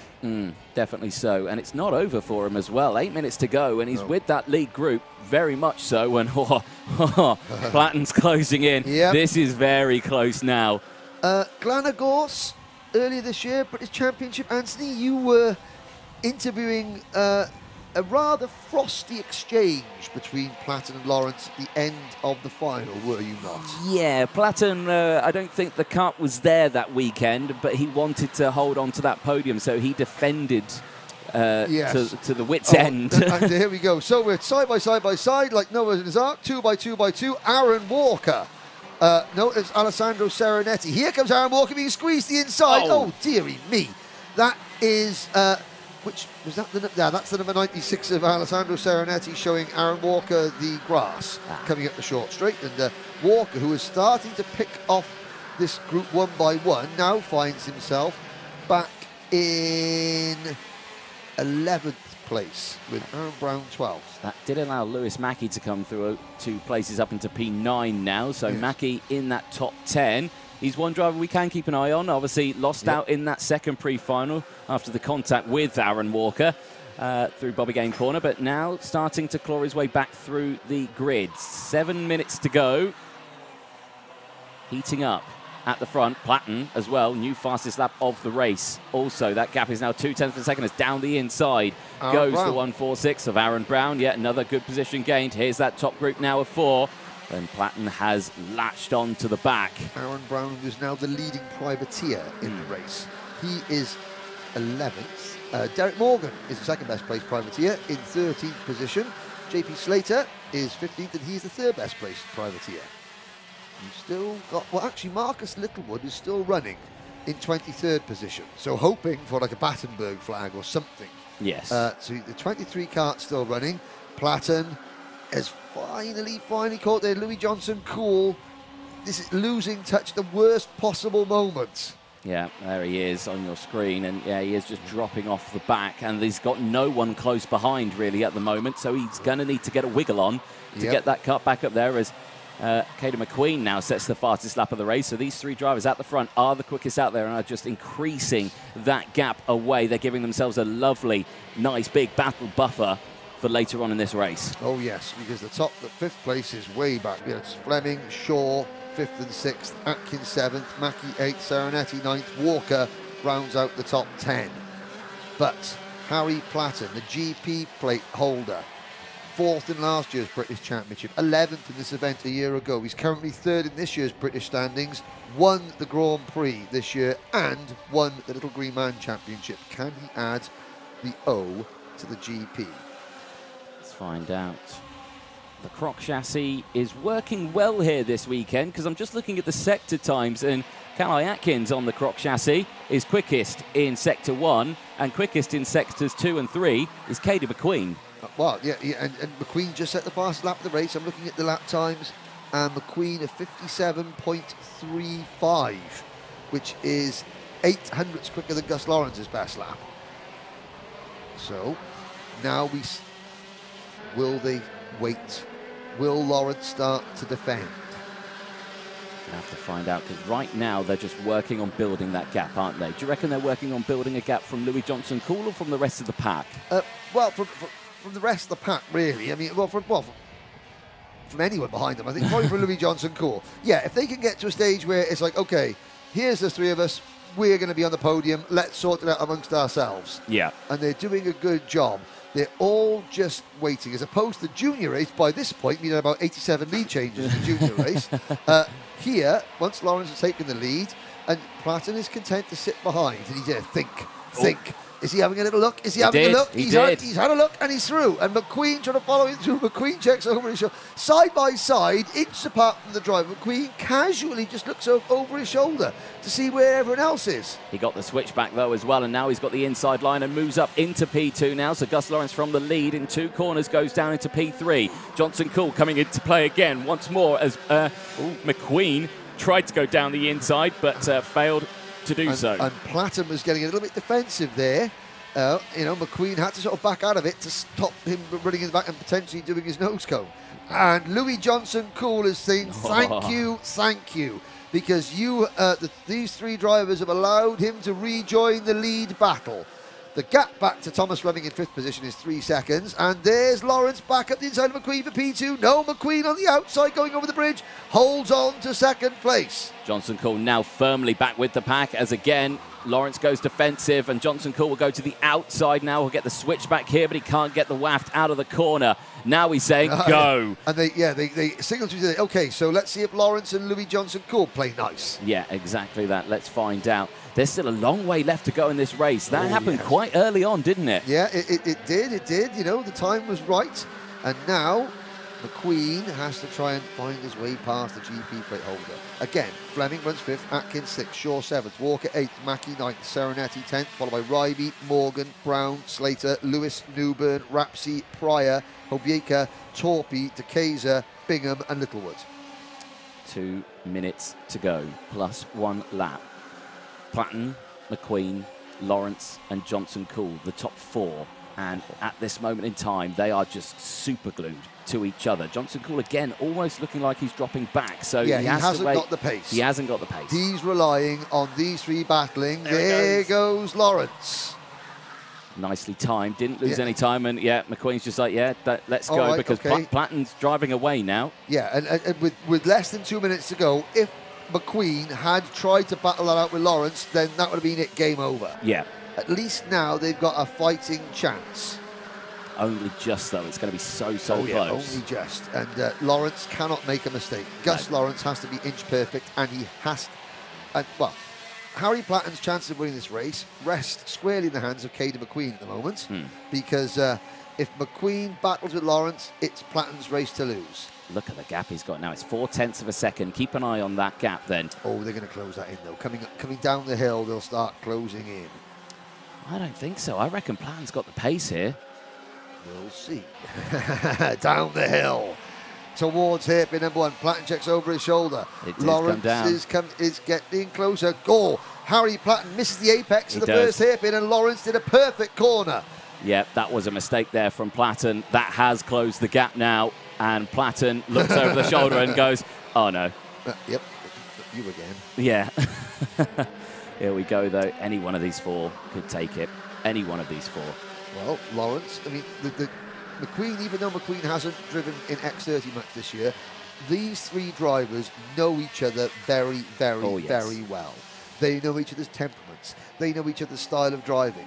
They can almost predict what they're going to do, what kind of, are they going to, how they're going to defend, whether I can trust them. Now Platten has to defend. 20 seconds to go. It's going to be white line fever from here on in for Harry Platten, because Lawrence and McQueen and Johnson Cool are there. Lawrence with the fastest lap of the race. He's got the momentum, and now he's looking for the move. He looks to the inside, but Platten closes the door very early on. And now, here comes Caden McQueen alongside Lawrence. He'll have the outside line here. Watch for the switchback as they go through hairpin 2. He does get the momentum to go alongside. Louis Johnson Cool's now back in the fray, but Caden McQueen down the inside of the S's gets the move done before they even meet the apex. Clock strike 0. Next time round, it's the last lap. Can McQueen dive up the inside coming into the Mike Wilson complex? No, he can't.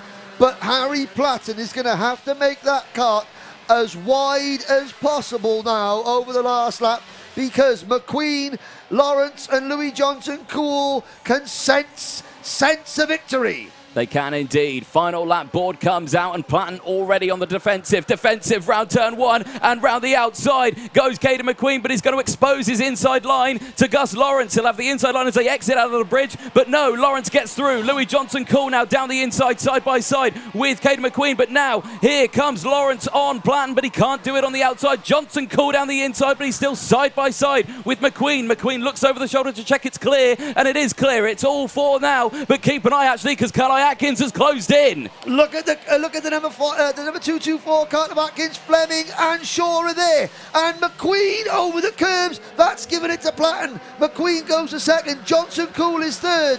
It's going to be Harry Platten. The GP plate adds the British Open title. 1 corner to go, and it is liftoff for Air Force One. Harry Platten. McQueen takes second. Johnson Cool on the podium for premium karting in 3rd position. Oh, Gus Lawrence, he didn't give up without a fight, did Gus Lawrence, but his title, his O-plate defence ends in P4. 5th across the line, Kalai Atkins, and after the top 4 were so far in front,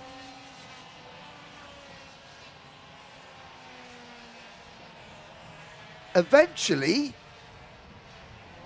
the top 10 finished less than 4 seconds apart. There's Louis Johnson. Oh, he's got a problem with the slowing down lap. Yes, he does, and that's not very good. Louis Johnson Cool trying to get that kart back to Parc Ferme. So, again, Platten, McQueen, Johnson Cool, Lawrence, Atkins, Fleming, Shaw, Walker, Mackey, Derek Morgan rounds out the top 10. Aaron Brown comes home 11th, followed by Harvey Ryby, J.P. Slater, Sam Lewis, Reese Newburn, Michael Rapsey, Thomas Pryor, Harry Torpy, Stephanie Hobieka, and Stephen DeKaiser rounds out the top 20. We hope that Stephen enjoyed his first karting weekend in the UK, the Californian driver. Marcus Littlewood finishing 21st, Chris Bingham 22nd. We lost Alessandro Serenetti 4 laps from home, and sadly on the opening lap, Reggie Dewey, Lucas Ellingham, Sam Heading and Ty Stanfield. But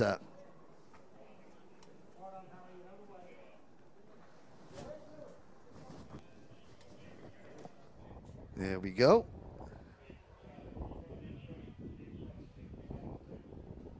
Across the Way Bridge, and we can take a breather. Anthony Jordan has shot down to Parc Ferme to grab a word with the top 3 drivers, and it's going to be, oh yes, wonder what Harry Platten will have to say. Again, not really a contender for much of the weekend, you know, up and down weekend, and then when it matters most, saved enough of his tyres to hold off and defend. Magnificent defence, has to be said, in the last couple of laps. Caden McQueen, well, he went for that move for second, going into the Fullerton S's on the last lap, and that sealed second place, but also sealed the win for Harry Platten. And Anthony Jordan is down in the pits chatting to our race winner and new O-Plate champion. Oh, lovely. Thank you very much, Henry. Yes, down in the Parc Ferme area, Harry Platten. It was a GP plate at Kart Masters. It's now an O plate in the IAME O plate. Congratulations. Yeah, thank you. A little bit lost for words, to be honest, because as much as yesterday was a really good day, this morning was a bit of a struggle. But obviously just sort of threw in a half-decent move and then just had to do everything I had to do to win the race. I mean, it was a fantastic final. I mean, you had to catch up to the back of Gus Lawrence. We were thinking you were taking 10th by 10th out of that lead and managed to get it done. You had Caden McQueen for company, had Louis Johnson Cool for company as well. So that wasn't an easy final to win. No, not at all. And to be honest, fair play to all of them, because they've all kept me honest really, really well this weekend. And Gus was really fast in that final, but I had to sort of throw in the move that I did, because otherwise I weren't really close enough to go in. So, but I just want to say a massive thanks to the team, Grice Engines, my family, mechanic, everyone. They've done a fantastic job. Yeah, brilliant stuff. I mean, the biggest question you've got now is, what do you run? Do you run the GP plate or do you run the O plate? Find out next week. Choices. Congratulations, Harry Platten, winner of the O plate. Let's chat to Caden McQueen. I can see his dad in here. There is Caden. Caden. Right, okay. So leave yours as it is. Just want this one. Okay, interesting. Right, Caden, second place. What a final that was. That looked like some serious hard work. Yeah, I mean, you know, early on I was just trying to, at the first lap I did try break away, but the kart weren't quite switched on at the time. But then I dropped back to third. I was just trying to save the tyre as much as I can for the late bit of the racing. Pushed, caught them, and then unfortunately I made a little bit of contact with Gus, as you can see from the rear bumper, which dropped me back again, so it made it a little bit difficult. But yeah, we come back through. Last lap was a bit close, but yeah, no, it was good. Overall good.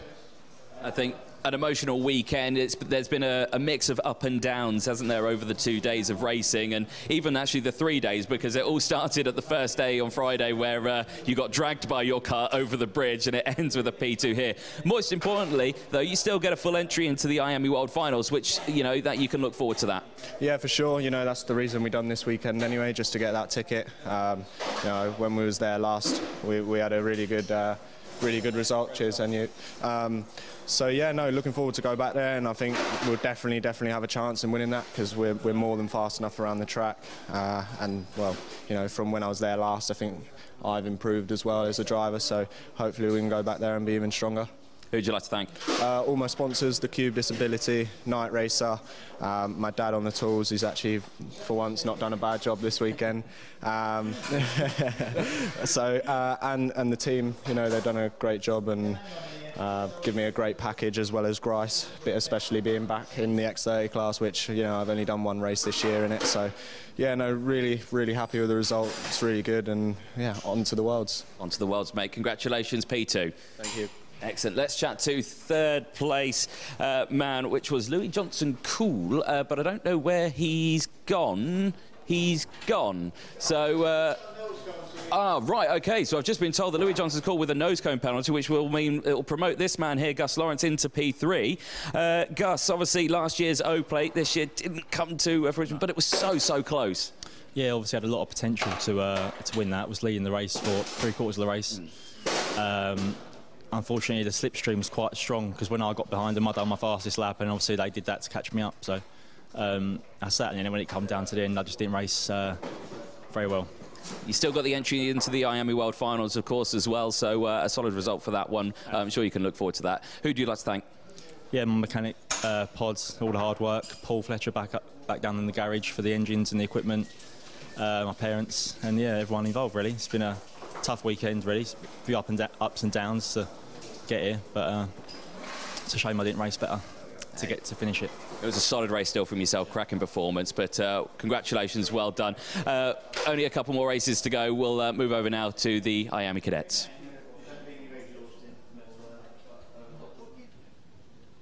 Thank you, Anthony. The third and final race that we're going to award the O-plate for, it's IAME Cadet. It's the penultimate race of the day. We've got 26 drivers coming out. Now, we've just seen one British Open title defence fall ever so short. Let's see if another defence will be a little bit more successful. Let's speak to George Eggert. George, well, pole position, young man. You've got one in the bag. Can you do it again? Yeah, hoping obviously from... Oh, sorry, we'll allow Jake to get your cart down. I mean, you've got a fantastic team behind you. Now, I noticed that your whole family they're watching as well. So what have you got to say to them? Thanks for coming and watching. Well, that's okay. Hopefully, it's going to be a lucky charm as well. So good luck. Now, of course, a whole host of Fusion and Orivarola motorsport drivers around George. Jesse Phillips currently leading the British Championship, starting on the outside of row number 1. Jesse, this is going to be a real tactical battle, isn't it?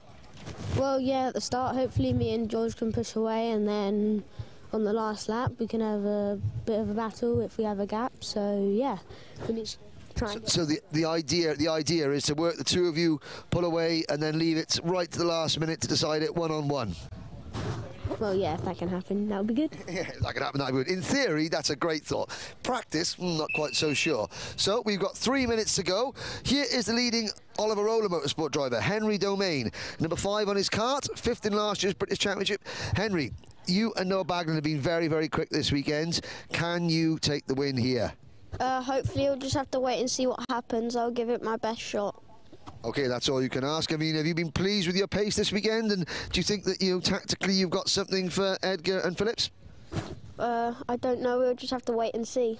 Just have to wait and see. There we go, Henry Domain. Now, there's one other driver that I do want to speak to, and he's just saying, now look for sportsmanship there. There's Noah Baglin, wishing Blair Smith good luck and wishing, obviously, Kanish Grau good luck. He's going to get his crash helmet on, so we'll let him do that. But, I mean, of all the drivers in this class this weekend, Noah has been, you know, really, really exciting to watch, really entertaining.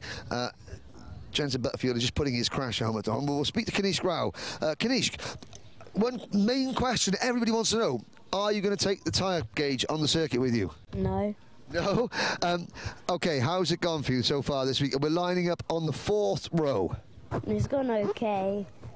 In the heats, I lost quite a few places, but then gained them back up.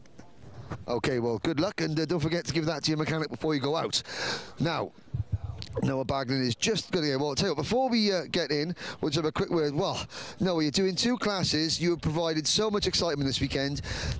That first win, that first major win, is it going to come this afternoon? I hope so, and if it does, it'll be my first win of the season. I just want to get away.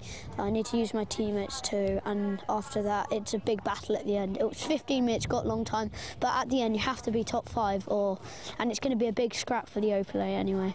It will indeed. Very well done. We'll let you get in. We've got a minute to go. In fact, on the starting gantry, there's going to be a whistle being blown. We're going to have to clear the grid. Anthony, over to you. IAME Cadet British Open O-Plate Final coming right up.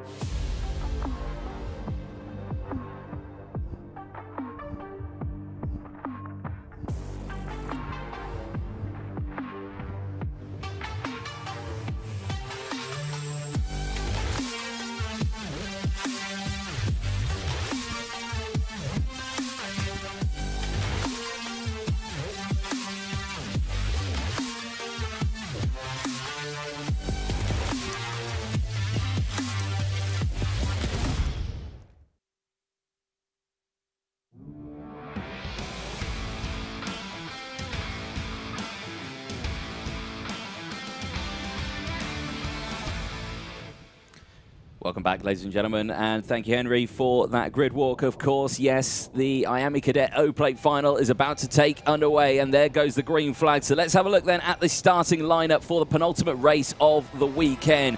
George Edgar starts on pole position. He's got Jesse Phillips, his teammate, alongside, but just behind him, he's got the number 5 seed of Henry Domain and the number 9 seed of Kip Bolofsky starting on row 2. Riley Cranham, the GP plate from Kartmasters, starts behind them on row 3 with Blair Smith alongside. Kanish Grau and Noah Baglin, the man we've been watching all weekend, starts on row 4. Ethan Woodward and Aaron Richardson go from row 5, rounding out the top 10, with Jensen Graham and Harley Musk rounding out row 6.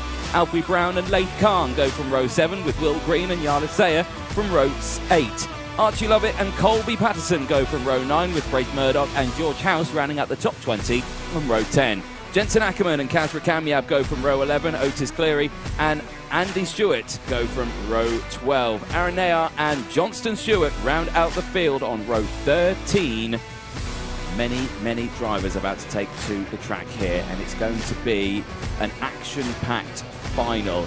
I have to say, the pre-finals today have been, well, they've been exciting, but I think they've been a little bit more subdued from the heat races that we saw yesterday. Henry joins me back in the commentary box. Not breathing heavily, might I add. No, I'm not breathing heavily either, because I decided to walk back this time. Very wise. So here we go then.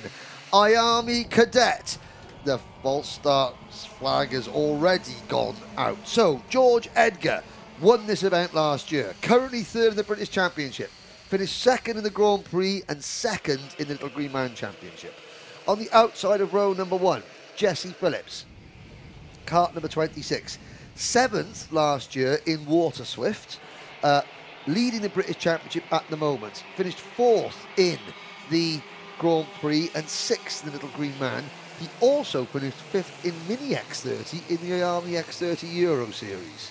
Henry Domain starting 3rd, only 22nd in this event a year ago, but he's currently 5th in the British Championship, and he finished 5th in the Little Green Man and finished 4th in this year's Mini X30 Euro Series. And on the outside of the front, the second row of the grid, Kit Bolofsky, third in this event a year ago, currently fourth in the British Championship, and one little green man this year. So all four of the leading two rows have had excellent years so far. Who can, well, there's this and there's the British Championship to decide who can not put the exclamation point on the year, but maybe just start penciling it in. Let's find out then.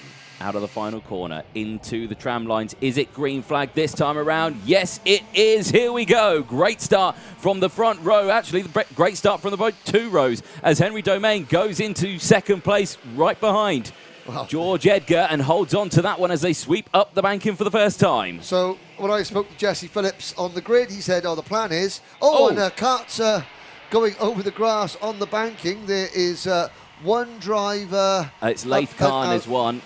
Yes, and there's a cart halfway up the banking. The marshals are there.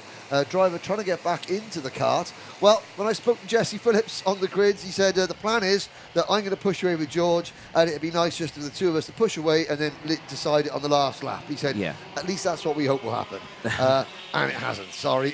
I said in theory it sounds good, but you know, these cadet races, it never happens just like that. And it's Edgar who leads. Phillips is down to fourth place. And we've had a spin for, I believe that was Arjen Nayar. Yes. Going for a spin. But we're going to complete lap number one. It is Edgar, Bolofsky, Domain, Phillips, and then Baglin, I believe, in fifth position. Cranham is sixth. Blair Smith is seventh. Ethan Woodward is eighth. Jensen Graham is ninth. Will Green up to 10th. Then it's Kanish Rao, Harley Musk, Archie Lovett, and privateer number 94, Alfie Brown in 14th place. Braith Murdoch rounds out the top 15. Yes, indeed. So a relatively tame start then from the IAME Cadets. Yes. Slotting in. Well, if it's been a chess match all weekend, if it was a series, this is game 7. This is the decider. To you know, American sports players, always the best of 7 series. This is game 7. This is where you put your money on. It's now or never. We will see alliances formed and alliances broken. It will like be a motorsport version of Game of Thrones, this will. It will be. So here we go. Fusion 1, 2, 3 for the time being. You've got the two ORM carts as well there in 4th and 5th place. And they were going to they're going to have to make. Oh, and Kit Bolofsky thinking about a move. Now, Jesse Phillips might get half his wish because Phillips saying, right, well, I want to try and push away with my teammates. He's got 2 teammates in front of him. Will Jesse Phillips push? But, of course, Henry Domain, he's not going to let that happen. So, the Oliver Rowland Motorsport drivers are going to have to play spoiler here as much as they can because to prevent this happening.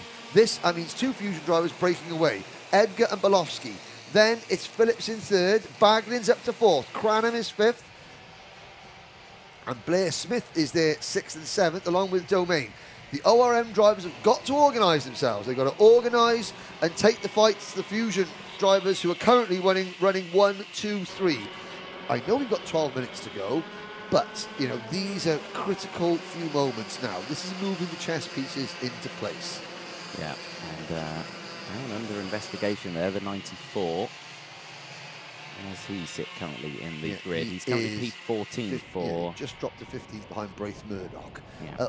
Laith Khan has retired. Yeah, sadly. That was at the banking. That was on the banking, but so he's okay and out of the cart. So we've got 25 drivers still running and defending for 3rd place. Jesse Phillips getting defensive, and this is allowing Edgar and Bolofsky to pull away. And who is that has gone round the outside into P3? One of the RM carts.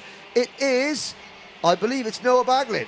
I think you could be right there. Yep, the 63 swoops into shot here down the hill in towards hairpin 1. Blair Smith having a good run. And cart number 15 as well. Yes, indeed. Bumping and barging there as they exit out of hairpin 1, and back down the inside goes Kanish Rao, I have to say, coming through. So quite a few ORM carts now coming into this top section of the field, and even one of the Jamie Green carts, and that is that's Will Green. Yep. The wild card in 11th position. So, let's look. Of the top 11, we have got 1, 2, 3, 4, 5, 6 Fusion karts, 4 Oliver Rowland Motorsport karts, and the Lone Warrior from Jamie Green Racing. And they're all trying to catch these two drivers, Edgar and Belowski, working brilliantly in tandem. I mean, this is fun. It's not great in terms of excitement for us, but it's superb in terms of racecraft and cadet IAME racing. I think in terms of excitement for us, I think it still could be for excitement for us. Only because Edgar and Belowski are the two Fusion drivers who are incredibly quick, but I think they're the two Fusion drivers who will always like to go for that move. Yes, yeah. I mean, Kit Belowski, you'll be listening to Alex T. Yeah. And again, George Edgar will be listening to Jake Walker, their mechanics. They will use their head. They're both two very intelligent drivers. In the last 12 months or so, Edgar has become a lot more aggressive, which he needed to, because last year he was fast, but then when it came down to the elbows out, nitty gritty, he was more often than not be on the losing side. So he's worked on his aggression, controlled aggression. Aggression's never been a problem for Kit Belowski. It's tempering that aggression and using that and his intelligence and his raw speed to create a package. And that package, Belowski, Fusion, Alex T, they've won more rounds in the British Championship the last 12 months than anybody else. Yes, Belowski once again with the fastest lap of the race, a 106.660, increasing that gap 1.3 seconds now to the second group behind. Baglin not leading that group now. That's changed once more. Well, with Noah Baglin, it's taken him all year. He's had one podium in the British Championship as Noah Baglin, but now we've got a double header at the British Championship next weekend. And is that a change for? No. But again, this is Noah Baglin announcing his arrival as a constant and threat to for victory. We've got Kanish Grau chasing Blair Smith. Blair Smith, haven't really spoken much about number 15 Blair Smith, the driver from Stonehouse in Scotland. He's running in 6th position. Now, Henry Domain has slipped back to 9th. And there's a Jensen Graham down to 10th. There's Jesse Phillips, and he's been pushed along by Henry Domain. So that's only 8th and 9th. And the gap, 1.5 seconds now. Baglin and Cranham have to work. They've got to up their game. They've got to do something. Maybe it requires a swap of positions, because at the moment, with Cranham pushing Baglin, that is not working. No, 1.6 seconds now is the gap between Baglin and Cranham to the top two as well.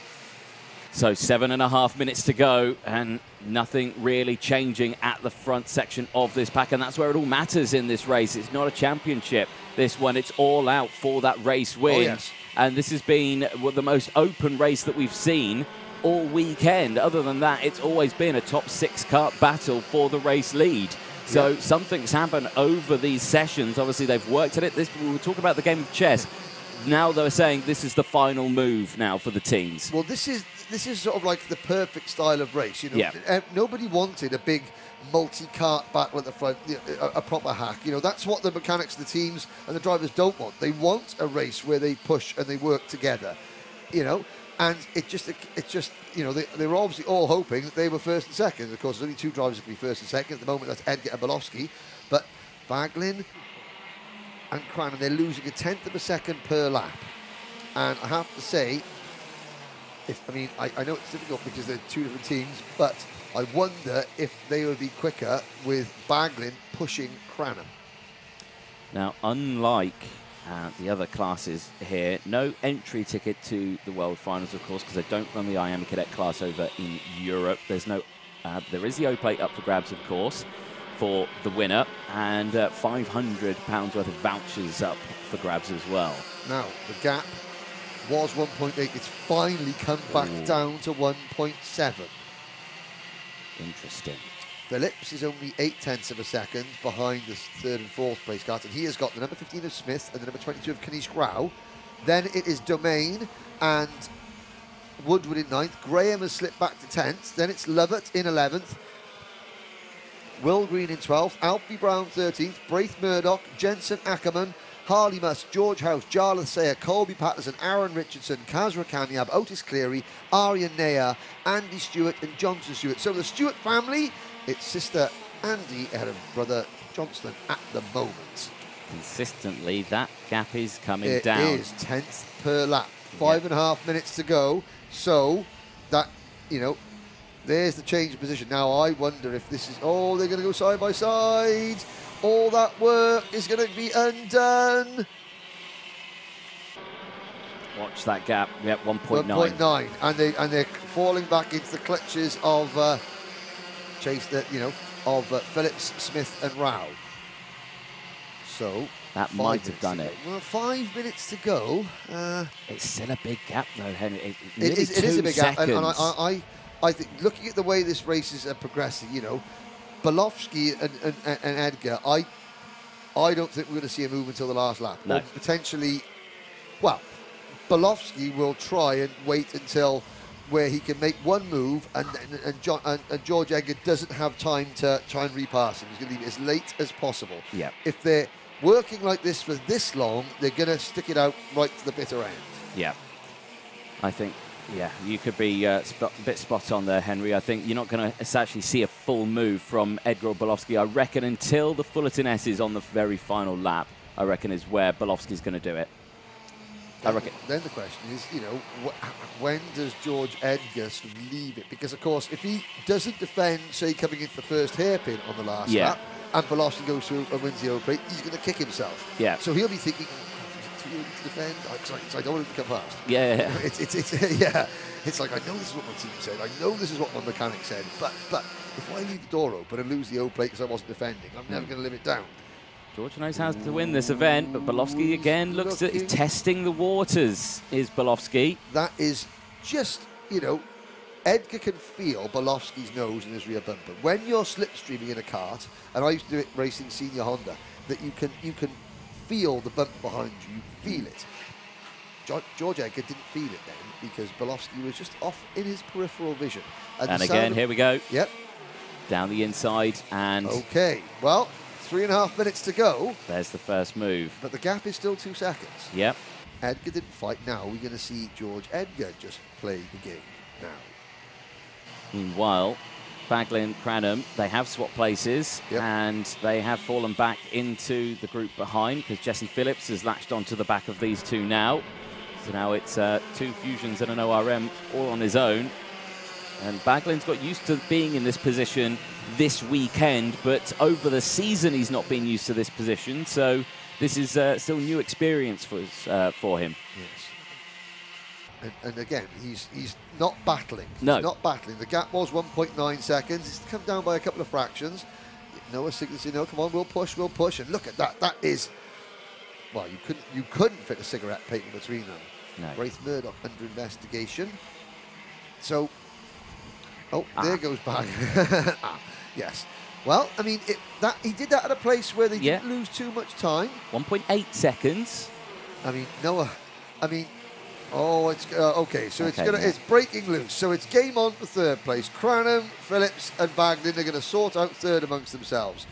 It's 2 minutes to go. Oh yeah, there we go. Watch the gap. It was 1.89. It's going to balloon to over 2 seconds very, very quickly indeed. 2, 4, 6, 7 drivers fighting over third position. Yeah, 2.4 seconds now. So there we go. This less than 2 minutes to go. Yeah, less than 2 minutes ago. This battle here now is for third place. Bolofsky and Edgar have managed to break away from the rest of this pack. And Cranham gets shuffled to the back of that group. So Cranham now down behind Ethan Woodward in 9th position. So it's still Bolofsky from Edgar. The Edgar family have a rich history with O-plates. Oh, we got a driver off on the banking, yellow flag waving under the bridge. And that is... No RM. I'm thinking that is Aaron Richardson. Is it one of the stewards? It could be. I think it's one of the stewards. We'll find out next hour. Possibly Otis Cleary. Well, we'll catch up with it. Here we go, 3 wide. All of a sudden, here come the ORM brigade. Baglin to third, stays third. Smith up to 4th. Rao to 5th. It's the number 19 car. Oh, that is Andy Stewart. So she was ahead of her brother, but failed to finish. So for the first time now, the ORM team on the attack. 50 seconds to go. They're 3.5 seconds behind, and Noah. You keep pointing there, but there's just not enough time. Well, I mean, 30 seconds to go, and still Belofsky and Edgar run line astern, nose to tail, not battling, not side by side. Remember, the only thing available for third place at the end of this one is that trophy. Yep. But it's a nice trophy. It is a very nice trophy. It's worth winning. But so we're looking at the battle for third position. We're looking at the ORM team, and just look how well they're working together now. They've already dropped Cranham and Woodward. But at the front, Belofsky still leads. Edgar hasn't made his move yet. The clock strikes 0 now. Edgar, I think, is in the better position out of the two of them here. He's waiting. You look at Belofsky's not even defending yet. No. We've got a lap and a half to go. It's a British Open Championship, and they know each other so well. Kit's gonna have to defend going into the banking the next time around. On the start of the last lap, Kit Belofsky will have to defend. Has to. Yeah. And I don't think Blair Smith now up into third position. Well, no, that's Baglin is back into third, so Blair Smith briefly took third position. So here we go then. Last lap board goes out. Number 9, Kit Belofsky, defending British Open champion George Edgar. Now the defence begins. Now it's the final reckoning.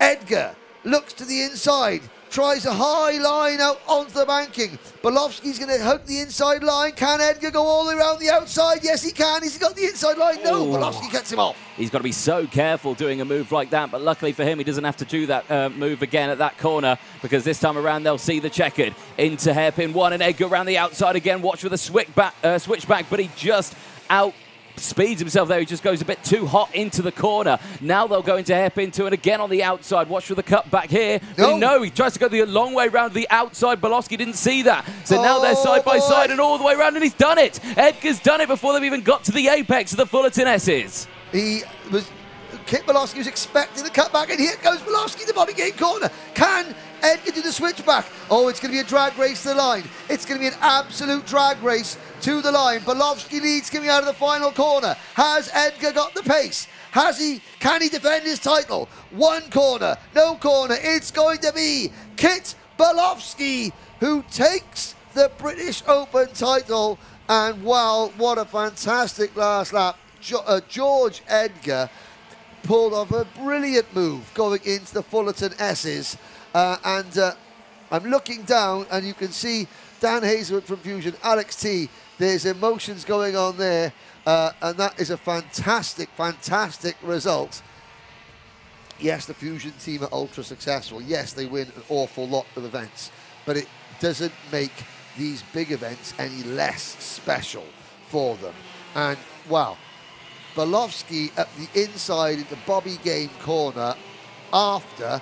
I mean, when George Edgar went round the outside going into the Fullerton S's, I mean, that must have disheartened Kit Belofsky, but he came straight back with a beautiful move of his own and then covered off on the last couple of corners. Wow. I mean, the build-up was long, but the payoff was intense and worth it. Kit Belofsky takes the 2022, originally takes the 2022 Motorsport UK British Open title in IAME Cadet. George Edgar second, Noah Baglin comes home in third. Now, that means a lot to Kit Belofsky, and there's going to be, Alex T is going to enter the camera shot very shortly, and then we're going to see some emotion. And again, there's some sportsmanship. Well done, George Edgar. Can't complain about that. It was a fantastic tactical race. Baglin is here. Blair Smith, well done, finishing in 4th position. Riley Cranham comes home in top 5 with Kanish Grau 6th, Ethan Woodward 7th, Henry Domain in 8th, 9th for Jesse Phillips. Archie Levitt rounds out the top 10. Jensen Graham is 11th, followed by Alfie Brown, Will Green, Braith Murdoch, Harley Musk, and Jensen Ackerman. Jarlath Sayer finishes 14th ahead of Colby Patterson, George House, Aaron Richardson, Kazra Kamiab, Otis Cleary, Aryan Nair, and Johnson Stewart. Sadly, the young Irish lady Andy Stewart failed to finish, and so did Laith Khan. As Anthony Jordan is on his way down to the paddock to speak with the top 3. Again, you know, there's going to be a mixture of disappointment and joy, as there is in every race. But again, George Edgar will be disappointed, but again, that was a fantastic last lap battle. And again, for Kit Bolofsky, it's fair to say that a couple of times, more than a couple of times this season, Bolofsky's been a little bit too forceful, battling for the wins, and you know, and in some of the heats, he's accrued, you know, quite a few penalties, which is why he's not leading the British title chase, even though he's won more races than anybody else. That was an absolute textbook way to attack without being too forceful and pull off clean, smart overtaking moves. That is a complete victory, I have to say. But Anthony Jordan is with Kit Bolofsky down in the paddock. Take it away, DJ. Thank you very much, Henry. Yes, down in the Parc Ferme area. And we'll chat to our, well, O-Plate winner there, Kit Bolofsky. Well done. It was the number 9 last year. It was a very close race. You and your teammate George just pulling away all the way through that race, but it came down to that last lap. Talk us through it. Last lap, we're defending for the hairpins, and then I thought I lost it going into the chicane. But then going through Bobby Game, I saw an opening. I was like, I'm not letting my chance waste, so I sent it, and well, it paid off. It did indeed pay off, and of course you're battling hard with him, but you know it means a great deal to everyone, of course, and to yourself and to your mechanic Alex in the background there. He's I don't think he can scarcely believe it as well. Obviously the hard work he's put in, and yourself, and you know, a cracking result for yourself. Thanks. Who would you like to thank? I'd like to thank my mum and dad, my mechanic Alex there, Tommy Moffat, and everyone who supported me. Brilliant stuff there. You can see Alex just in the background there. Very, very emotional. Clearly very, very happy with that one. Means a lot to the mechanic and also the drivers. Let's see if we can find George Edgar, a man who came first in this event last year, this year now finishing P2. I can't see George anywhere. I think I've lost him. I think George is gone, so I don't think he's stuck around. Do we have Noah Baglin around? I think he's in the next one, is Noah Baglin. Noah Baglin's in the next race, of course, so Noah's gone. So we don't even have second. Oh, right, I see George. Right, hold on. Excuse me. I'm just squeezing through. George, there you are. Let's step out of the way from the carts coming out. Mate, what a race that was. I mean, you were first in this event last year, just so close to the line. You had the opportunity this year as well, but it was a fantastic effort. Yeah, obviously I got into the lead at the start. It was a good race. Kit managed to get in front. Obviously, on the last lap, I managed to get him back coming out of the second hairpin, but he managed to get me back, so well done to him. Hey, but you were working together with your teammate all the way through that race. You opened up well over a 3-second advantage from the rest of the field, and in IAME Cadet, that's pretty much unheard of. And, you know, coming through for this one, it's still a solid effort. You go home with a fantastic trophy, but who would you like to thank? I would like to thank all of Fusion Motorsport, Jake Walker for mechanicking. Brilliant stuff there. George Edgar, congratulations, P2 in the IAME O-Plate. Thank you. Excellent stuff there from our IAME Cadet classes. George, I'll let you squeeze past. One more race to go. Henry will be on the grid. It's IAME Waterswift coming up next. Thank you, Anthony. Yes, one race to go in the 2022 British O-Plate for IAME. It's the only event that we don't award an O-Plate for. It's IAME Waterswift. This is the final international qualifier. Now, 4 of the drivers on this grid have just done the IAME race, but the man starting from pole position hasn't. Lewis Islin.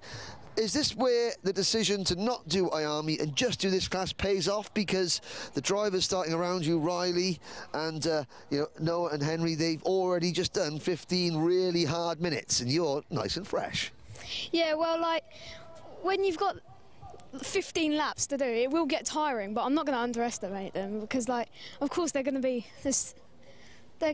Yeah, they're going to be strong. Yeah, but you can't underestimate them. But again, this is you put all your money in this one this weekend. What would it mean to you to win the not the O-Plates, but to win this event and to get one of the tickets for the international finals?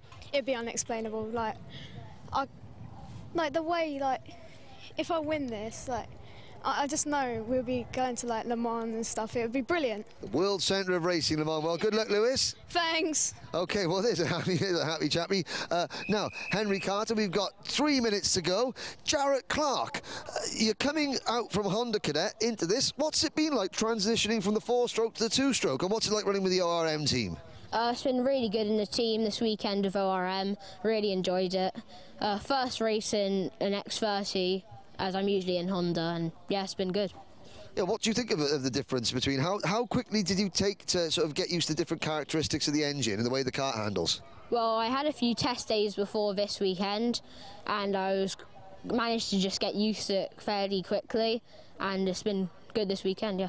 Okay, well, good luck, good luck. You'll be starting from the inside of row number 2. We'll move down a little bit to try and speak to some of the drivers that aren't there. Let's go and speak to some of our guests from the United Arab Emirates. So Alex Gill here is chatting to Connor Clancy. Clancy's got the Irish flag on his kart, but Connor, you're based out in the UAE, aren't you? Yeah, well, we live there and I race there. Now, you here at Kart Masters, you hear this one. What would it mean to you to win on a track like this?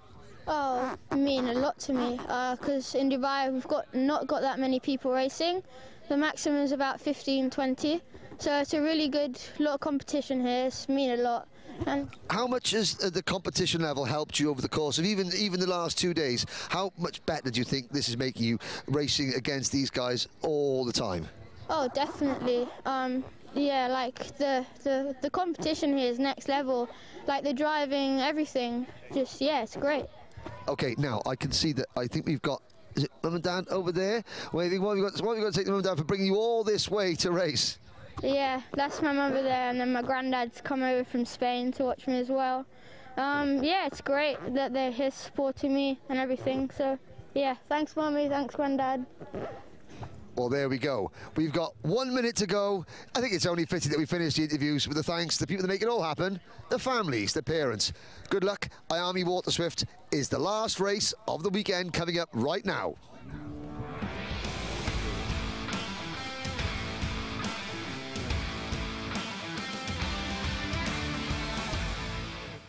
Yes, indeed. IAME Waterswift about to head to the circuit. And, of course, this is the final race of the day. The weekend here at PF International for the IAME O-Plate. And, of course, the international qualifier for the IAME World Finals. And, of course, 15 tickets up for grabs for the Waterswift over the 3 rounds that they've had over the course of the season. This is the final round, of course, of those 3 here at PFI, and we're about to see who is going to get to go home with those tickets, of course. No O-Plate up for grabs in this one, so they are fighting for those entry tickets. But nonetheless, 15 minutes of racing is about to start, and it is going to be an exciting 15 minutes of racing. Green flag waves from Dan Ashton on the gantry. Let's find out who's starting where then for the final race of the weekend.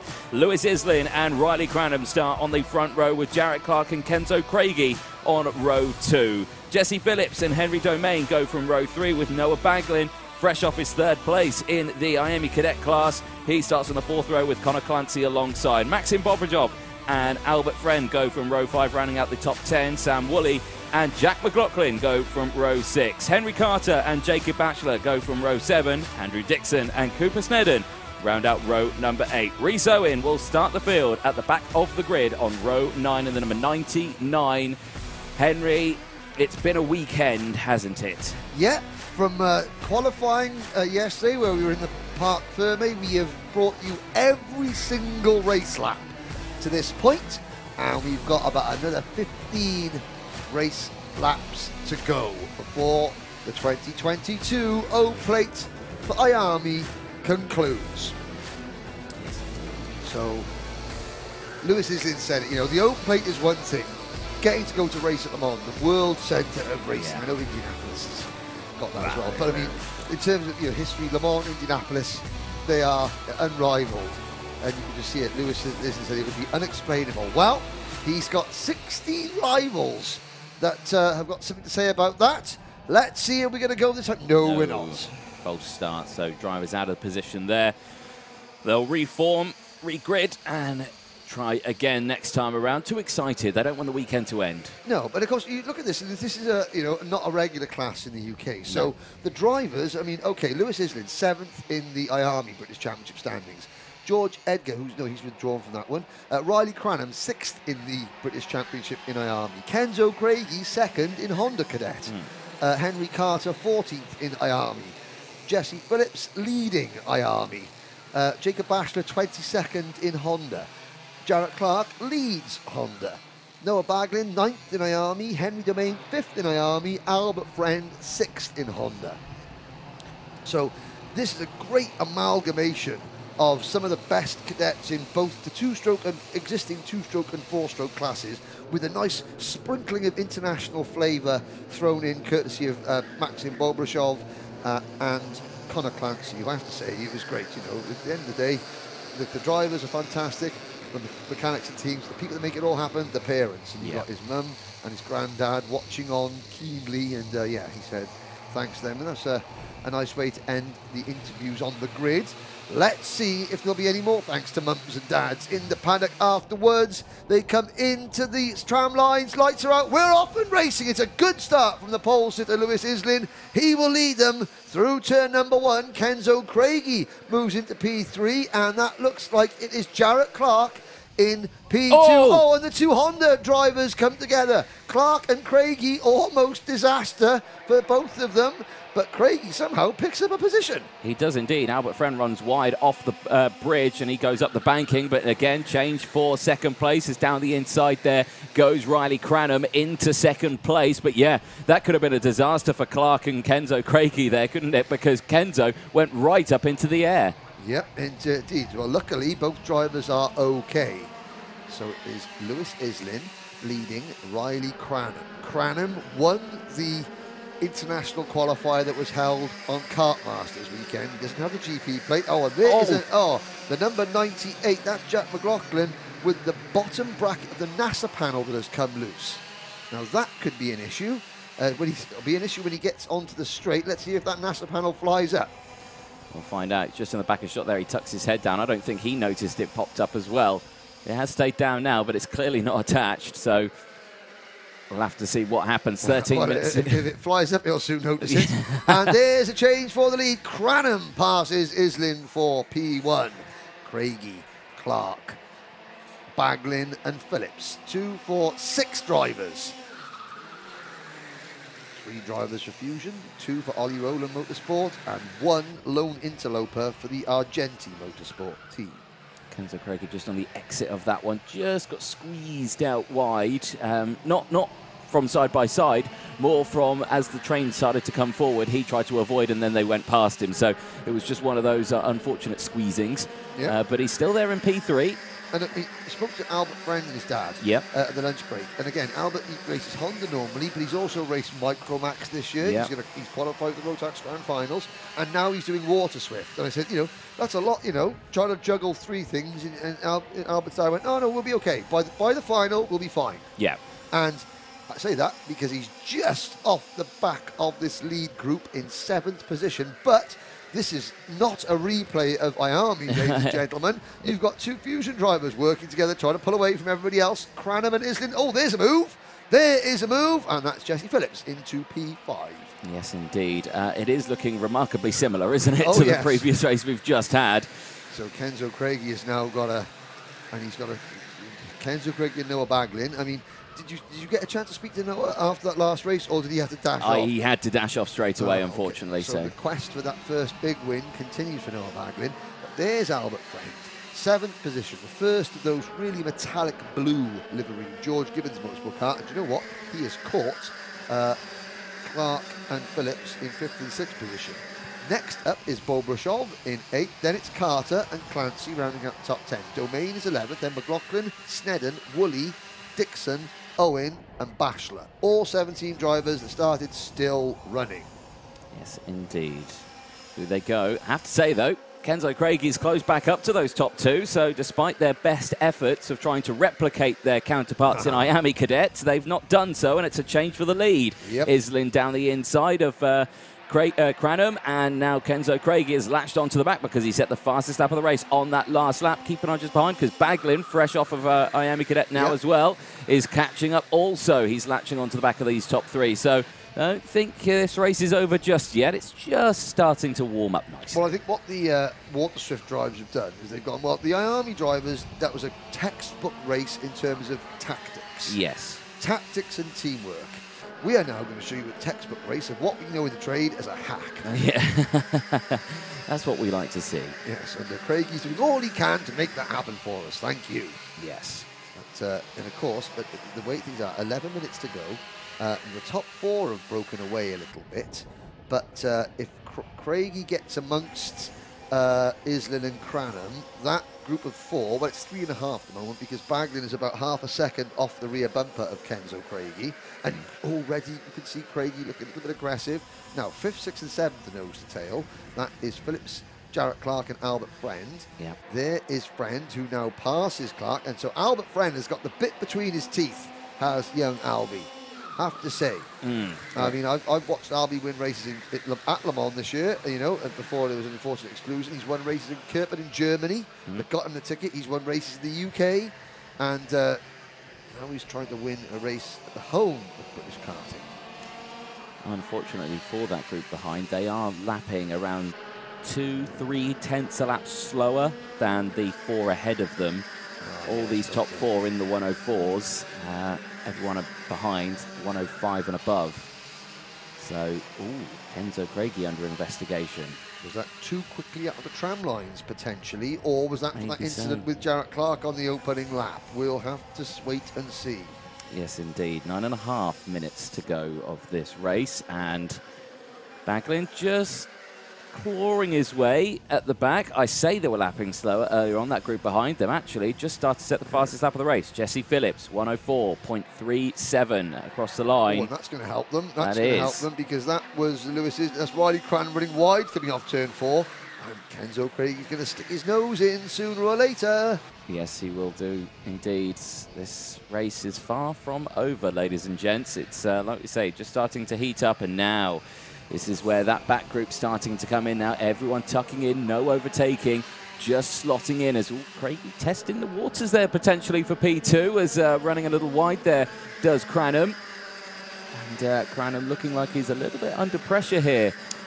This race just doesn't have the feel of the IAME one, where you had Edgar and Bolofsky. They were absolutely, you just knew the body language of the drivers that they were going to work together.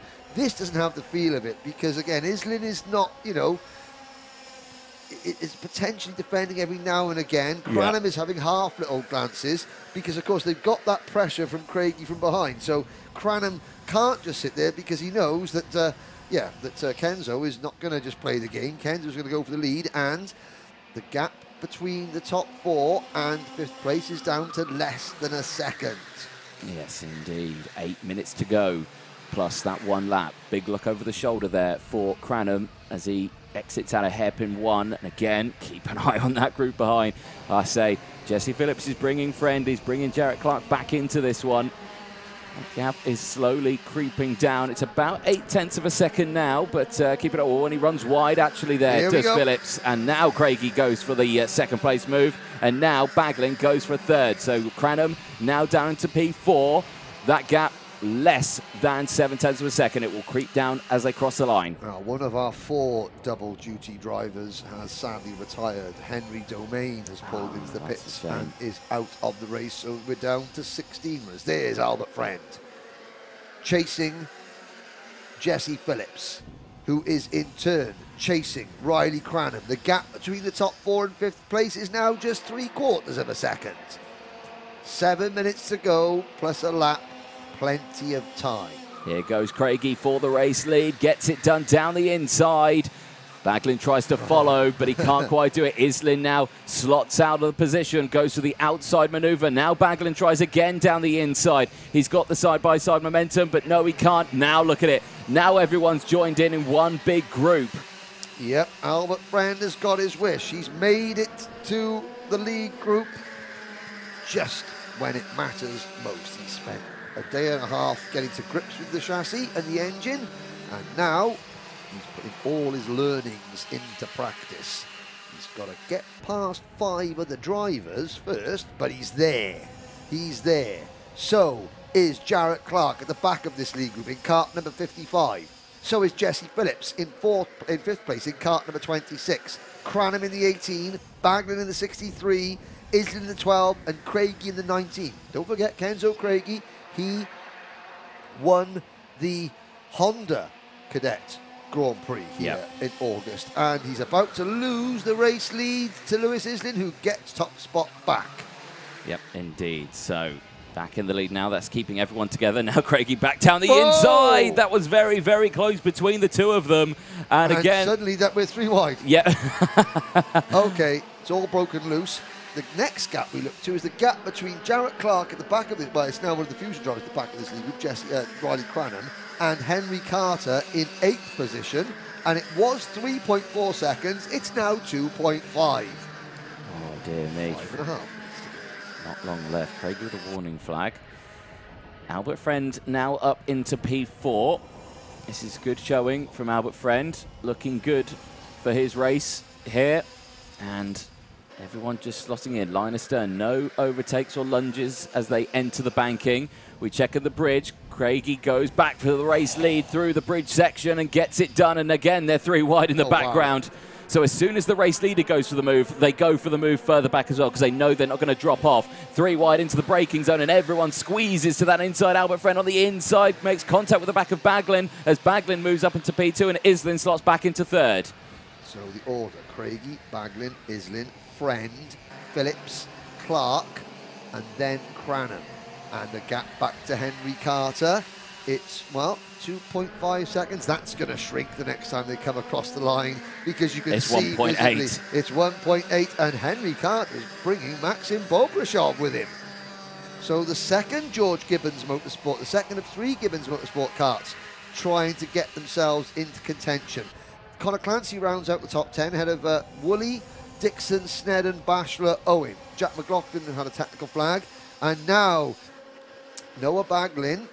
What has he learned from this morning? Because him and Kenzo Craigie were battling this morning in the first pre-final, and it resulted in almost an accident where Baglin just misjudged his move coming into this next corner, the first hairpin. What has he learnt? Well, we'll have to find out as there's not much time left, and coming out of the slipstream, Baglin. He's learnt not to dive too much up the inside. That was a great clean move. That's a textbook first hairpin move. So Noah Baglin learning as he goes. He's a quick learner. Islin to 2nd, Craigie down to 3rd, Friend is 4th, then it is Phillips, Cranham and Jarrett Clark. Henry Carter just 2 seconds behind. Again, it's all just falling into place here. Honestly, this is, it feels like a grenade with the pin that's just teetering of being pulled out. Yeah, exactly. We've seen little flashes. We've seen little snippets of what's going to happen. 3 minutes to go. Oh, dear me. It's heart palpitations, this is. That's what I'm getting from this. Yeah, Baglin. Islin back to the lead. Oh, we've had...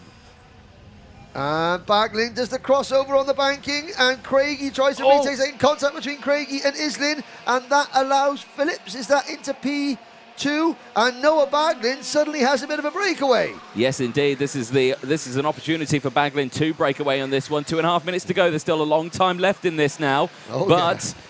You know, on his own, can he hold his own on his own? That's the question. Well, 2.5 minutes to go.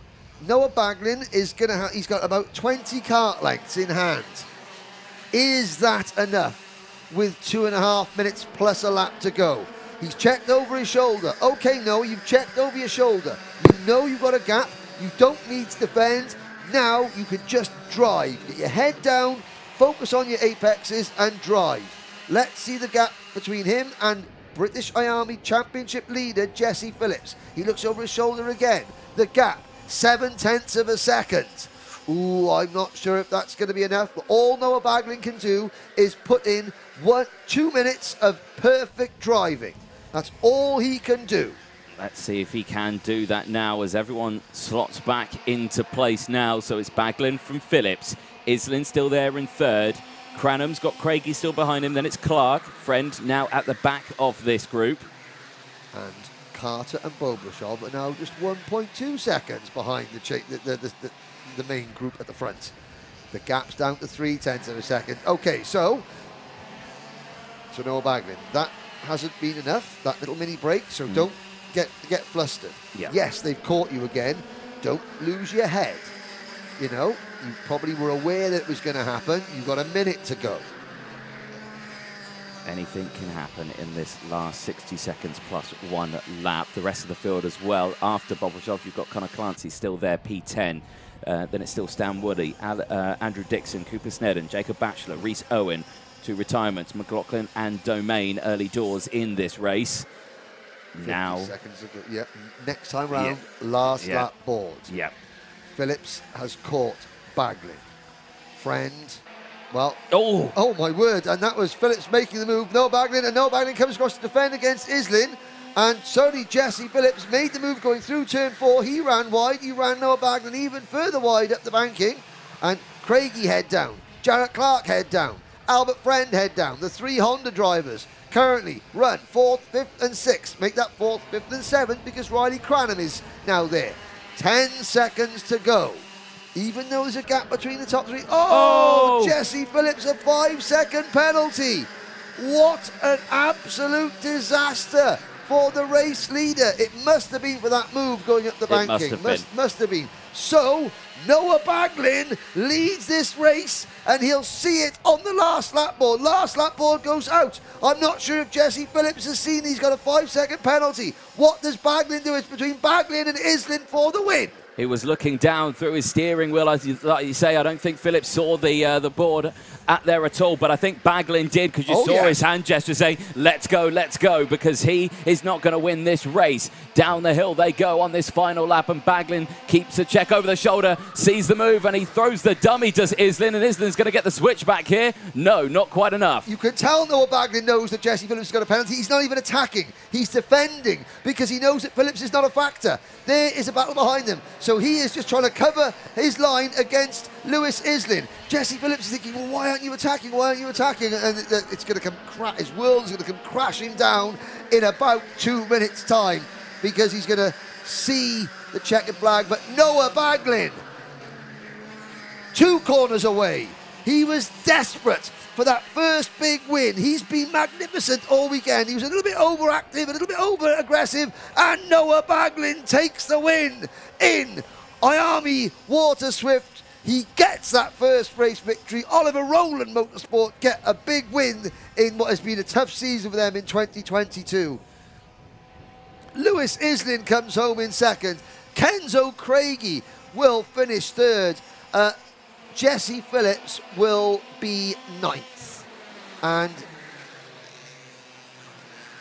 the decision to do both classes pays off for Noah Baglin. He said yesterday to me after qualifying he felt really good. He felt he had a really good chance, that he was driving well, that both his karts were fast. And again, after a few moments of over-exuberance, as you expect from a young driver sort of making his way towards, victory circle, there have been a few incidents, but he was really smart there, and he has been rewarded with his first major victory. It's not an O plate, but he does take that first ticket to the, and he's, 5-second penalty, 5-second penalty. He's got 5 hands in the air. Yeah, I know he's telling the cameraman, yes, there's the confirmation that he did get it. Oh, poor Jesse Phillips. So Baglin, Islin and Craigie is your podium. Cranham is 4th, 5th for Albert Friend, 6th Jarrett Clark, 7th Henry Carter, 8th Maxim Bobrashov, and then 9th will be Jesse Phillips. Connor Clancy rounds out the top 10 ahead of Andrew Dixon, Sam Woolley, Cooper Snedden, Jacob Batchelor, Rhys Owen, Jack McLaughlin, Henry Domain. Failed to finish. Now, he's got peroxide blonde hair, does Noah Baglin. You can see him coming a mile off, and but I tell you what, the only thing brighter than his hair is going to be his smile. He's already looking for his dad and the ORM team. There they are. So there's Dad on the right there, the black shirt, and then there's Shane from the ORM, and he takes the plaudits. And again, that's a sporting gesture, a bit of a hug there as well. Now he looks over there, there's members of other teams, and there's some of his IAME teammates big smile for Noah Baglin. You've got to feel for Jesse Phillips. However, like in all these things, that was, you know, really terrible misfortune. Let's listen. Well done, your first win. There we go, that's what it is. Well done, your first win. Brilliant.